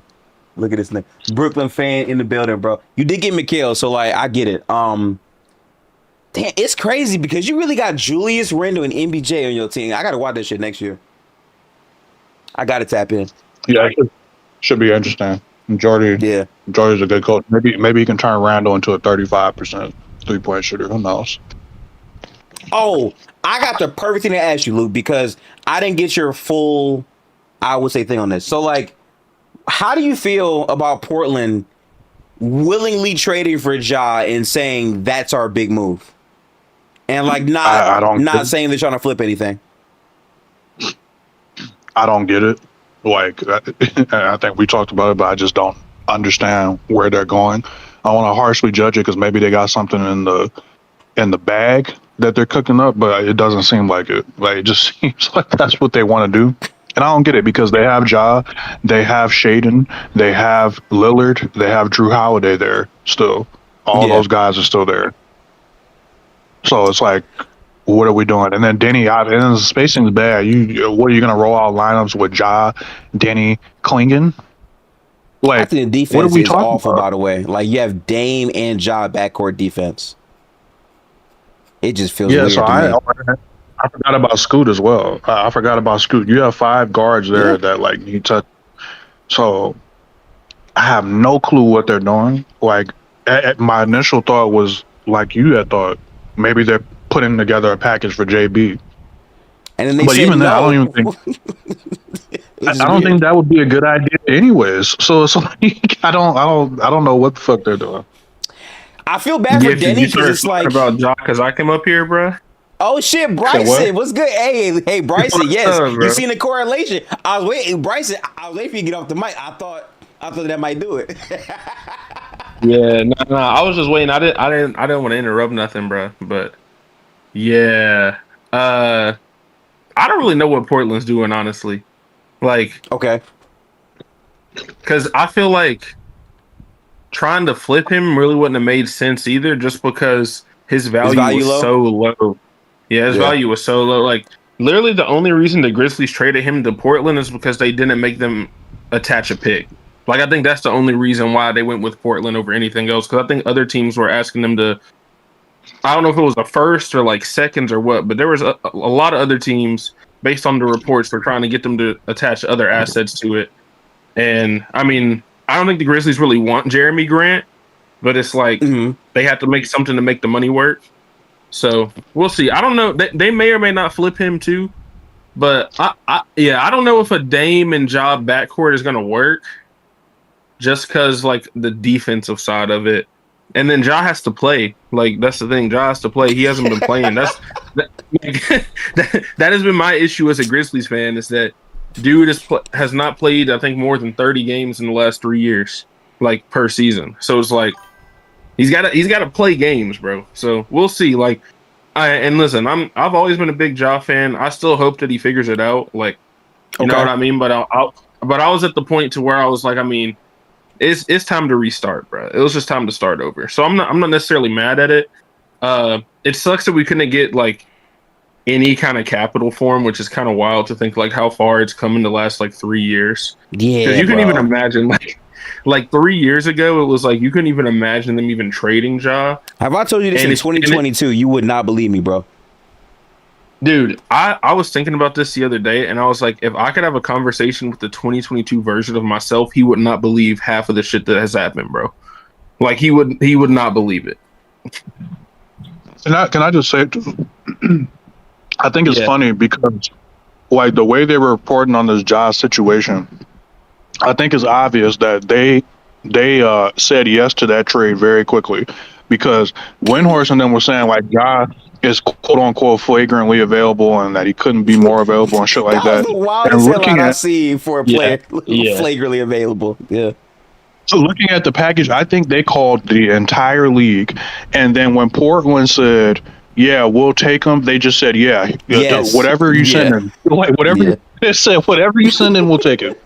Got you. Like, like like it happened. I can see that too. I mean, because this is the thing. I think that like maybe there were some other teams that looked into it, but they just like I said, they were gonna. I mean, from all the reports, sure, they were fair. actually gonna make the Grizzlies attach other stuff to it too. So that's why I'm not necessarily mad that they just went ahead and did that. And then also for him, hey, he gets to be close to the freaking Nike outlet or all that. Like the Nike headquarters are up there. So, I mean, and his shoes are doing good and all that. So I'm sure he's fine with it. That like button. But yeah, I don't know about the fit basketball wise. Now I will say, like, if you're talking about like maybe getting some pick and rolls with Klingon, like, hey, I'm sure that'll work because Ja does love running pick and rolls. But outside of that, I'm like, I just don't know how the fit with Ja and Dame is gonna work. Now, especially because it's like, Ja's played with great shooters before. Like obviously he played with Bane. But Bane, especially when he was with Ja, was not really like he wasn't a super ball dominant type of guard. Like he would have to do it if Ja wasn't playing, which is why he had to do it like a lot more when Ja wasn't there because he didn't play for like 2 years. But like when he played with Ja, he was never like a ball dominant guard. So we'll see if maybe like if Dame really locks in and is like, yeah, I'm gonna be like more of an off ball like player and let Ja run it a little bit more, like. But I just don't know. I feel like there might be some clash in there. That's even on the offensive end. But I still think the main issue is going to be defensively. And then, do they still have Drew Holiday? So they still have all the guards. They have Drew Holiday. Now listen. The funny part is you're mentioning how Dame and Ja can work. Whole time I'm thinking, wasn't Denny the best player on this team who was on the ball? So like, how the fuck does like Denny, Dame, and Ja work? Like, I just don't like it like that. If I'm being real, it just feels very awkward to me. And you still have players on this team that could have value that you could trade for. That I kind of feel like you should. I think that Ja Morant used to be a pretty solid off-ball player. Like, it's hard to have a conversation for me about Ja because last year he was just abhorrent. Like. He wasn't even like a top 10 guard when he played, and he barely played. So like I have no idea how good Ja is gonna really be. And I think that Dame, like, I thought Dame was gonna be like the guy for them next to Denny, and now you have 3 guards. So I have no idea. And you can't trade Dame because you gave him a no trade clause. So like he's gonna be on the roster. Yeah. I mean it's pretty clear now. This is the thing. Now, whether or not it is going to work, it's pretty clear that they are going to run Ja and Dame together. Like that seems to be their plan. Like, I don't know if it's going to work, but I don't see them trading either of them. I don't really see them trading Denny either. So it'll come down to like, do they trade Drew or somebody like that? I guess. I mean, I don't know if they trade Scoot. Like, I don't know, but it's like they definitely got. There's just too many guards. And they're going to have to do something. But can we talk about the other side, though? Let's talk about Memphis, man. The Cam Boozer era. He don't got to wear 27. He can wear 12 now. The new 12. No. He needs to go ahead and keep that 27 for me. I'm not going to lie. Go ahead and keep it. Listen, because... No, you gonna say fam. You gotta say that 12, bro. See, this is the thing. If he hadn't to come out and said he was wearing it for his mom, then I feel like he would change it. I forgot. But I'm like, bro. Okay. I'm like, bro. That's kind of crazy. Be like, yeah, I'm wearing this for my mom. And then next week, be like, yeah, mom, I lied. I'm going back to 12. Like, I don't know. I feel like he's not gonna do that, but. I don't know, and I think it'll be a good thing for it to be like a, not to say that I don't think the Grizzlies are gonna like retire 12 or something, but it is one of those things where it's like, Ja just left, you don't want to take his number. Like it's just kind of like one of those things where it's like, it probably is better for you. You don't want to be the thing where people are taping over the Ja jerseys to put Boozer on it. Like I don't know if that's really the kind of vibe that he wants. Like, so I'm probably having a different number, but I'm not gonna hold you. They're gonna forget about Ja. hate to break it to you, you know what I'm saying? Big Cam Boozer. I haven't gone through the roster of Memphis. I'm actually pulling them up real quick on I think Spell Track, but you got Jimmy Grant now. Boozer is pretty much the player the team is not building around. The Boozer Edie front court. I'm curious how you feel about that. Oh man, I'll be honest. Like, I was not a big Edie guy in the draft necessarily. Like, and I will say, I think that. Well, he's also has his injury issues too, right? And that's been his main thing. But when he has played, I think that he's actually been like a lot better defensively than like people actually give him credit for. Because like I will say he definitely is like, I mean, he's 7'4", 300 pounds. Like he's not going to be like quick, but he's like quicker than people give him credit for. And he's actually not a bad like rim protector. But I mean, you know, he's 7'4", so you expect that. But it's like, I don't necessarily hate it just because I think that Boozer is going to be able to stretch the floor a little bit more like in the NBA than he did in college, because it's also one of those things like you see it like, I don't know if like, I'm not going to say he's going to be like exactly like Scotty Barnes or whatever, but it's like you take some of these guys that they play in a system in college, and then when you get to an NBA system, you're like, yeah, this is a completely different player. And I feel like playing in this system, they're going to be able to utilize like his ability to pass, his ability to play on the perimeter a lot more too.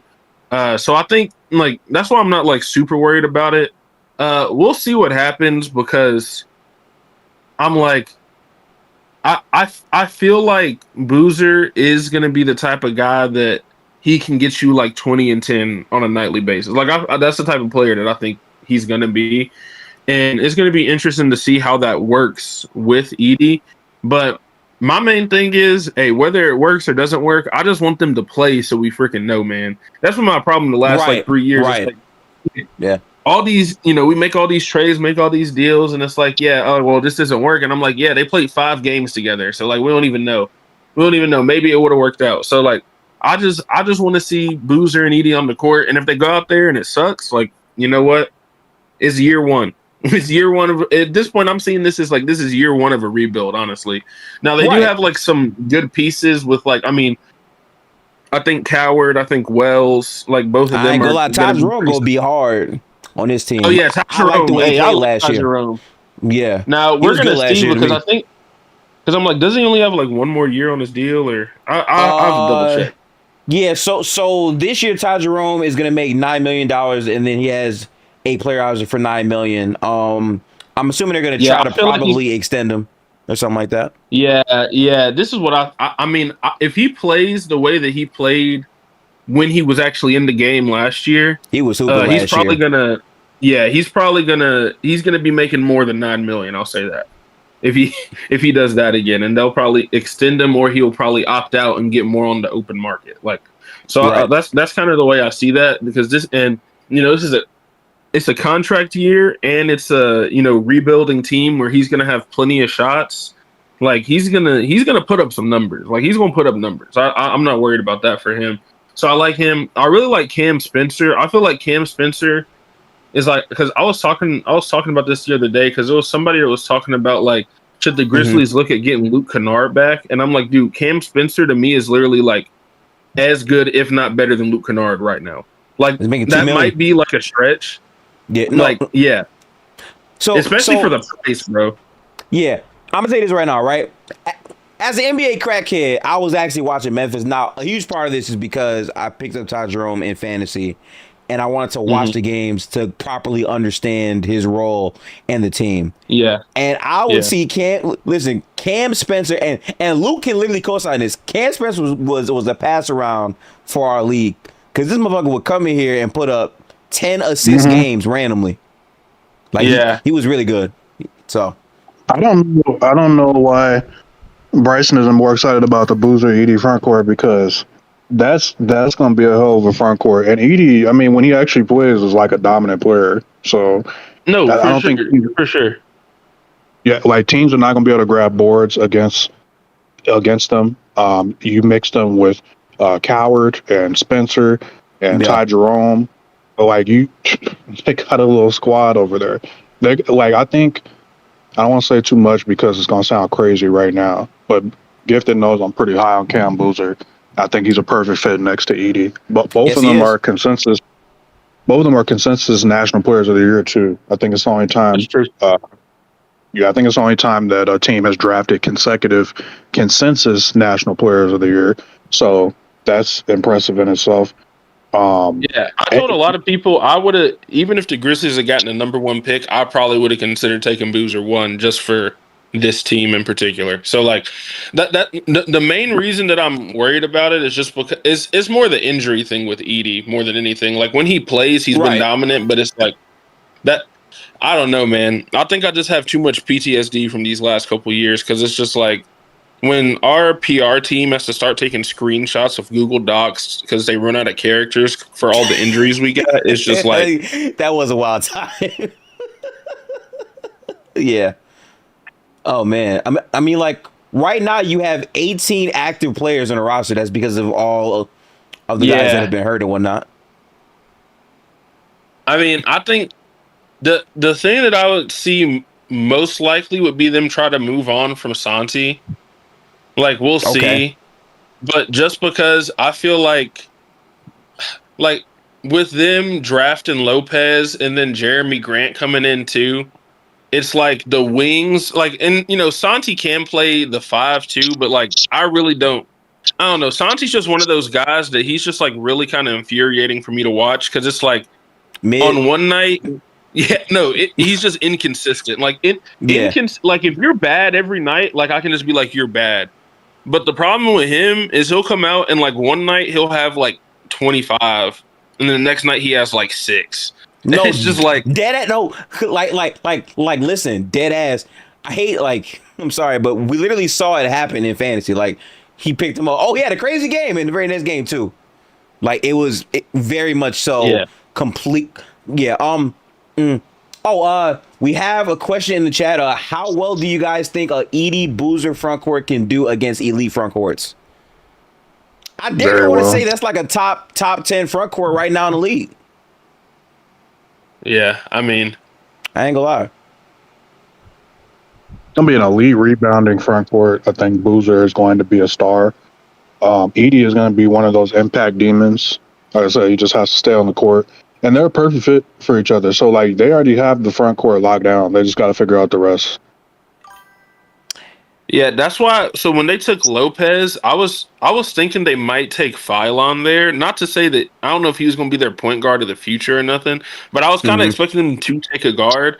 And apparently, the Grizzlies were going to try to trade up and take Wagler. Like that's what I heard, because they were going to try to trade up and take one of those guards, like earlier if they could, but I guess they weren't very high on Phylon. I was like with Phylon because I mean they had 16. I was like at 16 I would be okay with them taking him there, but I probably wouldn't have taken him any higher than that. And then he ended up falling to like 22. So when they kept trading back, I thought maybe they would take him. But I mean, Zach Kleiman is actually high on a lot of the guards that they have already. Like he likes Clayton, he likes Scotty Pippen Jr., obviously Ty Jerome. So that's kind of what he said. And then, you know, they got Cam Spencer. So it's like he's high on all those guys. So he kind of was like he didn't want to take another guard. So, you know, I understand that too. I got a question for you, though, Bryson. I got a question for you, though. I need to understand this. And again, I'm going to go full camp for this. I'm sorry, Bryson, but like I do got to ask this. Who is the real GG Jackson, bro?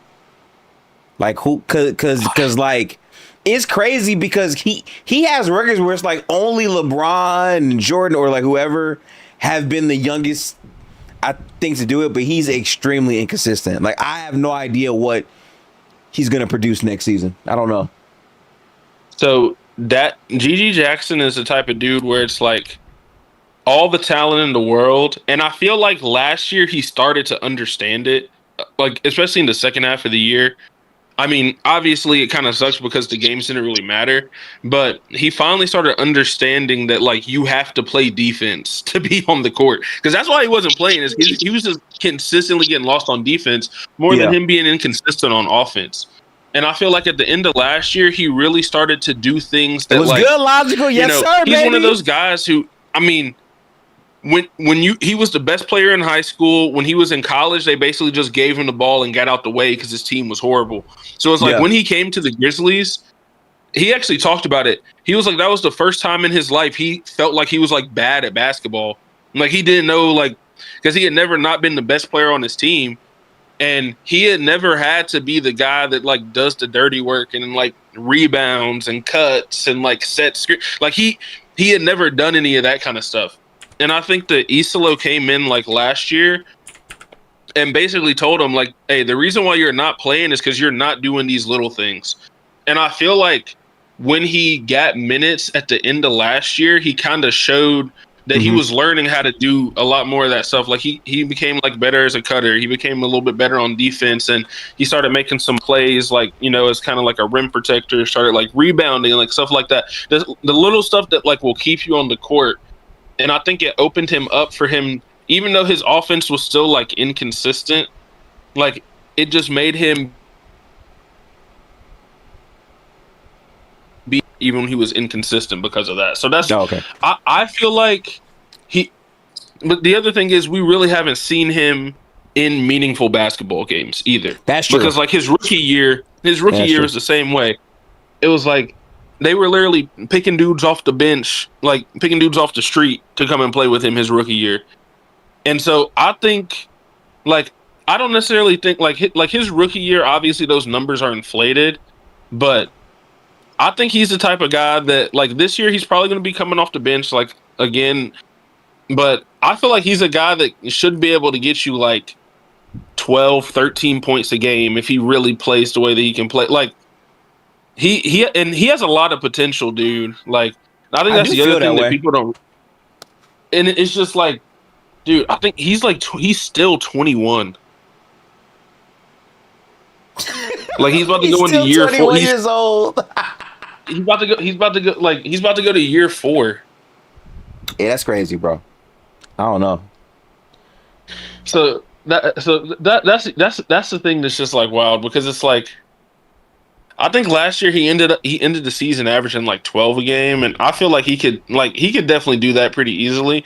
But we'll see if he can do that on a team that, like, I'm not going to say they're going to be competing next year, but I do think they're going to surprise a lot of people. Like I don't think the roster's a lot better than people are going to sell it out to be, because they're like, oh, Ja's gone, no job. But like in reality, they now have a real like team oriented identity without Ja. That's the thing now for me. So I don't know where I will put them. I'm gonna be honest with you, and y'all can let me know if this sounds slightly, I would say, disrespectful. I feel like they are the Suns from last year. I don't think that's disrespectful at all. Okay. I'm fine. Like I would say, I think what's going to happen is they're probably going to start slow a little bit, just because, you know, a lot of moving pieces and stuff like that. I hate that, Daniel. Yeah. But I think they're going to be a team that you're going to look up near the end of the season and you're going to be like, dang, they might mess around and like make the play in. Like, you know what I mean? Yeah, like for sure. That's kind of what I'm thinking. And it actually kind of I think it's going to be very similar to the team that they had going into the bubble. I don't know if y'all remember that team, but it was like they kind of hovered around 500 like most of the season, and then coming into the bubble, they like forced. Actually, it was with the Trailblazers. They like forced the play-in game, like the 7-8 play-in game, and they ended up losing to Dame and CJ because CJ McCollum has hated the Grizzlies ever since he came into the NBA. It's actually insane. But I think that it's going to be very similar, where it might be like they mess around and make the play in. Like I could see that, but but that's probably like best case scenario. Like I don't see really a scenario where, like, I don't think they're going to be like a top 6 seed. Like I think that would be kind of crazy. But like, I think if a good season, like I would be extremely happy if they messed around and got like the 10 seed. Oh yeah, that'd be fire. And I would have to go through teams in the West, but like I really do feel like it's that Suns year where it's like you're not really going into the season with much expectation. You have a bunch of young talent to bring real energy and life into the building. You have a Cam Boozer with a Zach Edey front court. You have the continued development of not just Ty Jerome, who, by the way, while y'all were tanking, like, they wouldn't play him beyond 25 exact minutes, and he was getting 20+ point overall triple doubles in those minutes. Like, you know what I'm saying? Imagine when, like, he actually begins really playing for real. And even a guy like year 2 Cedric Coward, like, you have some interesting players with talent and fits here. And I feel like that is a team that could be a lot more potent than people realize. Now, I don't know if that's going to actually equate to like actually beating teams, but I think they're going to be in way closer games than people think.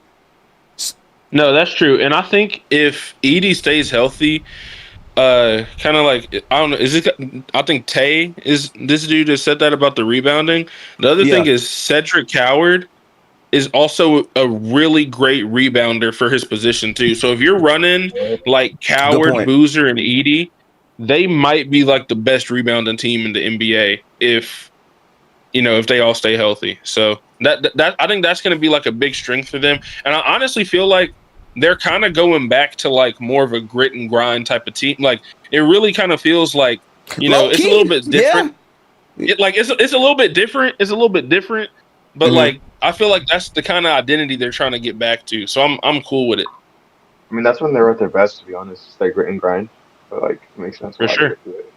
And then if Cam Boozer is like his projection goes to where he's projected to be as a player, you got something there. You got something there. And like you said, Ty Jerome, if he develops like how he develops, you got your guard for like the next 5 years, hopefully, if everything goes well with him. So like, you got something. You got something. Like, they don't got nothing. They got something. So it's just like... It's funny because, like, all you're missing, ironically, is, like, a star point guard. Like, you have pretty much everything else for the most part, in my opinion. Like, if they had, like a Hallie or maybe, like, even, like, maybe a Darius Garland, I think that could also help them out a lot. Like, just someone whose primary thing is playmaking because they're going to need a primary playmaker with all that, like just some players on that team just need someone to create their shot for them. Oh, by the way, sorry to bother, but we got breaking news out of Brooklyn. Keon Ellis just signed a 2-year deal with the Nets. $18 million. Go Brooklyn. Go Brooklyn. Shambon. What is Brooklyn building, though? I think Brooklyn is like in wait. I think they're basically gathering up the resources. They like, it's funny because I swear to God, like, I do think Randall plus MPJ makes them a lot more threatening as a team on like a regular night. I think that people realize, and their head coach like has to be held in a room to try to not win because he loves to try to win. So I don't know about the Nets. I don't know. But what's the lineup though? It's obviously you got Randall at the 4, MPJ at the 3, and then Sharp at the 5. Who's their point guard and shooting guard? Like, who's running it? Who's running the show? Michael and Igor. Oh yeah, Michael. I think Igor gonna start. Yeah. Igor and Michael there. Forgot Michael got drafted there. So like, and then you got Keon Ellis off the bench. Or who's gonna be like the 6th? I don't care if they're signing another guard, but they're probably it's a 2-year deal, so they're probably trying to make sure the books completely clean for 2028. I mean, it was good, Lorenz. We still live. Some of those players playing out, you can train them for more assets, So, yeah. Exactly. So like, yeah. Basically, shoot some threes, play some atrocious basketball times, just have fun. I do want us to get a center though, another big, because like even though I like Daron, it's like you don't trust him. It's not I don't trust him. I don't think he's like. That is true. Yeah, he's not. I don't think he's like a premier big. Okay, the W work party. And we're kind of thinking like there's no footer on this roster. I think the tallest player on the roster is Danny Wolf. So like, oof. Yeah. Hey, is Danny Wolf an NBA player? Like, I don't know. He showed some problems last year when I watched him. He's played a year, bro. Cool. So I mean, it's like we gotta. You gotta give him play 1 season. Yeah. You gotta give him at least 3 to see if he can be an NBA player. Yeah, Igor looks like the most. Igor looks like the most quote unquote promising of. Was it Noah Traore? He can shoot a lot. I'm right with Igor. I don't know how good he's gonna really be, but he had a lot of moments where it's like, all right, he's the deadliest guy on the court right now because of his shot. So that's real. We had like the magnet against my Celtics. I was like, what the fuck? Playing game. This was yeah, I do see potential in Yegor. The rest of them is just TBD. Saraf can probably. I don't give a fuck about Saraf. Sorry, I'm not gonna do too much. What about Powell? Drake Powell. How do you feel about Drake Powell? That's been like 30th overall, like right at the end of it. Is he mid? I mean, they're all mid right now. To be completely honest, like. So I mean, we'll see that. Like this year will be telling. Right. It'll be very telling, and they're going to summer league. So I mean, if y'all want to check them out and see more what's going on with them, Yegor looks like he got taller. By the way, so. Oh, that's kind of scary. Clean 6'10" now, gotta be 6'10". Because he was standing next to nigga. He was standing next to AJ. He was standing. I'm gonna Google this shit right now. When he came in, look at draft night when he was standing next to AJ DeBanson. Okay. Hang on. How tall is? I think he's listed at like 6'8". He's listed at 6'8", but like with shoes and shit, he could be 6'10". That's actually not crazy to say. Yeah, that's not crazy. That's not crazy. Yeah, but he might have even got taller in general. It's like, because he definitely. That's crazy. I mean, bro was born in 06. Like, he definitely can still grow. True, I forgot. Yeah, we're gonna play him like kind of as a combo guard. Like the initial plan coming into last season was try to make him the point guard. This shit wasn't working. Like.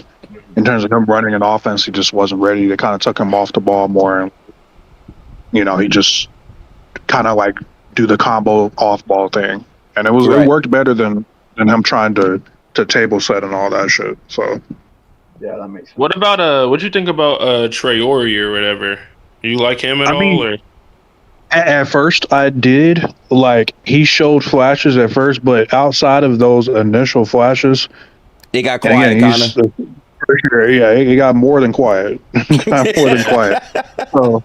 it was just like, nah. Like it was just nah at a certain point. But he's again first year. Rookie. It's hard to really, Yeah. I mean, obviously, I hope all of them pan out. Like needless to say, but if you want me to answer like who I think would be most promising right now, it'd be Yegor and like Michael. Like obviously, Michael hasn't moved up yet, but I have hopes for him. So I didn't watch Mikal in college, but like, is he basically gonna be like Mikal Bridges? Mikal Bridges? No, he's not. Oh, okay. Like he's not a forward. He's a guard. Like he's more of like a. So I'll just kind of give you like a framework if you want to do like floor ceiling type of thing. Okay. His floor is probably like an Anthony Simons or worse, something like that. Like maybe even a worse version of Anthony Simons. The middle. I don't even know if I should say this in the middle. The middle of what he can be could probably be like Jordan Poole with where you guys were at. When you guys had Jordan Poole. But that's his archetype. Okay. 6'4", 6'5", guard. 6'5" with shoes on. He's like 6'3" and a half, close to 6'4" without shoes. And is he the ceiling, like, is he a defender or no? No, he's not. He's not really much of a defender. No, like he tries, but. Like he doesn't really handle contact really well. Like he gets bumped. Like he can get knocked off his space. Physicality bothers him. All that stuff. Like he can be taught to do the little things well and just kind of maybe be a neutral, but he'll never be like a super impactful defender. So okay. But yeah, no. And then like I said, the ceiling of what he could potentially be would be like a Damian Lillard. But again, that's best case scenario. Like that's like looking at the most optimistic outcome. It's not likely he'll be that. So I like that breakdown for Luke. I have an update. The Lakers are expected to land Sandro, Mamukelashvili, and Quentin Grimes. The whole league is operating as if Mamu and Grimes are done there. So they're gonna add 2 guys. I like Sandro for them. Yeah. I ain't gonna lie. I was higher on Grimes starting the year, and then I kind of lost steam a lot on Grimes. I'm not gonna lie to you. I think the Lakers roster is very piss poor. If I'm being real with you. If you want some more, just to add something else, Gifted, if you want some more insight on Michael, just in terms of like the type of player he is, like if you look at his shooting splits, right? Like he shot 34% from 3, but there's more context that should be added with it because first of all, he took a lot of threes. Like per 100, I want to say he took like 15 per 100 possessions, if I'm not mistaken, and half of his threes are unassisted. So like he takes way more unassisted threes than most of the other prospects. Like he's creating his own attempts. So in terms of level of difficulty and volume, considering that, that's a pretty decent percentage. He took 7.6 threes per game with 58% of his shot diet from beyond the arc. He shot 34% from three overall in college with 38.1% in ACC play and 82.2% from the free throw line.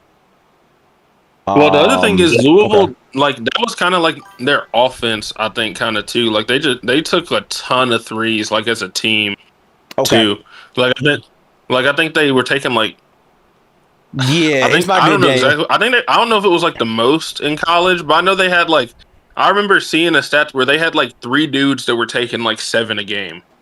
Oh wow! Yeah, and but the thing about it is like Michael is not like they're not like feeding him, like he's getting these himself, right? And on top of that, for sure, you look at his catch and shoot, like just when he's getting the assisted threes, just spotting up, he shot like well over 50% from 3. So if somebody's creating these attempts for him, you know what I mean? Like he can hit them at a high clip. What's up?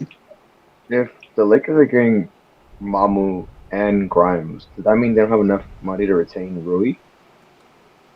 I think Rui's gone. I think the Spurs are going to try to go. Yeah, let me look at the team sheet recruit for the Lakers just to make sure that I'm not bugging. But I think that's really it for them, honestly. The Wolves throw a bag at him, and that's their 4 instead of Mamu. The Wolves have more money to throw at Mamu than the Lakers, or who knows? Am I bugging? Because I don't know. I was just thinking about it because if they're getting both Mamu and Grimes, that means there's no money for Rui to stay. He might just might be fries. Like I think he might be or a Wolf. To be honest, I feel like the Wolves should go after. I did not know this until I Googled it, Luke. It says here at the 2025 FIBA U19 World Cup, it says here Mikael Brown was a lethal off-ball threat. He shot 16 of 23 on catch and shoot threes. However, in college, he shot 33 to 34% on catch and shoot threes, although this improved to over 38% in his final months of the season. Scouts are noting that he's comfortable spotting up, but he favors pull-up threes. But see, like, I don't... Okay, how do I say this, right? I want a player that wants an easier shot diet. I think that matters, but at the same time, if you're aiming to create these shots, your shot might be more real. That is true. I'd agree with that. Yeah, I think that makes sense. I think because it's like the context behind the percentage, like he was saying. Like there's context with it. I'm still loud, bro. Yes, it's crazy. Yeah, okay, what's going on? Sorry. So it said in the FIBA U19 World Cup, he shot 16 of 23 on catch and shoot threes. He shot 34% on catch and shoot threes in college, but it improved to 38% in his final months. From the notes from the scouts, it says he's comfortable spotting up, but he heavily favors pull-up threes and I think fall-away jumpers. My thing with that, Luke, is like I would rather a player have a strong sense of like feel with the game, and I feel like if you're constantly trying to create threes, you're comfortable with shooting the ball more. Like if you're just a catch and shoot merchant, that might not be good enough. So I don't know. Especially if you're a catch and shoot merchant in college specifically. Right. Like, a lot of the guys that become catch and shoot guys in the NBA were not that in college. Well, okay, so the reason I brought up the catch and shoot thing is because I'm saying like he'll probably have a better offensive ecosystem, especially with Jordan as the coach, to get better looks at the 3.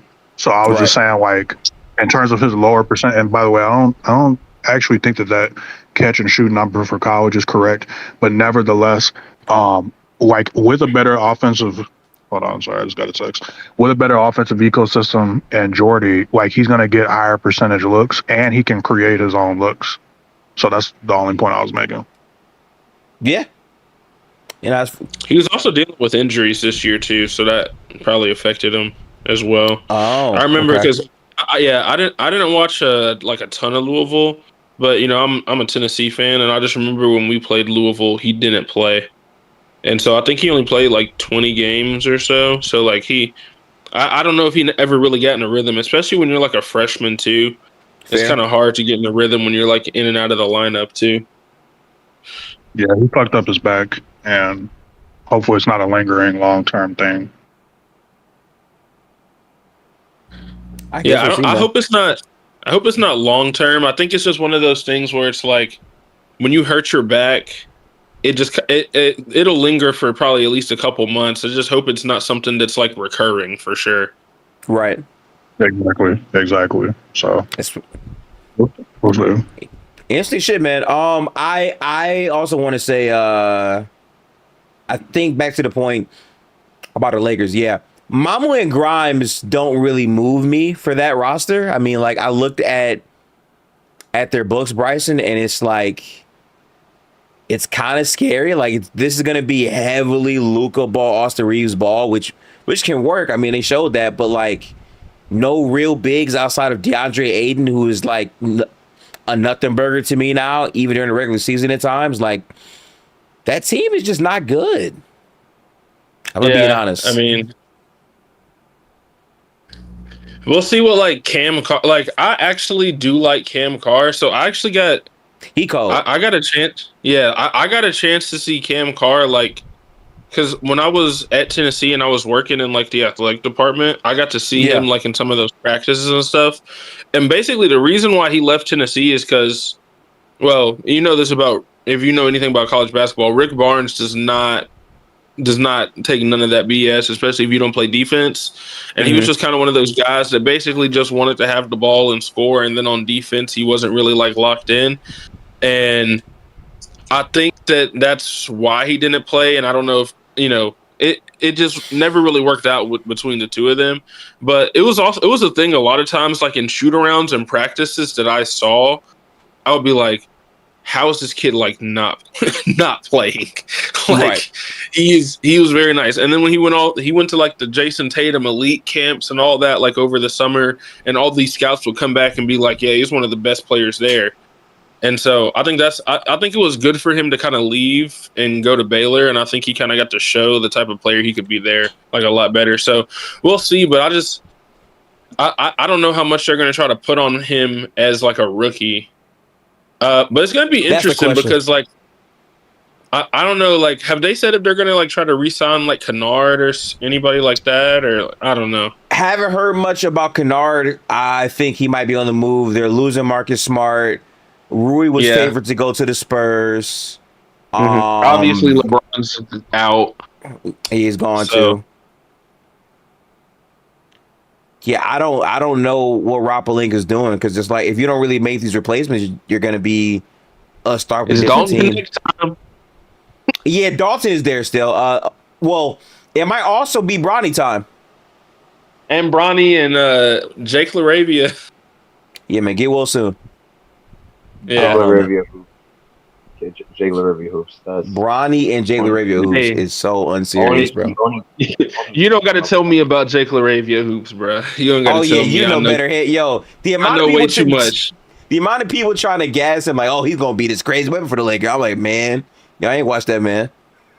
I'll tell you this. So I got a good friend who's a Lakers fan. When they picked up Jake LaRavia, he texted me and he was like, what can I expect? And I was like, I'll say this. He plays really hard, man. Like he plays really hard. But it is a roller coaster every time he's on the freaking court. I understand, bro. Like he got a good heart. But the thing is, he keep a job. Oh, hey, that's the thing. And he's liked around the work. He's liked around the workplace. I'll let you know that. Right. Hey, listen. When he was on the Grizzlies, everybody liked him. Like, he never he don't ever cause no problems. And the other thing is he's also like, I feel like he's not the type of dude that's just gonna go like he's not gonna actively like throw the game either. Like, you know what I mean? Now you might be like, he might miss an open three or something, but he's not going out there and like sabotaging the team or trying to be selfish or anything. And that's why that's probably why he's gonna play in the NBA for like 10 years.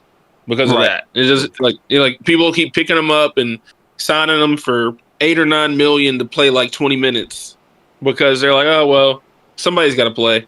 You know what I mean? I just think if he played for the Lakers, everything was just put out there at an extra amount. So it's like, that's how that went. Especially if you're a Lakers role player and you don't do what Lakers fans think you do outside. They're on your ass about that for sure. They're like, you can do this, but now you can't do this with us. It's always us. Like, damn, bro. Brutal, man. Well, the thing I'll say about LaRavia is like if you actually watched him when he was in Memphis, he was basically the same player that he was for the Lakers this year. Like he had that great first 2 weeks of the season or so. And then, of course, every time he played the Grizzlies, he just turned into a freaking sniper. Like, I think he had like 27 against us in one of those games and all that. And I was like, okay. I was like, all right. Alrighty, bro. Yeah. Bears. That is. I think that's the number one thing I'm worried about with Ja. Is like I know when he comes back to Memphis, he's dropping like 40. Oh, he gonna like y'all to listen. He throwing that grenade at everybody. I mean, it was a parade inside the city, man. I mean, hey, maybe not. Who knows? I mean, hey, we'll see. Yeah, but yeah, no. Look, you got me on here on this Spock track too, and I pulled up the Lakers, and I'm just like, oof, yeah, bro. You see that shit, right, Bryson? That shit look nasty on the Spock track, bro. For real. As an LA native, I have so many like LA fans that like gas up every move. I'm like, brother, get ready, bro. Just like every time they have 8 confirmed players, bro. Like if they mess up Luka these next 3 years, bro, I'm gonna be honest, 98, at least half of the fan base is leaving. You're not gonna have that fan base. I was saying this because like Luka has 1 year confirmed this year, then he has 27, 28, and then after that he has a player option 28, 29. So it's like theoretically, if Luka doesn't accept the contract extension 27, 28, he could opt out in that year. But yeah, I was watching earlier, like Real Talk on Live, and he's like, I'm not watching like Rick Fox ever again. I'm like, all right, that's kind of bad. Like, that's how bad it could get. Like, and he's like saying like, if they fuck up Luka somehow, what other free agent's gonna want to come there and want to be known? Like, if they can't build around Luka, how can they build around me? You know, that makes sense. I didn't think about that, but that is a fair ass point. Yeah. You fuck Luka, I probably trust you anything. I was watching Real Talk, and when he said that, I was like, yeah, that's actually facts. Like, if I'm a free agent and I'm like, if I'm a good player, like an elite player, I'm like, why would I go to LA if they can't even build a roster around like someone that was considered like one of the GOATs, you know, like a GOAT tier type of player? So like, why would I even go there? Why would I waste? So it's like, damn, like it's gonna be these next 3 years.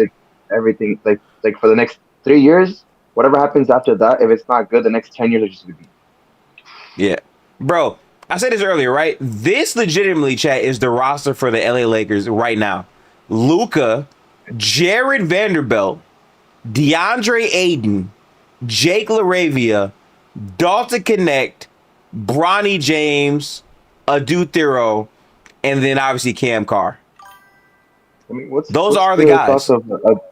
What's LA's thing of Adu Thero? Like, what do they think of him? You know, like maybe he could be one of the young guys, but you got DeAndre Ayton on the team. I mean, he's a lot of Lakers fans are high on him. Yeah, a lot of Lakers fans are high on him. He's not. He's an energy guy. That's cool. Yeah. I mean, if he could turn into like a nice, good role player for them, that would be good. But like, you got DeAndre Ayton and Dalton Connect. Like, what are you gonna do with that? Like, hey man, it's Bronny's team now. I will say it, I really hate because, like I said, I'm a Tennessee fan, so I really hate that Dalton Connect is not good at the NBA because, dude, what happened? He was good that first year. I don't care. He was good that first year. I feel like a fire under you, but like he just became ass. Like he became just. I think he needs like a new team, Bryson. He's been a complete. Yeah, I think he needs a change of scenery, and I think he needs a team where. And this is the thing. So I basically I'm a Tennessee fan, so I basically watched every game. I was working for the athletic department when Dalton Connect was in Knoxville, so I basically watched every game of his when he was in college. And he had a lot of games where it's he's like a slow starter to a lot of those games where it was he might start the game 1 for 5 or something like that. But then he would have 20-something points in the second half. He was just one of those type of players that he didn't obviously, it's a game by game thing. But I think the problem is when you're a role player, you don't have time to get in that rhythm. You got to come in. You don't have 5 shots to find your shot when you're playing with Luka and LeBron. You might get 5 shots for the game. And that is true. I think it's also just one of those things. It's the same thing. I don't know if he had ever been on a team where he's, even that Tennessee team that he was on. The reason they didn't go to the Final Four, I think they ran into Purdue that year, but it was just because so much of their offense was just give the especially in SEC play, dude. They just gave the ball to Dalton and was all right, bro, you got it. That was if you look at his Tennessee highlights, it is so much of him off the dribble, taking it, going into pull up middies. And honestly, he was actually a really good driver of the basketball. He actually attacked the rim very well and was athletic and all that. And I just feel in the role he's playing, he can't really do anything like that. I think if he wants to become a good player, I think he probably needs to go to a bad team and be their 4th starter or something. And maybe that'll help him, but he's. Yeah. Oh, yeah. Go ahead. Do you think if the trade went through, that was the year before Con Knipple, right? When Don was Connect was going to get traded. Yeah. Do you think let's say the trade went through, Charlotte doesn't even get Con Knipple, and their backcourt is Dalton Connect and LaMelo. And Brandon Miller and Miles Bridges, and then you got Mark Williams as your starting center in LA. Do you think they would redo it if they could, even if when Mark Williams failed his health thing, his little health test or whatever? Ooh, that's a good question. Would they redo the trade, knowing what they know now? If they knew that they were going to get I'm about to say, knowing that you get Luka too, I mean, I think Mark Williams do it probably for sure. Yeah, obviously, I don't think the Hornets would rather have Dalton Connect than Knipple, but 20 in hindsight's 2020, yeah, we're in the future, but back then you didn't know you were gonna get Con, so I feel that's what I'm thinking, maybe let's say they don't have Con and all that stuff. Do you think Dalton Connect can become the player he was at Tennessee on Charlotte, like you said, if he goes to a bad team?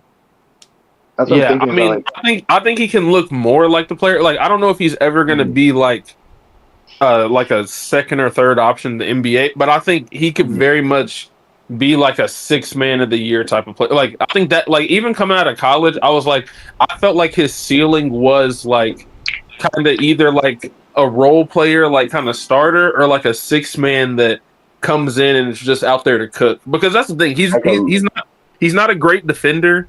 He's not a great defender in the first place, so it's that's not what you're really looking for. But if you're looking if you're looking for a guy that can just hop out of the bed and get you 15, 20 points, that's what I kind of thought he was going to be. A microwave scorer off the bench. Yes. Kind of like a Jordan Clarkson, in Utah, stuff like that, where these guys aren't great on defense, but if they're on, they're on. You're getting 20 points from them just in 15 minutes because they're on a heater. Yeah, and I think that's how it was for him. And it's a little bit different in summer league and stuff like that. But he had a couple of those games, and in those preseason games, when all the Lakers fans were thinking "Oh, this dude is insane," because he was. I don't want to get too basketball movie preachy, but dead ass him being traded killed his confidence, in my opinion. And when I watch him play, it's I don't know, bro. I don't know. I think if he did get traded, it would have been like, okay, I'm in Charlotte, fuck it, like I'm gonna do whatever I can do. Yeah, But because then like since all the lights are like off you, but like it's the fact that it got reversed. It was a huge canceled. focus, and then like he wasn't playing good after that. And like you're like, damn, so like y'all didn't want me, but then this guy filled his health. So that's the only reason why I'm still here. But like y'all still didn't want me though. Like you already shopping me around. So like that, and especially since like he's a shooter. You know, it's just his confidence just went straight down the gutter. Like it was like basically like a career suicide for him. And he was like, damn, like what am I supposed to do now? And then you got Luka too. It's like, what? Yeah, we really got far off from a Luka, a Reeves, Kessler, Laravia, and Kennard lineup. No bullshit. Now, granted, they're gonna probably add Mamu, and he's alright. But that's the team. You think he starts? No, man, all the motherfuckers there's something that they all have in common, gifted, but Luke Kennard. Shams tweet. Yeah, man, they're all hooper. Hang on, we got an update. Yep. Shams tweeted. Damn. Let me pull this up real quick for chat. Oh, he's going to the Suns. Yep. All right. So bro, forget about that. The Suns have so many shooters, bro. The Suns have a lot of shooters on their team, bro. Jesus Christ. So what? It's what? Who's their card? Colin. You got Colin. It would be you got Colin Booker. Gillespie, Booker. What was Dylan Brooks, Jaylen Green? They got a lot of guys that can shoot on that team. Isn't Bridges on that team now too? Dude, how far we've come to Dylan Brooks as a guy that can shoot. I know, right? She came a long way, bro. And he's reliable and scary if he gets on a heater. So that's crazy. I'm gonna be honest with you. I will say, he was always scary when he got on the heater. That is true. Okay. He was on. It's just that he wasn't on. When he was at a low value, I wanted the Celtics to get him because I'm definitely real quick to answer your question in the chat. Unlucky Dreamer, welcome to the stream. He said, "How do you feel about the Blazers going out there and running a 4-guard lineup?" I don't love what the Blazers are doing. I think it's very confusing. I think there's a way to make it work with staggers, but all 4 on the court at the same time is just not feasible pretty much at all whatsoever. These are troll basketball hoops, in my opinion. So let's not see that, please. Also, I think Dame and Jet might be the worst backcourt defensively in the NBA. Personally, though. Maybe a low seed upset, like a 7 seed taking out a 2 seed with that team that they have? Or do you think they're just like a playing team with what they are? I mean, it would have to be one of either OKC or the Spurs, and I'm just not going that far. Yeah, I don't know about to say that. What if, like, let's say people get hurt in the West and they could be like a 6 seed? And like whoever's I mean, yeah, if people get hurt, I mean, big hurt, you never know. Yeah, I don't know. It's just that since they're in the West, it's just like, damn. Like, man, listen, I got a better question. Are the Suns better than the Grizzlies this upcoming season, bro? That's my question to y'all up here. Damn. I would say yes, just because you still have, like, you know what Devin Booker is. Like, you know what I mean? Like, it's like that type of thing. Yeah. Oh, absolutely. Absolutely unlucky. Like, you already know what you're going to get from Dylan Brooks and Devin Booker and Colin Gillespie, you know? You already know what these guys fair to say. Like, what Memphis is. And Memphis is like up in the air. You don't know what's going to happen. You don't know if Cambu's going to come out the gate rolling or if he's going to take us some time to, like, get you to the NBA, you know? And then with Zach Edey, like, you don't know if he's going to be fully healthy this season. So it's like, yeah, for now, I think Phoenix got that just because I think the players are slightly you're talking more healthy. about like in 3 years, then that's a different, a different question. I got a new message in chat. Shout out to my guy Donda. He is a Laker fan for context. He says Pelinka got to get boomed. I'm dead ass. People were caping for this dude at 24. Okay, so okay. I'm doing my best to not give bail. So y'all let me know if I'm bullshitting, right? But like legitimately, what could Rob Pelinka do in this offseason? Because like the free agents are not really good this offseason, we're being honest. I'm trying to figure out, like, I know he fucked up before this for sure. I ain't gonna say he didn't, but it's like, what is he expected to do this current offseason? I think with the Keon Ellis thing, I think that was where he could have like gotten something because he's making what, $11 million a year, like in Brooklyn. That's a POA defendant that they need, you know. So it's like that right there. That you can see like, Rob, what are you doing? You know, like, what are you doing, Pelinka? Like, wake up. You could have gotten something like that, you know, like a defender or like Or maybe he's just like, fuck it, we're gonna just use everything on Kessler. And I'm thinking if that's the big move, then I mean, hey, I think that's what he's trying to do. Yeah. But if you're putting all your eggs into one basket and it doesn't work out, then like, what are you gonna do? Like put it to like the Celtics point of view, right? They were they thought they could do what they did, and then now look at Brown. Like now you got to dangle Brown with someone else. Now you're. That's a good point. So it's like, what are you gonna do if Kessler doesn't want to like? Let's say another team comes is like, fuck it, we'll give you more money than him. He's like, fuck it, I'll go here. And then Utah's like, we can't match that, so let's go. I'm gonna say this much, right? And big shout out to Daniel in the chat because I agree with this. The real issue is the fact that you paid Austin Reeves what he wanted, because now like you're hamstrung with Luka plus AR on a roster that already doesn't have many good role players as is, and you don't really have the money to go get many different players. Like they need an assortment of new talent. Grimes was cool in Philadelphia, but he's just an aight player to me. He might produce more if they're able to sign him. Mamu is a cool role player, I would say energy guy, but the talent is kind of inconsistent with the jump shot. And they're losing like good players they had. Like, dude, I'm sorry, losing Rui Hachimura is a big fucking deal, bro. That's humongous. He was really good for that. No, that's right. He won him some games too in past postseason. So like you're losing a guy who like. Dude, like, I mean, obviously there was other things, but going back to when they played the Grizzlies that year too, he won them like two games. He was killing that shit, bro. Yes. And you need role players like that could win you a game when, like, let's say they're going back and forth. And you need someone else to bring you something. And Rui's that guy, like it stars are going back and forth, band for band, and you need someone else to come in, like. And Rodney W. Jules, I appreciate it, bro. One of those guys who like he can win you a game or two, and like it's like damn, like you're getting rid of losing that for like some decent role players. It's like damn.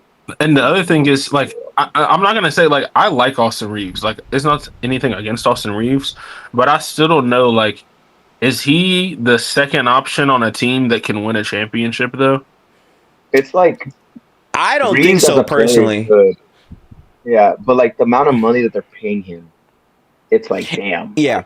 And like it's not about this year either, right? Like it's more so about like having him sign on that contract for the next 3 years is really what we're talking about beyond just one season. Like and like I like Austin Reeves, I do, but it's like if you're telling me he's the second best played player on this team and he's in the backcourt and you have athleticism issues defensively with your two guards, like does that really make sense? Like they're basically trying to redo what the Mavs did with less 3-and-D and less overall athleticism, especially in the front court, and that's not going to work because of that to me.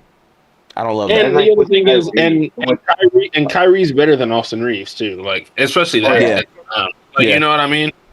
Yeah, and Kyrie's used to being that number 2 against like a better with a like a forward / point guard that could do everything, So he's used to being that role, and I don't think Reeves is really like they could go like.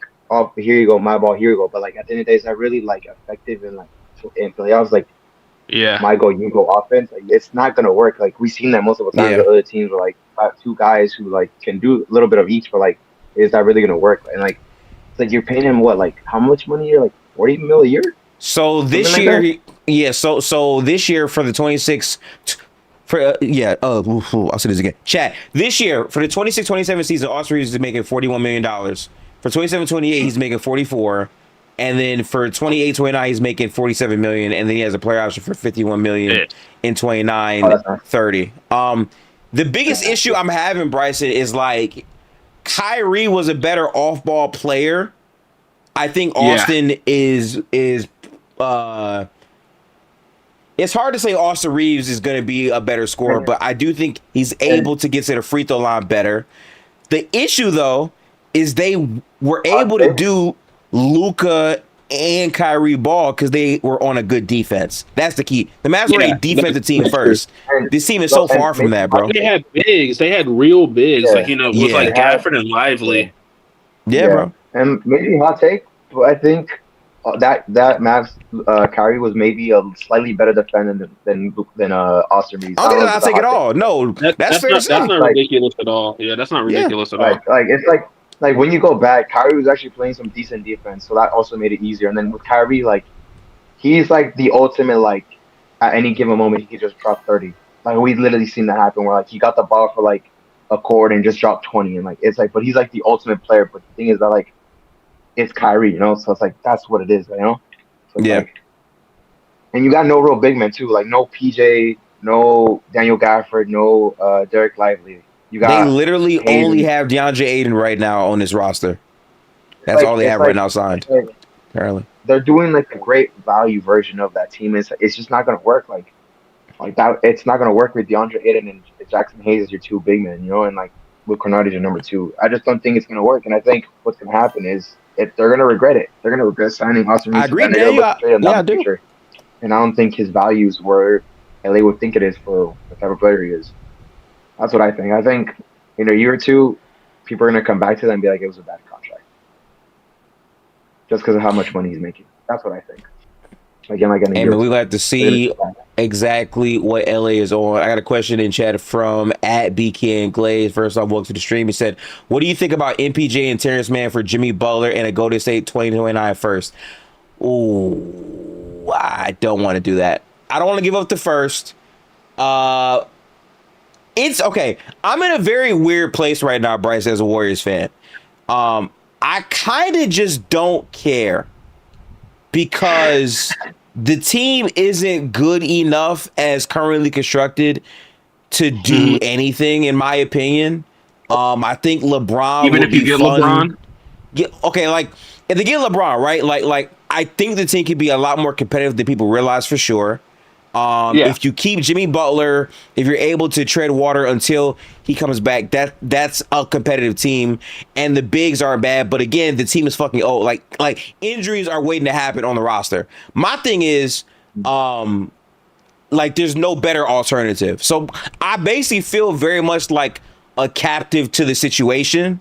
And if I'm trading a first, I don't want it to be for like a player that's just okay, but we're hamstrung, so we're getting him. I feel like MPJ is really, really good. But I also feel like positionally, I have question marks. And it's like, if it's Steph, MPJ, LeBron, Draymond, like technically speaking, he's a 4-man, but LeBron and Draymond are 4-man. So it's like, where does he fit? Like, I just don't think the fit makes much sense. And again, giving up a 2029 first is just not the way either. In my opinion. Well, and obviously they're not getting like Anthony Davis anymore. Like I know that has kind of sailed. That's cooked.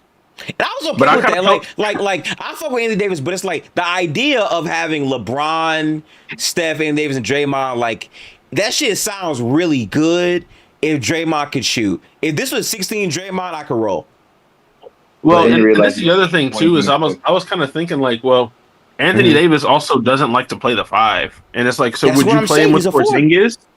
Like, are you going to play him with Porzingis too? Okay. Like, you know what I mean? So here's my thought, right? And I don't think we're getting him anymore. Now, granted, talks might have just calmed down and then it comes back randomly because it's the offseason. We've seen a lot of great shit. I mean, Ja is literally important. Hey, we've seen GM say they're not going to trade anybody and then they get traded. So, like, right. It's not, I'd still say, I mean, it's probably unlikely, but it's not impossible. Yeah, my thought process in how this was going to work, and people, I think, might not agree, but how I viewed it is Draymond takes less, he resigns, and Draymond is now a backup. And you're going to run potential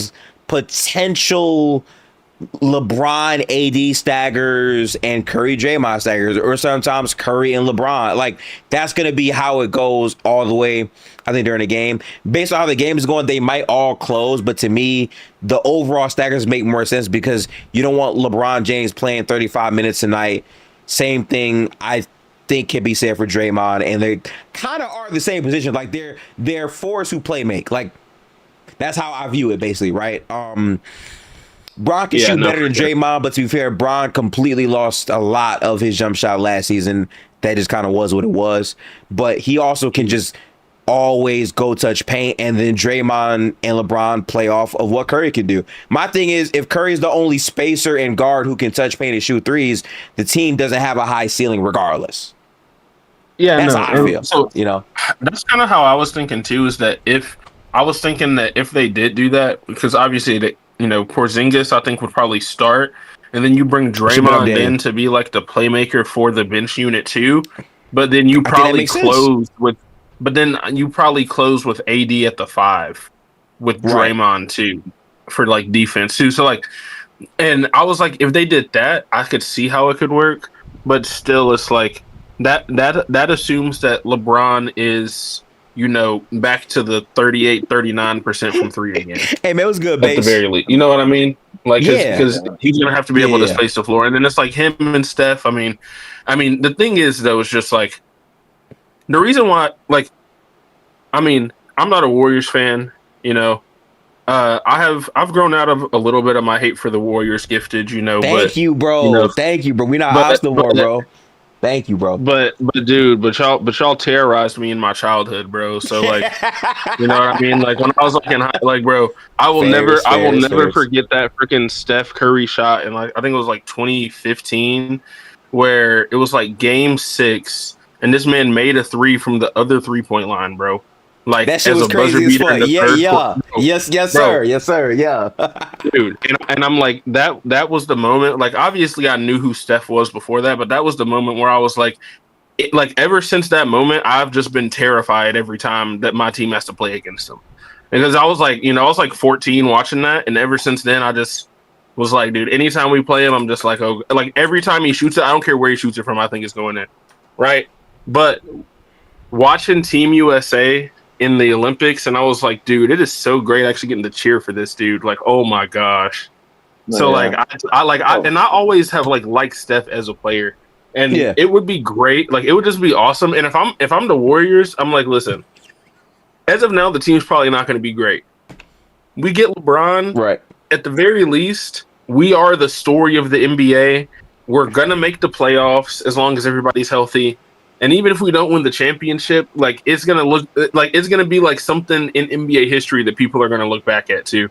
And I'm the type of guy that I'm like, if I have a chance to be like, you know, even if we don't win the championship, man, you got a chance to get LeBron, you get him.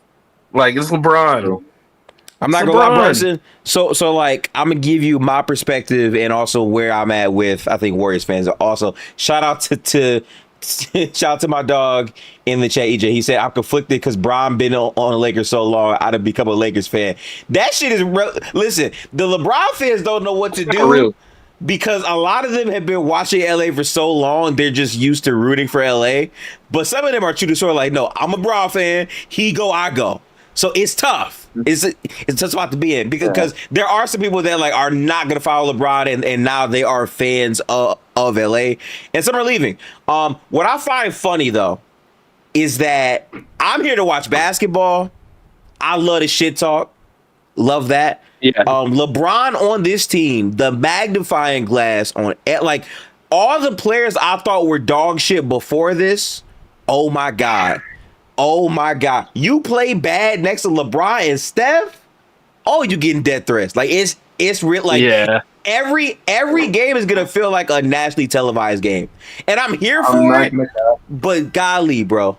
That's a lot. I'm not gonna cap. If you're a role player, if you're Brandon Podds on the Warriors and you get LeBron. Oh, dude, Podziemski, bro, he's gotta be terrified right now. Oh my, bro. Yo, Podds gonna be shitting his pants, be terrified, bro. Bro, Guy Santos. Hey, Guy Santos. I ain't gonna lie, Guy built for that shit though. Big dog Guy, because he made something out of nothing, bro. Dead ass. He did. He's a two-way player. So fucking I heard they also gave the qualifying offer to fucking Nico, so I'm like, you sure you want to come back to that? You want to come back to the league on LeBron's team? Look, man. I think Nico, right? Oh, golly. Oh, boy, fries in the goddamn bag. I saw a news report that they gave the qualifying offer to Post and to Nico. So I'm like, oh shit. Look, man. All I can tell you right now is that we're in a spot right now with this team where Jonathan Kuminga was my 4 last season. Like I promise you, I'm okay. I will take LeBron and I will accept it. Like I'm now. I'm gonna say this: there's gonna be weird stand wars where, like, if you lose a game, Curry missed the last shot. He's not clutch. He should have gave it to LeBron. Man, LeBron old ass not playing no defense. It's some bullet. Like, that's gonna happen on a night to night basis. I'm gonna watch it as if I'm watching the Olympics. Like Steph, LeBron, and Draymond locked in hoops. And me personally, I feel like I'm the only Warriors fan that kind of doesn't want Jimmy Butler to leave. Like, I know he's hurt for most of the season. I know it probably makes more sense to flip him, but I don't like the idea of trading him for some mediocre player that's not going to be ready to go in the playoffs. And the whole point of having Jimmy Butler is to be ready for the playoffs. Like, Jimmy Butler defensively on this team with LeBron James taking more of the, I will say, playmaker load, I think is a much better player. Like, I just like the way that sounds, you know? Honestly, and you hope that his defense is still kind of there. That's and it, the bro. playmaking is also still there. So it's like, I could see it working out with those four because of just my life base. Just who Curry my is, life LeBron base. is, you know, like Curry's the greatest shooter of all time. So it's like he's gonna work regardless with anybody, you know. Yeah. So it's I like the idea. Yeah, for sure. I'm with you, Minnie, for sure. I'm not mad at that either, and because the other thing too is like regardless of fit and regardless of like all the other stuff, like I think like the fit could work, but at the end of the day, like let's say Jimmy Butler doesn't play all year or most of the year, and he comes back after the trade deadline, maybe Steph and LeBron are kind of load managed, and they mess around and get like the 6th seed or something. Like, you know what I mean? Because that's not out of the realm of possibility. There ain't no team that you're the 2-3 seed or whatever. And you want to see Golden State. Seed. Bro, you do not want to see Steph, LeBron, Butler, and Draymond. Like you don't you don't want to see that. It was the same thing. I go back to when the Grizzlies were the freaking 2 seed, and they were talking about the year they played the Timberwolves. That was a great series too. That was a fire series. And I was just like, dude, yes, because I forgot who the Timberwolves played in the play-in that year. I think it was the Clippers, right? Yes, no, that's what it was. It was the Clippers, and people were asking me if I would rather play the Clippers or the Timberwolves, and I was like, dude, I never want to play the team that is more experienced. Right. Like, never. Like, I don't care. Like, when it comes to the playoffs, like, I don't care. Like obviously record matters and stuff like that, but I'm like, if you're asking me if I'd rather play the team that's never been there before, or would I rather play Kawhi and PG, I'm taking the team that had never been there. It's so ironic that you say that, because if you remember the way that series went, dead ass, they led most of the series, but y'all just closed them out at the right times, bro. Exactly. That series was almost.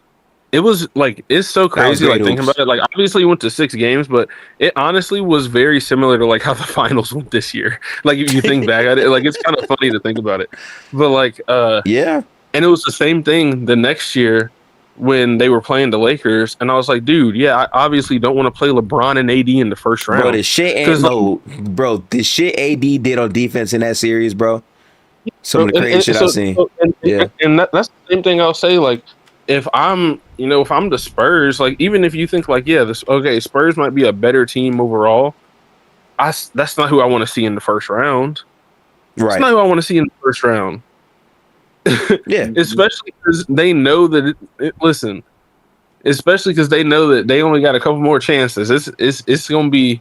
It's do or die. They're gonna give you everything they got. They're gonna give you everything they got. So it's like, you might win, but it's not going. You're not winning in 5. You're gonna win with a fight. They're gonna go down with a fight. They're not gonna make it easy. I'll say this, right? So like, my thing with this roster is that last year, when they made it to the play-in, even with Jimmy out, like, he wasn't playing at all. The level of competition they portray in the play-in game versus the Clippers, like, that shit felt like a legitimate playoff game. Then they lose the very next game to this. Now, this is also Curry coming off of his knee injury and shit like that. So, like, how I'm viewing it is, like, as long as I can get that exact feeling back, if it's a play-in game or like a playoff series, I am okay. Because realistically, there is nothing that this roster can significantly do to get a overhaul of young talent and shooting. My biggest issue for a long time ago to say has been Steph Curry is the greatest shooter ever. So they use that as a crutch to play a bunch of niggas that can't shoot. It is infuriating. Like, they love to play athletic people who can play defense but can't shoot. And it's because we have Steph instead of putting shooting next to Steph. Like, that's never been a thing they wanted to do. So if you're going to do that, at least let me experience that with LeBron James, because I know LeBron can very much so operate like Draymond because we saw it in the Olympics at the very least. I like the idea of putting athleticism, especially in like a LeBron Steph Curry transition. I'm with it. Let me see that. Yeah, I'm all right with that. Like, that's cool to me. I'm okay with that. You got LeBron running. You got LeBron running point, running down the lane, and kick it out to fucking Curry. Like, I ain't gonna cap. That sounds fire. But now, like, I do have a problem with Bryson, right? Because technically speaking, the reports were saying LeBron would only come if the Warriors force Anthony Davis, and that's cool, but that's just not happening. So now it's like maybe that's just it, and they don't get LeBron, or maybe LeBron goes anyway. His other options would be the Cavs or I think Miami. He said he's going based off happiness, and in my opinion, I'm sorry. Are you going to be more happy playing with Steph Curry or more happy in the corner for James Harden and Donovan Mitchell? Or Giannis? I don't know. Hey, if it was okay, he's home. No, just but I'm okay. What do you think about Miami though? Because like, I don't know. Yeah, like I don't know, because the way that I think of it is like he would basically be playing point, like he basically running point, right? And I think at this point in his career, if he was running point and he had like Bam and Giannis down low too, like I could definitely see that working, but I don't know. It definitely is a little kind of clunky, I think. So it feels redundant to me because like you want Giannis in that role. I'm gonna be honest with you. The best seats for LeBron on our teams, he's not going to, and I don't know why. Like I would love to see LeBron on the Wolves or the Spurs. On God, those are the best seats for LeBron. But he's not going to. Dude, if he went to the Spurs and come on, bro. LeBron on the Spurs would be a fucking cheat code. That's exactly what they need. Like a sizey four who can play, make, touch paint, shoot, dictate pace, make high IQ choices down the stretch. You know what I'm saying? Like, so you're running. Well, I mean, I guess they do technically still have De'Aaron Fox, but if it was me, I'm running like Dylan Harper, Castle, Champagny, LeBron, and Wemby.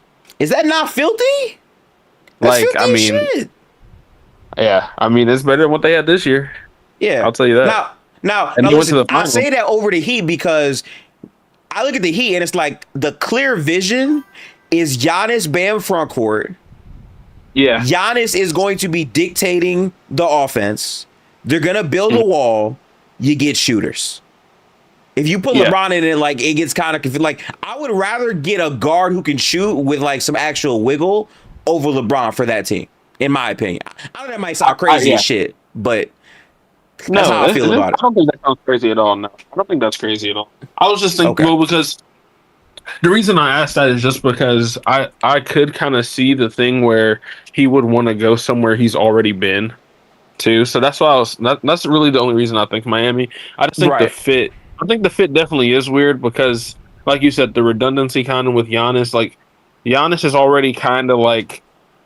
You know, he's like a ball dominant forward, like, you know, and he's going to be able to facilitate and stuff as well. So it's like, he does a lot of this stuff. Like he doesn't do it to the level that LeBron does, obviously, but you want him in that kind of role. So, but I do think it, like, I mean, we saw it in like the Olympics too. It's like, I think LeBron, especially at this point in his career, is okay with taking a back seat to like some of the younger guys or if somebody's hot and just kind of being like a facilitator.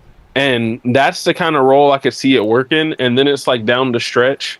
Like I'm talking like LeBron goes out there and he averages like, you know, he might only average 18 points, but he might average like 11 to 12 assists. Like he could, I think he could do that very easily. So it would just be about, it would just be like how to make that work. If you have like Giannis and Bam too. I really feel like if we're being honest about basketball, the Spurs make the most sense because you don't even have to play crazy minutes on the Spurs. They have more than enough talent to like low manage or whatever all the way throughout the season. And then come playoff time, be LeBron. And like you can be empowered to be on the ball. There's enough talent where you can play off the ball and you're playing with Wemby. So you don't have to do much defensively. Just be smart. Like everything that he does great as a player is maximized on the Spurs. And the Spurs need a 4. Because I promise you, Keldon Johnson won it. I promise you it wasn't it. You know? So do you think I don't know. Do you think one of the reasons he wouldn't do that is because of narratives of like he's joining a team that already went to the finals? Yeah, and I do think, especially at this point in career, I do think that's something that he thinks about probably more than he would have in the past too. I mean, that's why he might not go to Golden State. But like the difference with Golden State, I think for LeBron at least, is that he got a taste of the feeling of playing with Steph. They're both old as shit. They're both in a conference that is being dominated by completely different teams. So even if he goes there, they're not looked at as the favorites. They're looked at very much as like the underdog. So like I think he's okay with going there. But it still looks crazy that you went with the same guy that took multiple rings up off you. But I'm just so over the narrative shit because it's like, it kind of just is. Like, I personally feel like Bron has played so long at this point, it's either he's the GOAT or he's not for you. I don't think one more chip is going to change where people really put him. Oh, no, I don't think so either. I don't know. I'll tell you what. Gifted, if y'all don't sign LeBron, y'all struck out everywhere. I'm not gonna lie. Kawhi is in Toronto. Bullshit. Yeah, you're not bullshit. Wizards talking about they're not trading AD. Nope. If y'all don't sign LeBron, like what's left? What's there left to do after that? Yeah, what do you do? So like, y'all just gotta run back the same team, like, which would be hilarious. Like, all I can do is yell Yax's name over and over, like, oh my God, Yaxo, let's woo, because like this is gonna be the same roster basically. The only difference is like you'll get an improved B pods maybe. You get Guy Santos in another year, and you get a stronger duration of RESIGNS, but he gets hurt all the time, so I don't know exactly what that looks like. Like this will very much be pretty much the same team with just slightly improved pieces. Here's what I don't get. Looking at the package that y'all gave up for, or that the Clippers got for Kawhi, y'all could have done that. Y'all could have packaged something like, I don't know if the Clippers would have wanted Jimmy's contract, but like y'all really get that's two probably picks. What it was. Yeah. I mean, Jimmy's coming off the book and what, 28? I think 28. Let me double check his contract real quick for us. I'm pretty sure after next year he has a player option. Let me double check though. Team rankings. Pacific for Golden State. Yeah, so Butler has $56 million this year, and then he has a $65.5 million player option. I guarantee you, if he gets traded, he's opting in on that. Yeah, and to be fair, I guess, I can see the Clippers being like, we would rather have younger players in terms of the salary than that. So I guess that makes sense. Like, I get why, Luke. I get why for sure. My thing, and like, maybe the reason why I've been so indifferent to it, Luke, is I went into the offseason not expecting a whole lot. If I'm being real with you. You feel what I'm saying? So, like, because of that, I've just been kind of... Which is smart. Which is smart. like, I'm not going to get mad and worked up when I went in knowing, like, it's literally, like, either LeBron or maybe Kawhi. I knew that, like, 5 weeks ago. So it's like, I'm going to just watch the team. I'm going to see how well Yaxel plays. And honestly, at this point, I'm just hoping for a quality watch. If I can get a game similar to the Clippers playing game, that game felt like euphoria, and I was a fucking playing game. I just want that feeling at this point. I'm here watching. Like, no, I'm not going to trade Butler for fucking...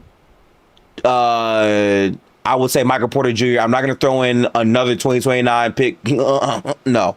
You need a needle mover to me to really do anything. And ironically, LeBron could be that on this team, even though I don't have high faith in it. So I don't know. Look, bro, I mean, look. Like, not even AD came through. Zach Collins to Chicago. Okay.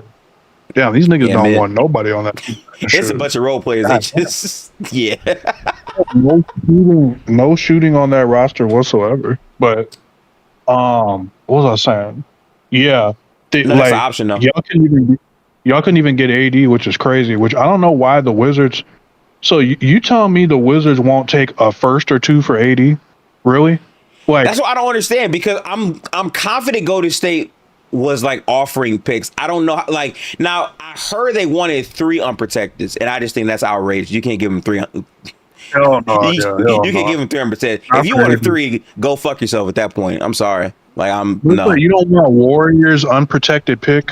I mean, the Warriors, like, their team is old as hell. Like, in a couple years, like, that unprotected pick could really be worth, like, 2-3 years down the line, you could be getting something out of that. So, like, I would have been trying to farm one of those at least. And fuck it, we'll take on Jimmy's contract. He's not going to be there. He's not going to play this upcoming year. So, you just you absorb his salary. He doesn't play or interfere with any of the young guys' development or anything like that. And then the next summer, you can flip him since he's an expiring. Right. So, yeah, I don't know why they wouldn't want to do that. It's a weird thing. Apparently, I was wrong about Butler's contract. I'm reading it. Apparently, if it's blue on Spotrac, that just means unrestricted. So that's not a $65 million player option, which means he would basically be like a 1-year salary dump. I don't know. I'm confused though, because it says out of $65.5 million. So like, I was thinking that was like an option there, but maybe I'm wrong. I don't know how that shit works. Look, man, I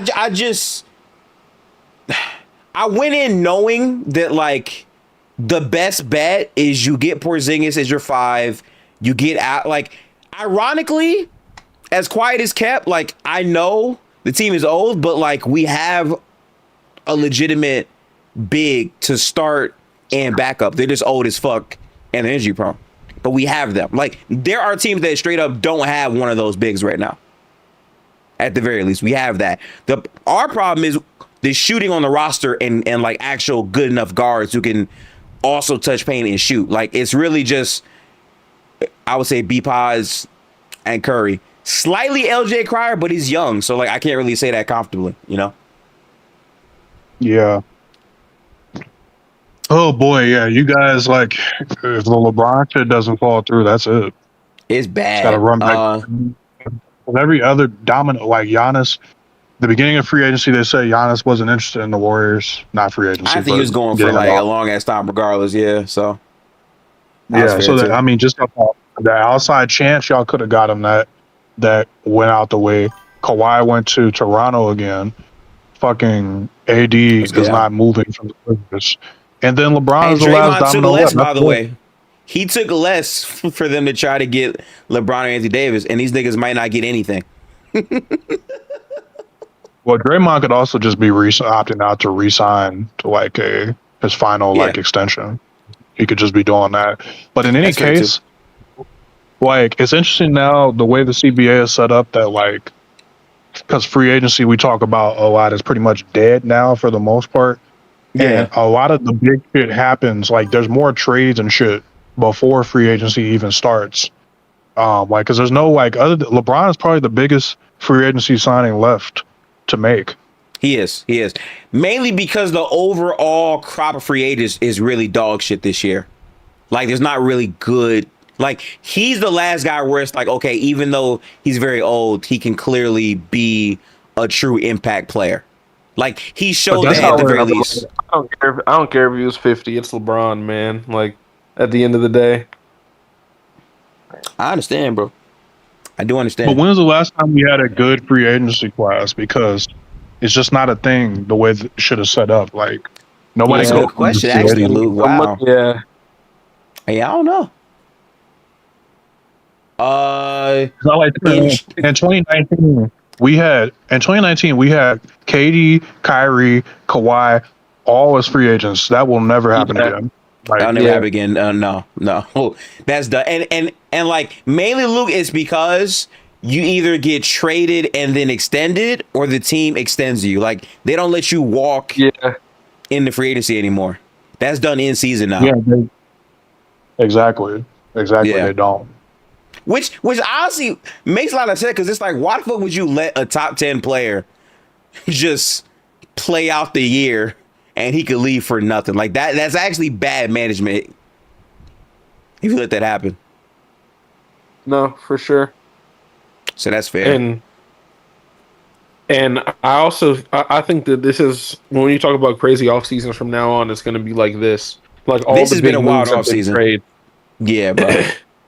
Yes. I mean, when's the last time?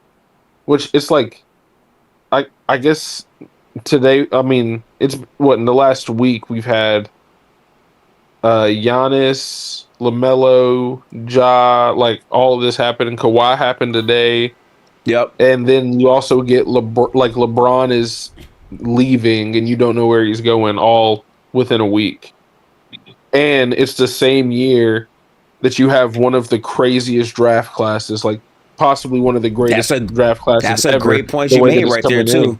Yeah. And it's like, that's a part of the offseason too that you don't think about. And it's like you're about to go to Summer League where you've got, 3 guys and maybe even 4, like even Caleb Wilson, I think, are guys that he could be could have crazy been too. number 1 picks. Yeah. Could have been number 1 picks in other drafts. Right. I mean, like, obviously, I don't know who I'd say out of them. I don't know if they'd go over Coop, but I mean, all of them would be number 1 in the freaking Reese's draft. So, for sure, not even close. Yeah, yeah. So it's like it's just one of those things where it's like you've got multiple guys that are like generational, possibly could be generational prospects on top of this crazy, all these trades, and then you got LeBron free agency, and then we're about to go in. It's like we're about to go into Summer League too, and that's going to be wild. Hey Bryce, we got a hot take for you, bro. Last year's draft class will be better all time than this year's, from Daniel Gomez in the chat. I say Gomez Gonzalez. Hot take. But see, the thing is, last year's draft is really good. Cooper Flag is really good. I like VJ Edgecombe a lot. I love Dylan Harper. Dylan Harper's great. It's a crazy draft class. You think about it, bro.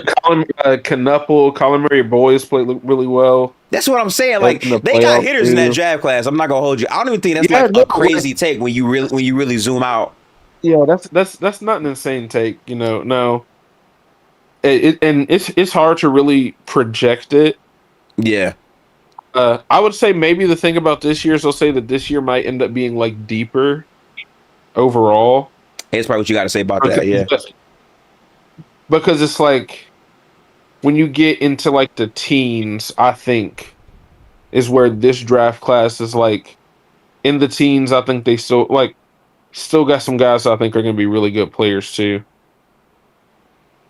Oh, for sure.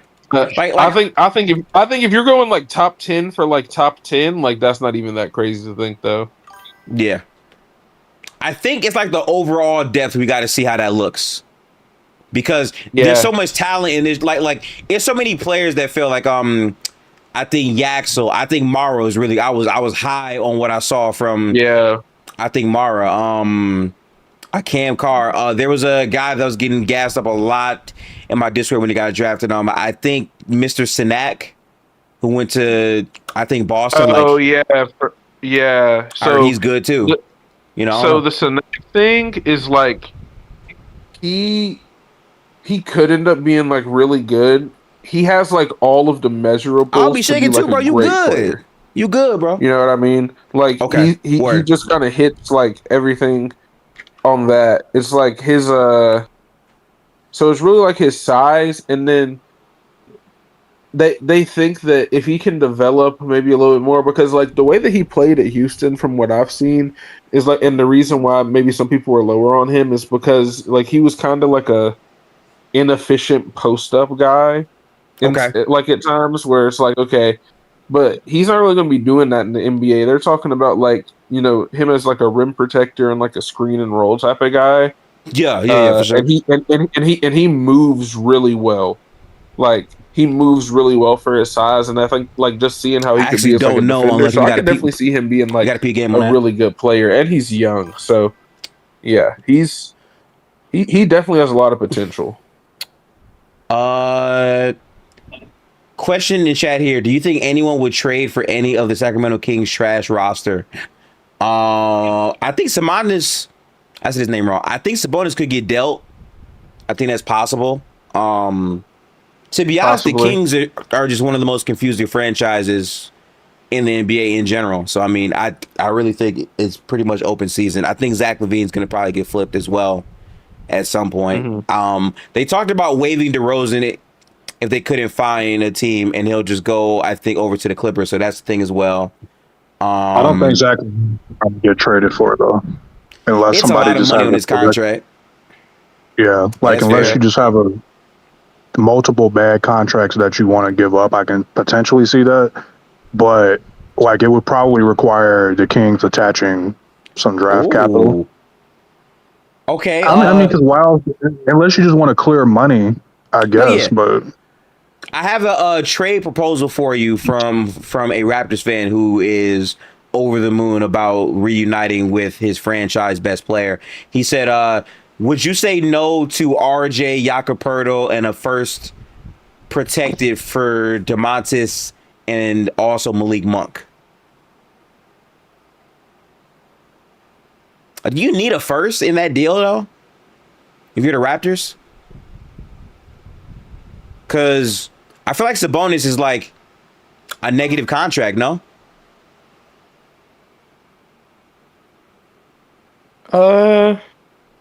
Yeah, probably at this point. And like they have Maxime Renaud. I feel like they're trying to build around Maxime Renaud more than Sabonis at this point. So I feel like you can get off that pretty quickly. To be fair, Emmanuel Quickly is a pretty nasty contract. I don't know how bad Jakob's contract is though. Let's take a look in good old fashioned Spotrac, my favorite website of the offseason. Hang on. Spotrac, where are you? Let me see here. Spotrac. Jakob Podol. All right, so is this Hold real? up. Let me look at it. So Luke, Jakob is making 19.5 this year. He's making 27 million in 27-28. Oh yeah, it's 29 million in 28-29. 27-20. Oh, that's a bad contract. Yeah, you got your fix in. That's crazy. Yeah, I did not know he's getting paid like that. What the fuck? that's why they're desperately trying to get rid of him. Yeah, that's pretty. And that's why nobody Damn. is taking him, bro. Nah, I remember. I ain't gonna lie. Shout out to Jakob for getting that chicken though. For real, that's crazy. Hey, you know what? Hey, good for him. But yeah, that's a horrible contract. Like that was something. No, that was something that somebody was saying that they thought they were going to try to trade Ja to Toronto and then force the Grizzlies to take that contract. And I was like, God, that's please wild. no. Yeah, no. They're wild for Like, that. They're wild for that. Absolutely not. That's out of pocket, right? That's out of pocket. No, that's crazy, bro. Nigga named Yaka. Eating, Luke. Eating off that shit, bro. Shout out to Jakob, man. Hey, yeah, good for him though. You know, I feel like if you try to trade that for Sabonis, yeah, honestly, bro, the Kings are doing that because why would you want to trade him for another big contract? Like, if they trade Sabonis, it's to salary dump him, if anything. So no, I don't think. Yeah, I don't think you get away with that shit. I don't think a pick is enough. Honestly, I think you need more than that. So probably not. Damn, who's taking that contract? I gotta think about that in my head. Who would?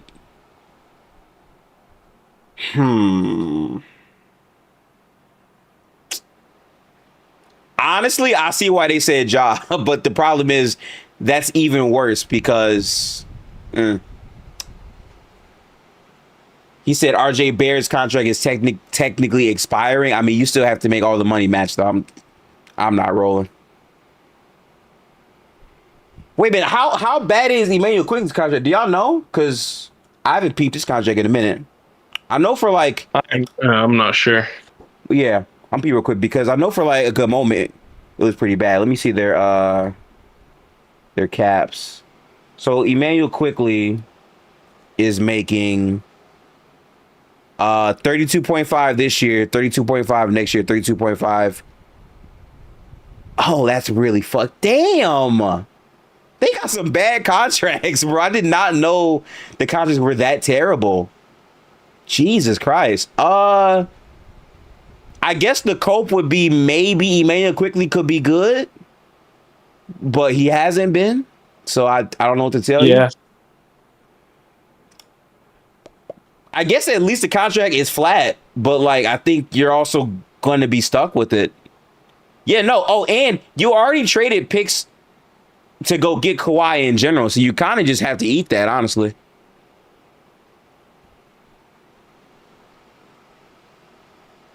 IQ is good, healthy. Yeah, so keep him. If he was good, healthy, keep that shit then. You good? Yeah, nah. Hey, listen. If it's only injuries, keep him on the roster then. You'll be all right, bro. You know what I'm saying? You'll be all right, champ. Is there anything else for... So, it seems like LeBron is holding up, I think, free agency because outside of him, Walker Kessler is like the next big name because there's literally no good bigs out there right now. And he wants, I think, $30 million, so... I was talking about the Warriors. Like, if you're the Lakers, you're already losing LeBron. If you lose out on Kessler, well, pretty disastrous free agency. You lost Kennard as well. You've already lost Kennard. You've already lost LeBron. Oh, D-Wade to Philly. Okay. Like if you're getting Mamu, okay, big whoop. Who? Dean Wade to Philly? Yeah, it 4 says years, 39 mil. Yeah. It's not a trade, though. I thought Dean was a free agent, so, like... It doesn't add money to the Cavs books though. So I mean, D Wade's not bad though. D Wade is actually what they kind of need. He's solid. That's not bad. Where is he going again? Sorry. Dean Wade is going to Philly. What is Philly trying to do right now? Because like I'm not sure. Embiid, we know what it is with Embiid, so like, are they just waiting for him to like what are they doing? I think they're just banking on trying to get a healthy year for Joel, get a better player than stupid ass Kelly Oubre, which they did in Dean Wade, and try to make it work with Paul George, Maxey, and Joel for one more year.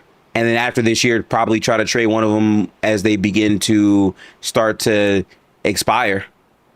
It's probably the goal because you're not trading Paul George or Joel right now. Those contracts are pretty much untradeable. So, I mean, might as well play through it.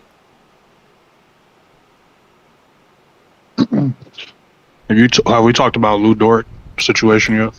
Yeah. Okay. Please tell me, Luke, that I'm not bugging. But like, as soon as I saw that OKC picked him up for $17 million, I'm like, all right, they're trading him for value somewhere, right? Like, there's no way that they're paying him to be on their roster that much money. I just can't believe that. I would hope that they're trading him, but here's what I'm trying to figure out is, I believe they're over the second apron now as a result of opting in to his team option, which would restrict the trades that you can make, because if I'm not mistaken, you cannot take on more salary. I forget if you can take less salary, which is what they've been doing. Like these salary dump trades for Isaiah Joe, Andrew Wiggins, they were under Aaron Wiggins. Sorry, they were under the second apron, and so you could just trade them for no salary in return. But I'm wondering if you can actually do that with Lou Dort now that you're over the second apron. I forget what the restrictions are. So like they made these deals to get under the tax. For the most part, Derek, yes, Dean Wade. We're in Discord right now, Derek. Shout out to your team, bro. You got a real four that can actually do things a four needs to do and not just be Oubre doing some bullshit. So that's cool for you, Derek. But now, most of their moves have been to cut back from the tax. Like the whole point in trading Joe was to save themselves over, I think, $100 million from like the tax. So that was a real huge move. To actually get like freedom with trades, though, they're gonna have to trade Dort. I'm pretty sure. No, but I'm saying, can you trade Dort? Because the whole point of trading Dort would be to salary dump him, right? And you cannot do that if there's a restriction that requires you to take a certain money. Oh, I see what you're saying. So basically, because they're over the second apron, you're saying they can't dump them, is what you're saying. Well, I'm wondering. I'm just gonna Google the second apron restrictions. Hold on. Yeah, because I'll pull it up too. Second apron restrictions NBA. Let me see. I think it has to be a 1-for-1 trade. It has to match some of them. Contracts need to try. Like you can only do like player for player. You can't do like picks and anything like that. All right, so here it says teams cannot aggregate salaries in trades, cannot send cash in trades, cannot use trade extensions for prior years, and cannot acquire players via sign and trade deals. Additionally, they cannot take back more salary than they send out. Okay, so you can't aggregate salaries. So okay. So I don't see anything about you can take on less salary than you're sending out, right? You can salary dump. I think you can do that. Yeah. So here it only says you can't take back more. I think you can take back less. I think that's doable. Yeah. So if you can take back less, they're going to do, assuming that they're smart enough to trade Dort, because I think it's crazy if you're going to keep him. But if they're smart enough to trade Dort, then it's going to be a trade like the Isaiah Joe, like the Aaron Wiggins one, where they don't take any salary back. They just dump him for a couple seconds. And it's funny that everybody's wondering why it's always seconds. Like, seconds and seconds, you don't get a first. I mean, set aside what you think of their value. Seconds are cheaper than firsts. Like, OKC is going to fill out their roster with second rounders probably like the rest of the decade. Like, when that Case and Wallace contract comes next year, like, and then Jared McKay, like, see, everybody thought that the Damara and Bennett Sturts picks were like iHeart and Isaiah Joe insurance. Yeah. I think that they were Jay Will and Jared McCain insurance, because if you look at the books, Jay Will has like a team option next summer, and they may not pick it up. Like Jay Will, like Damara might be the Jay Will replacement, and then Jared McCain, same thing. I think he has a team option next year. Isn't Thomas Sorber that too, or no? Thomas Sorber is still on his rookie deal. So I think they're going to keep him. But I thought he was a replacement. Yeah. Well, say what? He was. Oh, yeah. So he was supposed to be, but then they played the Spurs and like, nah, fuck that. We're gonna need IR still. Wait, what did he say? He said he was supposed to be the IR replacement. Yeah. Thomas Sorber was supposed to be IR because they were gonna like probably let him go, but then like Gifted said, they played the Warriors. They're like, nah, fuck that. We need him. Well, Sorber hasn't played yet, so like I think that they just want to see what he is, and that. But like I said, everybody thinks Amara was for iHeart. I think that it's for Jay Will, because again, they may not bring him back at this point. He has like $7 million, if I'm not mistaken, on his deal for next year, and I'm guessing that like because that's clearly to me the OKC strategy is like we're just filling these slots up with picks at this point. We're going to keep our core guys. Like we have Caruso, iHeart, Shea, Dub, and Chet locked down. Everybody else can be interchanged with picks. Right.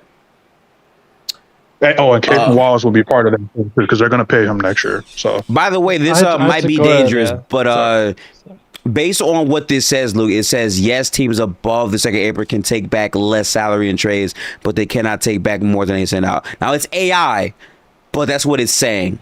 I'd have to find that. Okay, but understanding.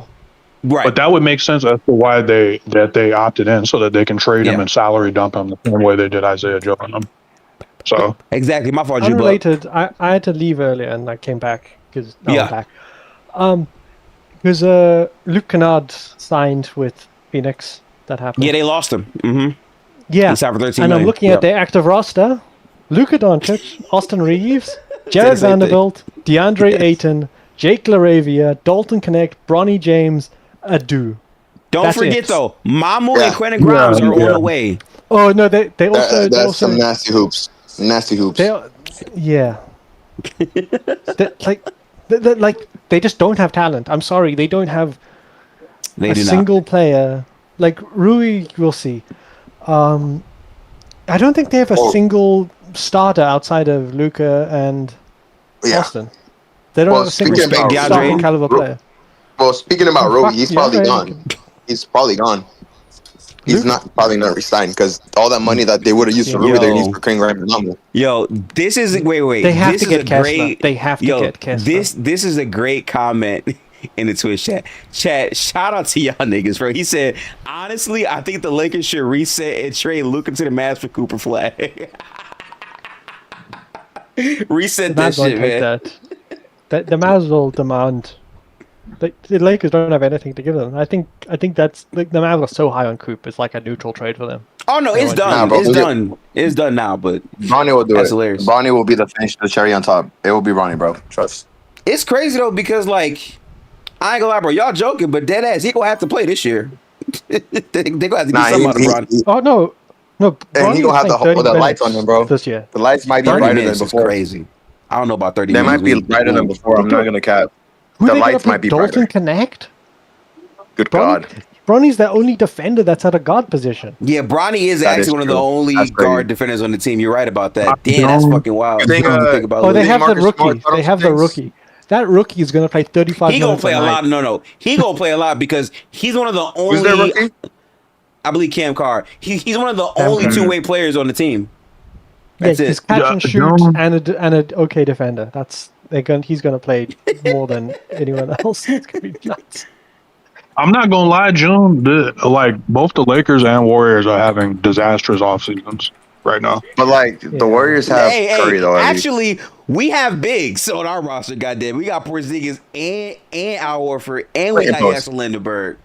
Talk to me. You got to retire. That's something. That's true.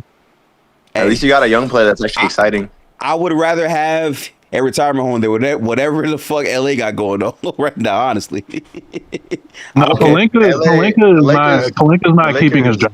Like he's just not going to. The Lakers looking like Skid Row right now. I'm not gonna cap. It's looking bad.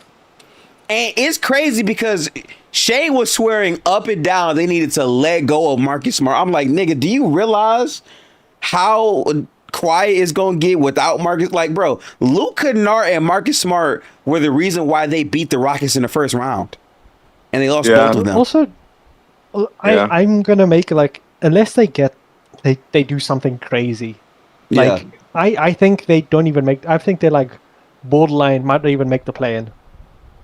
That's where I'm at with it. Like they just don't have the talent in my eyes. I actually think the Suns are a better roster than them. The Jazz Than the are gonna Lakers? run them over. Than the Lakers? Honestly, yeah. Kamara was a good pickup for them. So I mean, He was a good pickup for them for sure. Yeah. Yeah, more shooting around Booker, Bridges, and you know. Bro said gifted is literally Pelinka. Respect me, bro.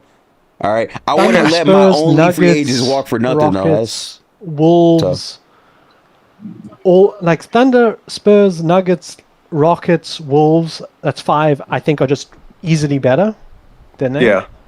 I think the Jazz will be better. I think. No, yeah. I don't know about yeah. Yeah. I think the Blazers. You think? I think the Blazers will be better. I'm not committing to nothing with Blazers in it. Yeah, I don't know what these. Yeah. numbers I'm are, not bro. gonna cap though. Ja know, and Dame backcourt is mac and cheese and collard greens. I don't like a cheap owner that literally gave the head coach actual team options. Like that's insane. The thing with the bro. Blazers is that I just see so much talent on their team. It just To be fair, the problem is they have if the Dame Lakers for like add 11 Kessler, million. that's a good pickup.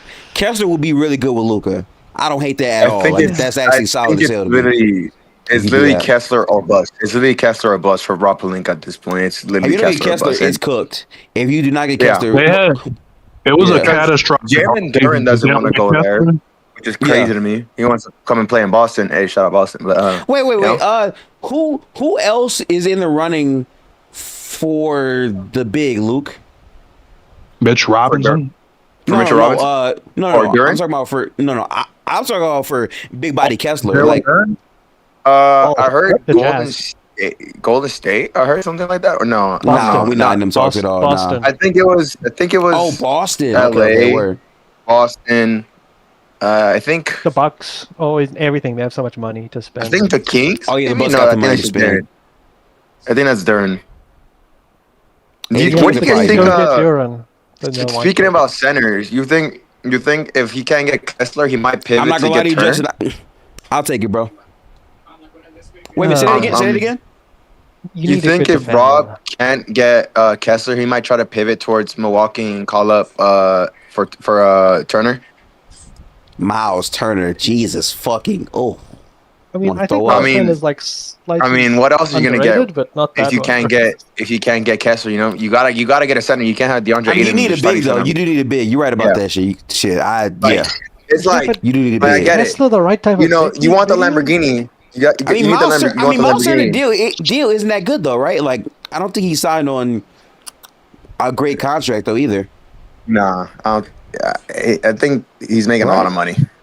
The Lakers also don't have anyone to trade for him. Like their salary is just two guys on maxes, and then a bunch of guys at $8 million. That's actually another funny part. They have no tradable salary. It's just their two super maxes, and then it is what it is basically.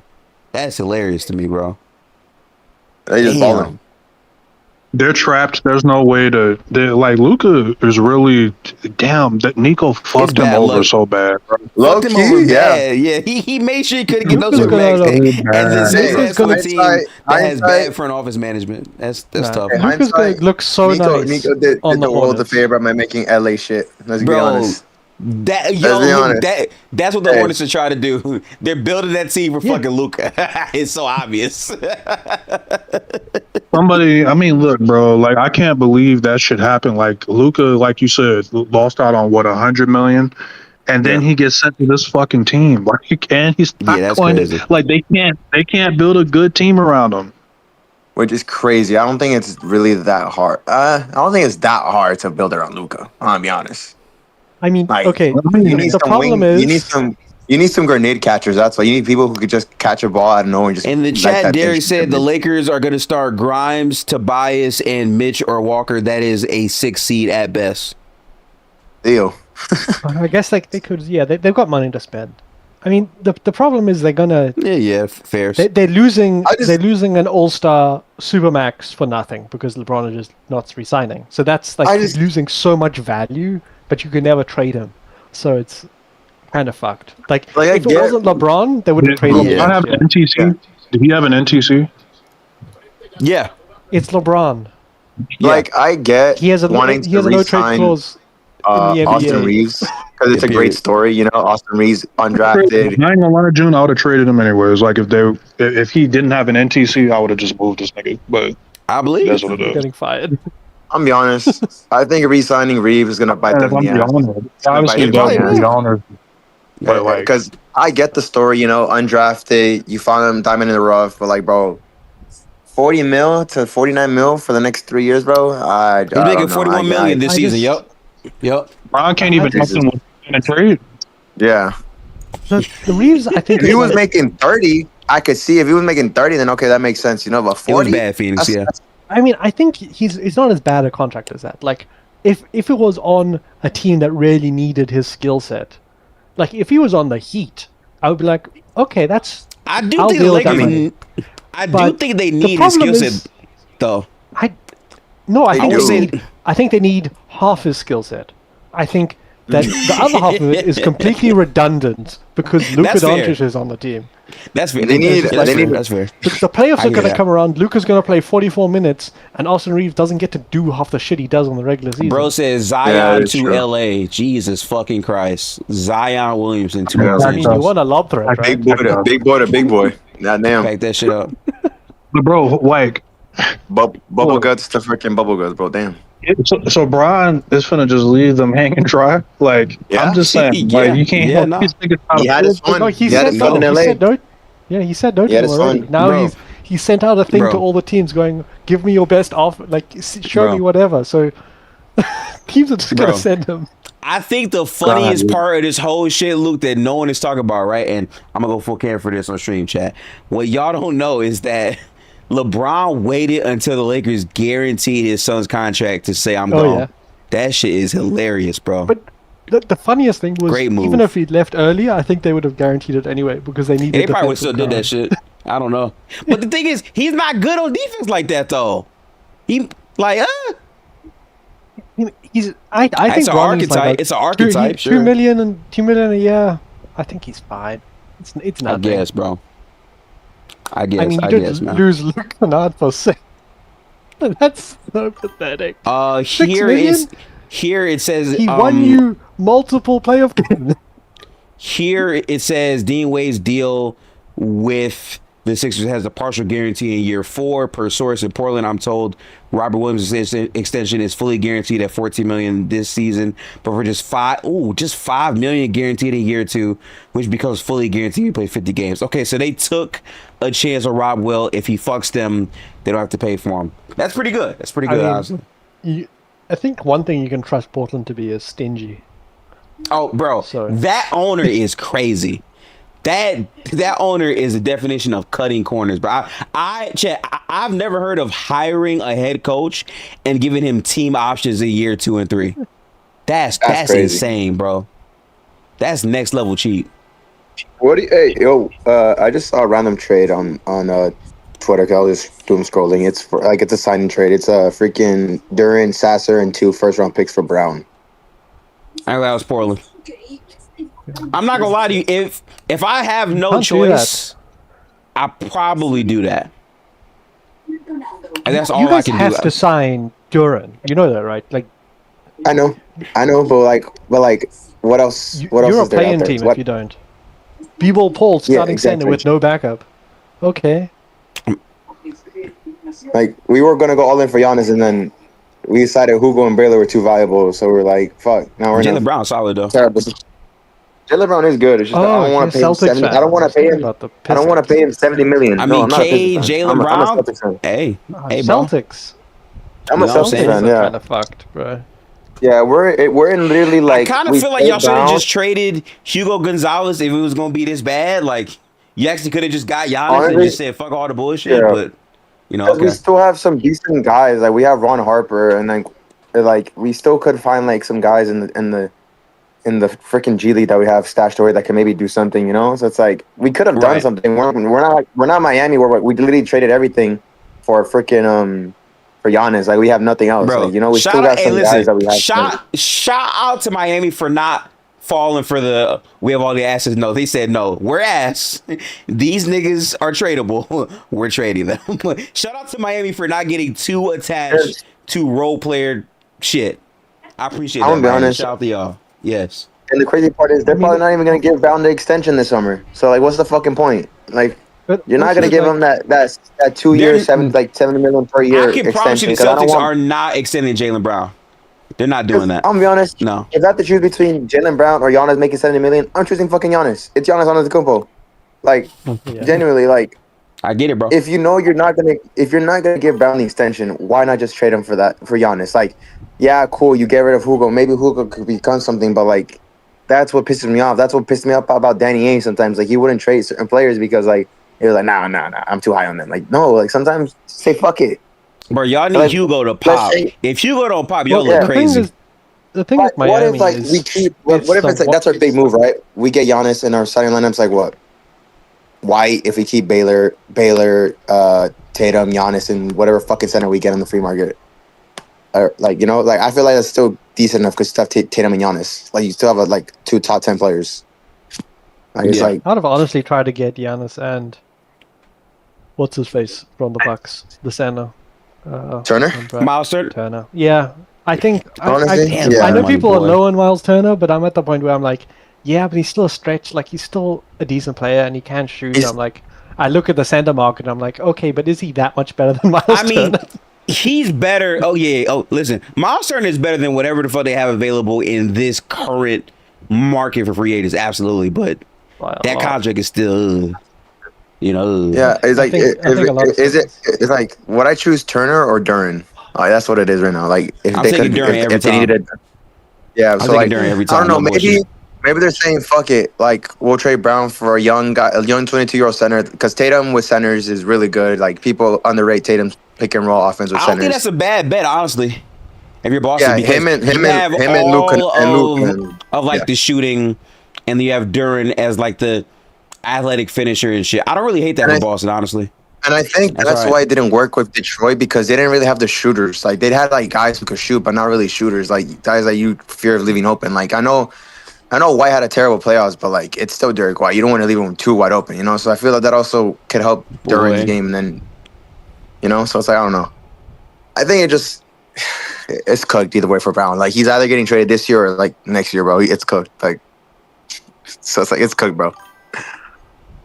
Oh my fucking goodness! Come on, Golden State, bro. Impression.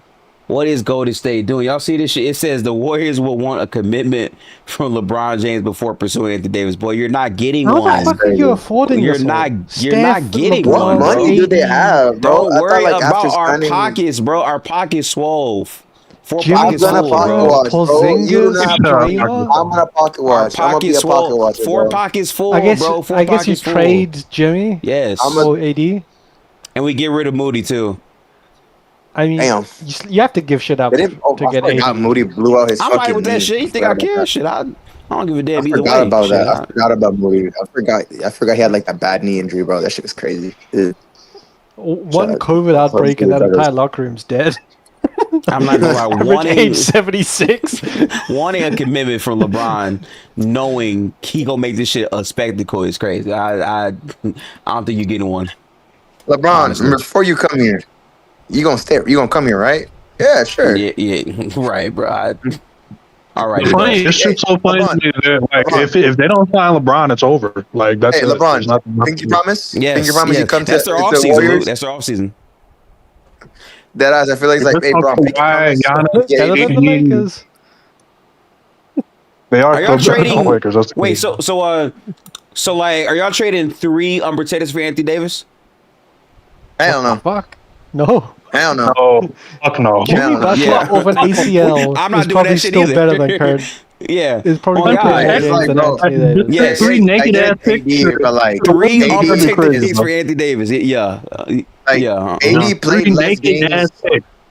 Like No AD played protection. less games than Joel Embiid this year. And would you 3 get that for Joel unprotected Embiid? and Jimmy Butler for Anthony Davis. Oh, Hell no. Trade for- Hey, Why not hey, trade for Embiid at this point? I would Hey, rather hey, trade for AD, Embiid Just at that trade for point. AD. Yeah. Nah, facts though. Facts. Honestly, facts. you know, Facts. honestly, you might as well Hey. because you know his price is cheap as fuck. Like they're not getting, like fuck it.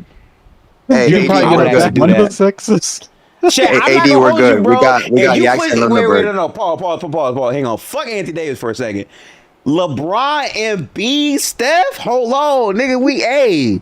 Hold on. That's tight. D. Now, Hey. only problem is that that B can't move his feet at all. But you know what I'm saying. Hey, Hey, Neither AD, can we're Bron. good. We're good. We got Jackson Lindenberg. We're good. fairs. Yeah.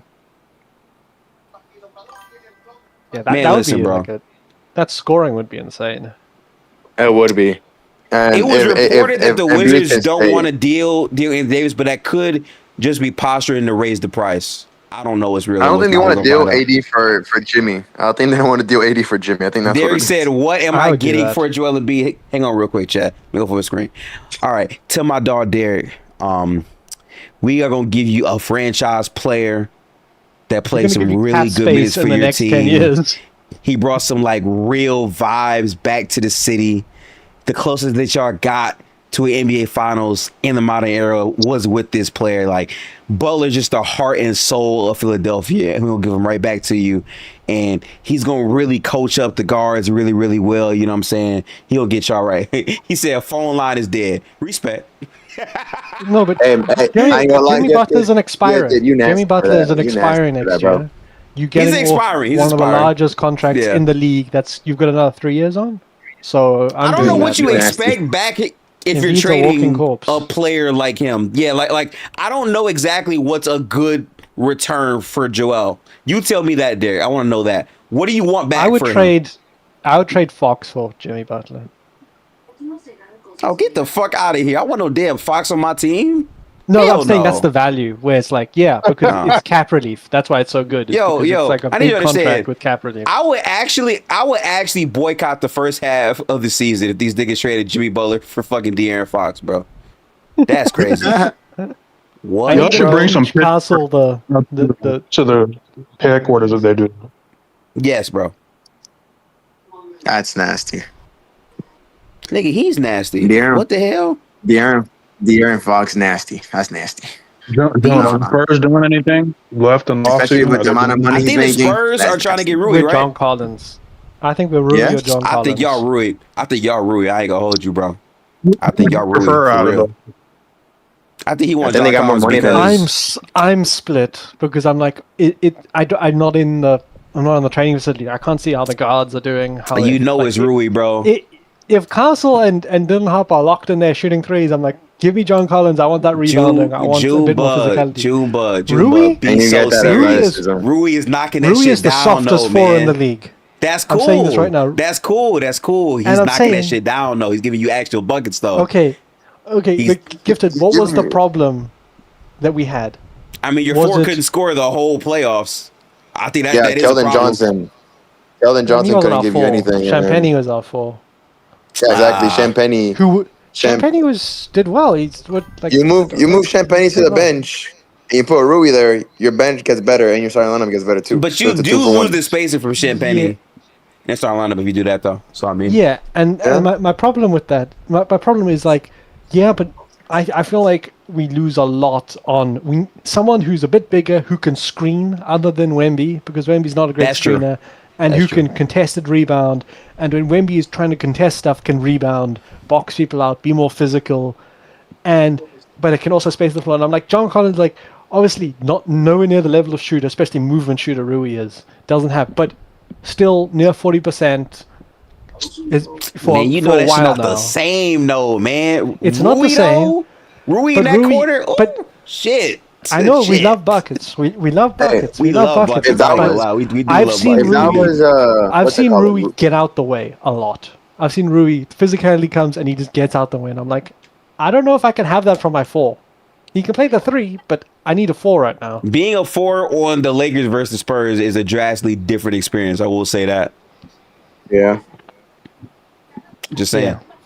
But also depends on our rookies. But like, I want to compete now. I mean, in the chat, Derek replied. He said, "Embiid trade is impossible. To be honest, 2 players, one contract is expiring, the other just can't be a corpse. 2 firsts, one way down the line, the other 2 tops. Boy, you said 2 firsts for Joel Embiid. 2 firsts is 2 versus. That better be protected. Derek, y'all better take that Jimmy Butler contract and let that shit come off the book.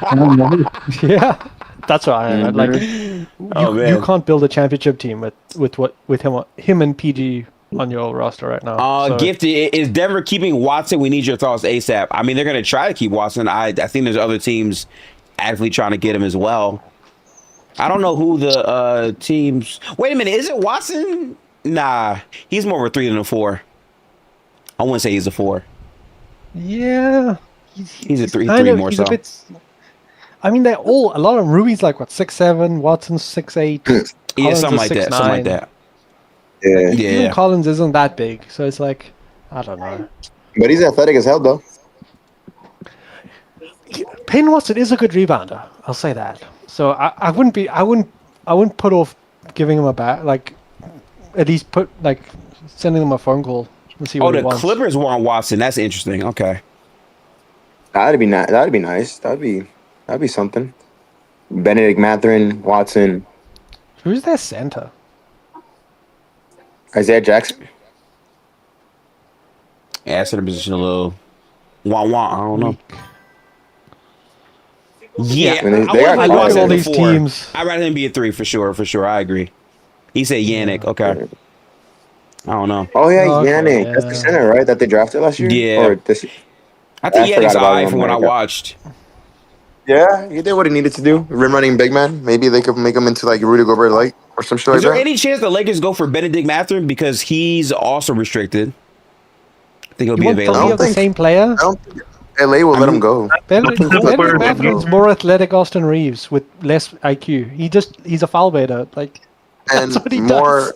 And they need someone to actually score the ball beyond the 2 whites.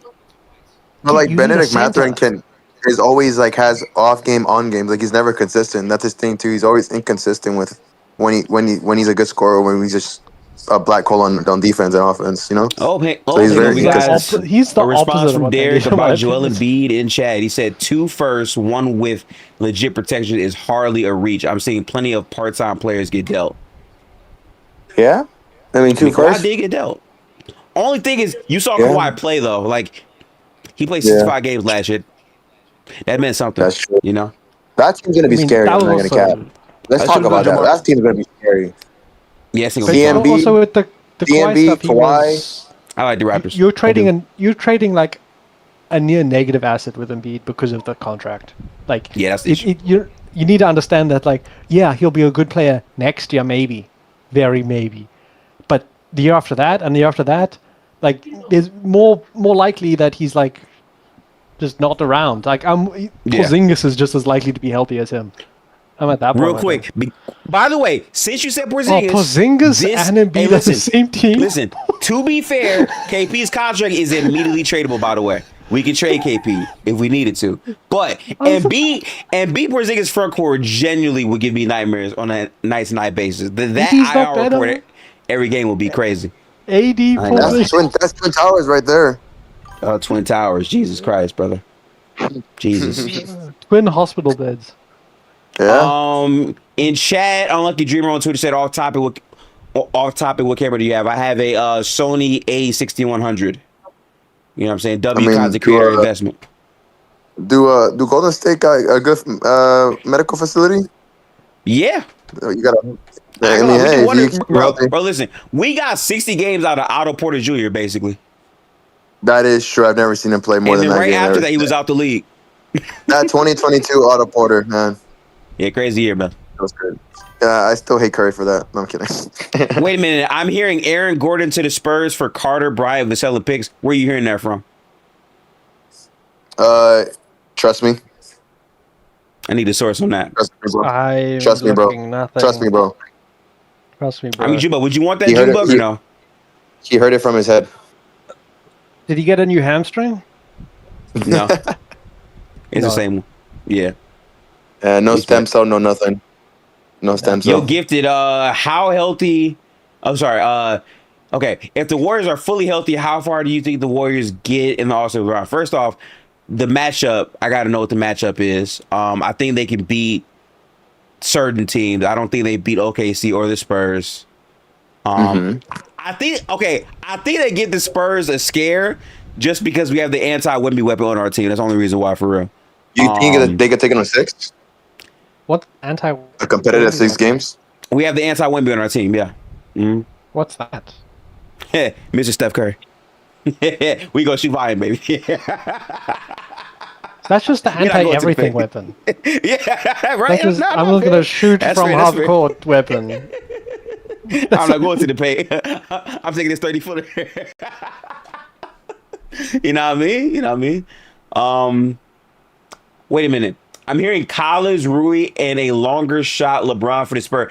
Listen, I've been saying all offseason, Jumba can confirm, Scoop can confirm, Luke can confirm. LeBron to the Spurs or the Wolves is legitimate. That's a good fit for Bron, in my opinion. Will I take him on the Warriors? Absolutely. Bro, except in June. Wouldn't I be fired, June? Wouldn't I be fired?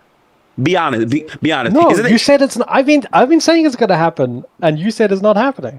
No, you did not say you for sure getting Bron. You talking about John Collins. You talking about John Collins right now, Juba. That's you. I'm talking about Rui and John Collins. I literally posted the LeBron rumor thing where he said that he hasn't chosen a team and people are sending offers, and I said Spurs over the top of it. Mostly because I think it would be hilarious. It would be hilarious. It would be. Shit. Bron and Boston, here we go. No, I'm kidding. I'm just saying, if you put LeBron on the Wolves with the YNs, that's fire. That's a really good team at that point. Imagine Bron having to media train both Ant and LaMelo. He won't. He gonna let them do what they do, and then he gonna get more gray hairs dealing with them. Oh, for sure. I legit don't think he can go to the Spurs, just ego-wise. Like, not the ego shit about, bro. No, it's just like LeBron is one of the people. LeBron wants to be a third option. No, I'm not saying between the players. I'm saying LeBron is one of the most conscious people about how people see him ever. And if he goes to the one team that is up and coming, young team, where people legitimately are saying this player could be the best player ever on that team, and he joins it to win a chip, they're going to tarnish him for it, and I don't think he'll do that. He's very conscious of. I don't even think you're wrong about that. Also a team that he went up against for so long. Like Listen, I don't think you're wrong about that at all. All I'm saying is, regardless of what team he goes to, LeBron is going to be labeled a ring chaser because he's going to a team that, in theory, will be good enough to win. Like, the only thing is, if he goes to Golden State, no one is viewing that team as supremely good enough to beat the Spurs and OKC. They'll be fun to watch, sure, but they're not going to be like a actual favorite. That's the only reason why there's life on that at all, really. That I'm makes saying sense. people will paint it. Jordan fans will paint it as bad as KD. I ain't gonna lie, Jamal. You cook, bro. It won't be true, but they'll say mean- that. And the only thing that could have made it worse was if we beat the Lakers in the first round. Yeah. I mean, That would have been- I mean, yeah, but if you believe that, then you're just, I don't know. I just think that people will believe that. I'm just going to say what people are going to say, and I don't. Gifted. Yeah, is that but not the truth He's though? being Is very. it like? If you Listen, watch, if I feel very exhausted by this conversation because here's my thing. LeBron left the Lakers, which means he's going to a team that is somewhat a contender, and they're going to give him his best chance at winning. So by definition, that is ring chasing. But like, yeah, I guess, bro. Yes, I want to go to a good team. Like I don't really understand. And You know I what I'm don't, saying? and if like Jordan fans want to make it a thing, bro, they're acting like Jordan wouldn't do the same thing. Like Jordan would probably ring chase too. They just use that 6-0 from the finals too much. I don't know. To be fair, Jordan retired and came back and could have went to a team contending and went to the Wizards. So I mean, I don't know. He might put No, he didn't. the parlay in for himself. So Didn't he own the Wizards and then he unretired? Oh, Juba. Hold on, Juba. We got a God. fire comment in the YouTube. Shout out to my dog, Okay, Daniel, I thought it holding was- Spurs fans I thought it down. was up there. He about to put his spit on the narrative chat. He said he goes to the Spurs and helps them when he's actually passing the torch to Wemby. I like it. I like that. Some almighty narrative Deku spin. type shit. W Some narrative almighty spin. Deku type shit. Yes, I'm fucking with that. I'm rolling. That's hard. The I like Bulls that. are really paying Zach It's up Collins to you $9 now. million a Ass year. fucking Yeah, that shit, shit's bro. insane, bro. I don't know what that boy.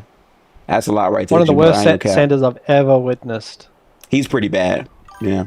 He's Unfortunately. atrocious. He's tiny, not that athletic, not that smart, bad rebounder. I guess maybe he can shoot now. He couldn't on my team. Zach Collins. Oh, ew. 2 years, 18 million. Zach Collins hoops. Ew. 2 years, 17. My bad. 2 years, 17. I can't believe. Yeah, Luke Kennard is 2 years, 13. What the? Yeah, that's a little. He won you multiple playoff games. True. Man. Game is game, bro. I Game is forgot game, Cam chat. Jones.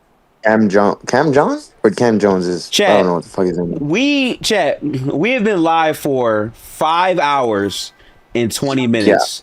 And I came fresh off of work. The least y'all could do, first off, shout out to the 50 who have been here since the beginning of the stream. Y'all some crazy motherfuckers.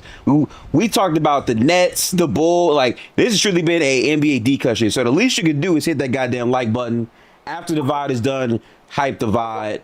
I appreciate that. Shout out to the $2 I'll be making off of this live stream. But we in it for the love of the game and shit like that. But I appreciate y'all. The in Porzingis chat, Daniel contract's better said- than I thought. It is. Bro, $3 you million sleep. guaranteed each year. Yes, and it's tradable immediately right away. It is a tradable contract. It's fire, 2 years. bro. Yeah. 2 years, 40 million. He's is not bad. getting 20 million a year. That dude does not play. He gonna play this year. No. How many games? You think over Yeah, under I 50? We have the best medical staff in the world, but we have more money than He all was you on your niggas. team for an entire year.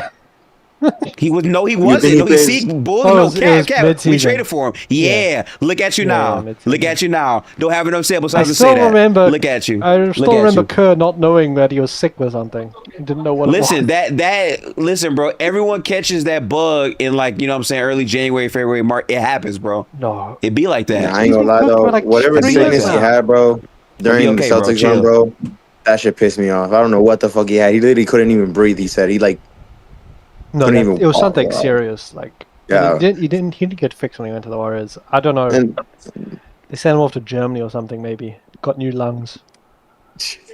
they gave him stem cells. Amen. Just new lungs from some poor person in China imported. New lungs from Yugoslavia. Here you go. Yeah. In chat, Daniel said we saw a bunch of 12 to 15 guys signed today. W shit, yo, that's dead ass what today has been. A bunch of 12 to 15 guys signed. No big splashes I feel outside. Kawhi most stuff Leonard, happened right? in July though. Most big I mean, but splashes that was happened in before free July. agency. That was before free agency. I'm talking about like Yeah. actively during free I agency, mean- but that's, you know, that's fair. yeah. I mean, we did see Kawhi get traded, so that's a big splash. Oh, all right. Not that much of a loss.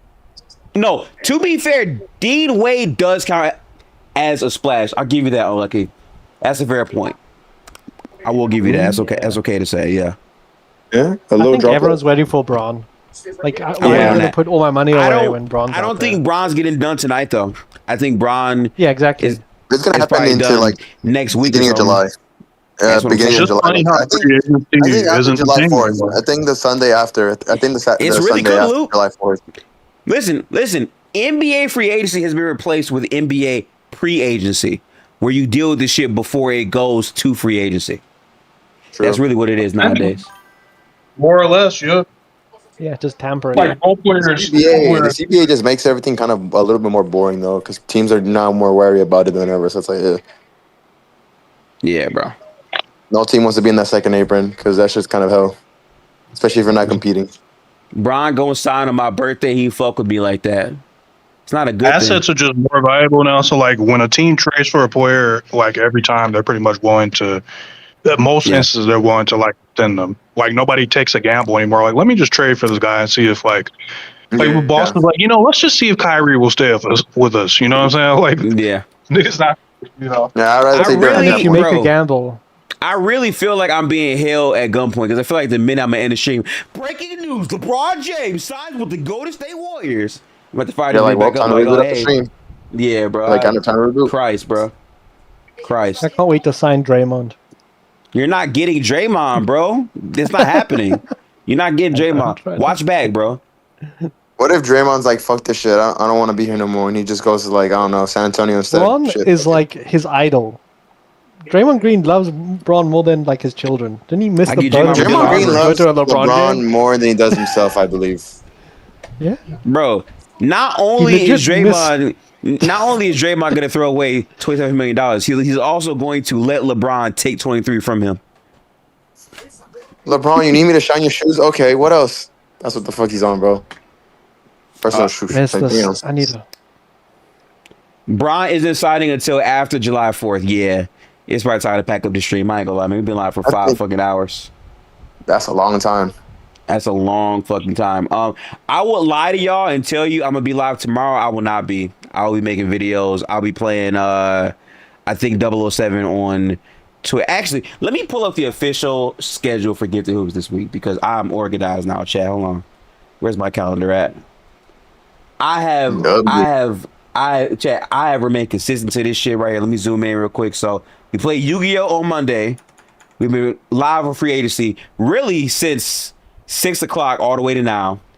Oh, I lied. I forgot because tomorrow I'm doing the panel for Player's Choice in the morning, and then we'll be breaking down some film of LaMelo Ball versus elite defense because there is a narrative going out there that like LaMelo only plays well versus a very bad team. So I'm gonna play some film from like really good teams and see how he held up this year. And then after that, I'm not gonna hold you. We're off the NBA for 3 straight days. I'm gonna just be playing 007 because I gotta beat my games. And then on Sunday, we should be doing a free agency week 1 review stream with Mars and them. So that should be fun. We'll see how that goes. But Chad, I ain't gonna hold you, bro.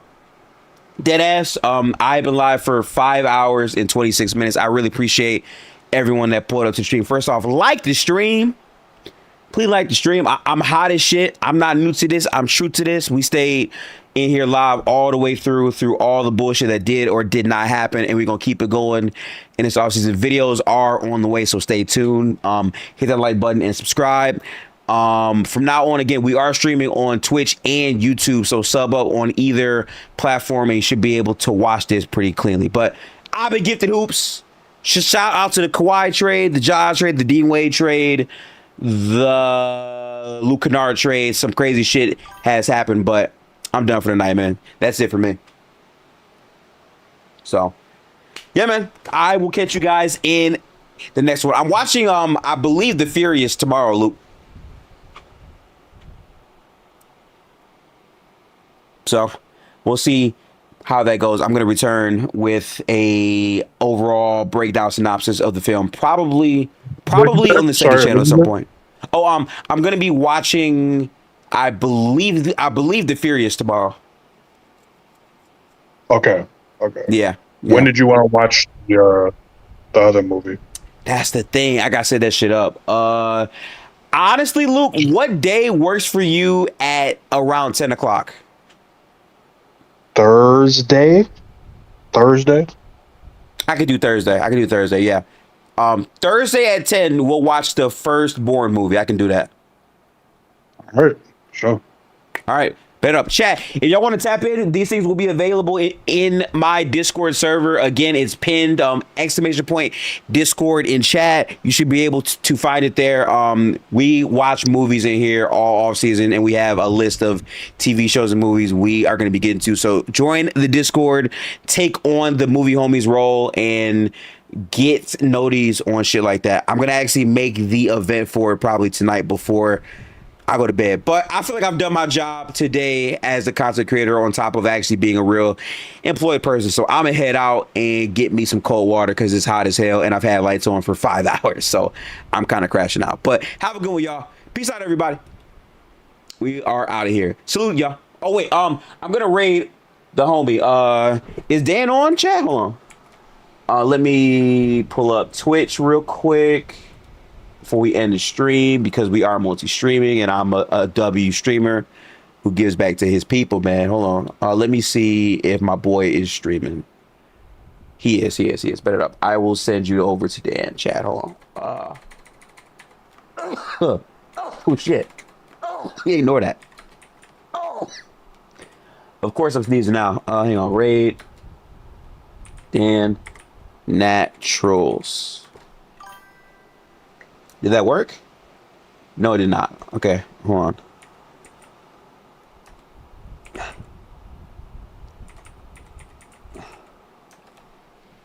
All right, boom. All right, chat. Have a good one. I am going to sleep now. Peace out, people. Have a great night. And raid. Peace.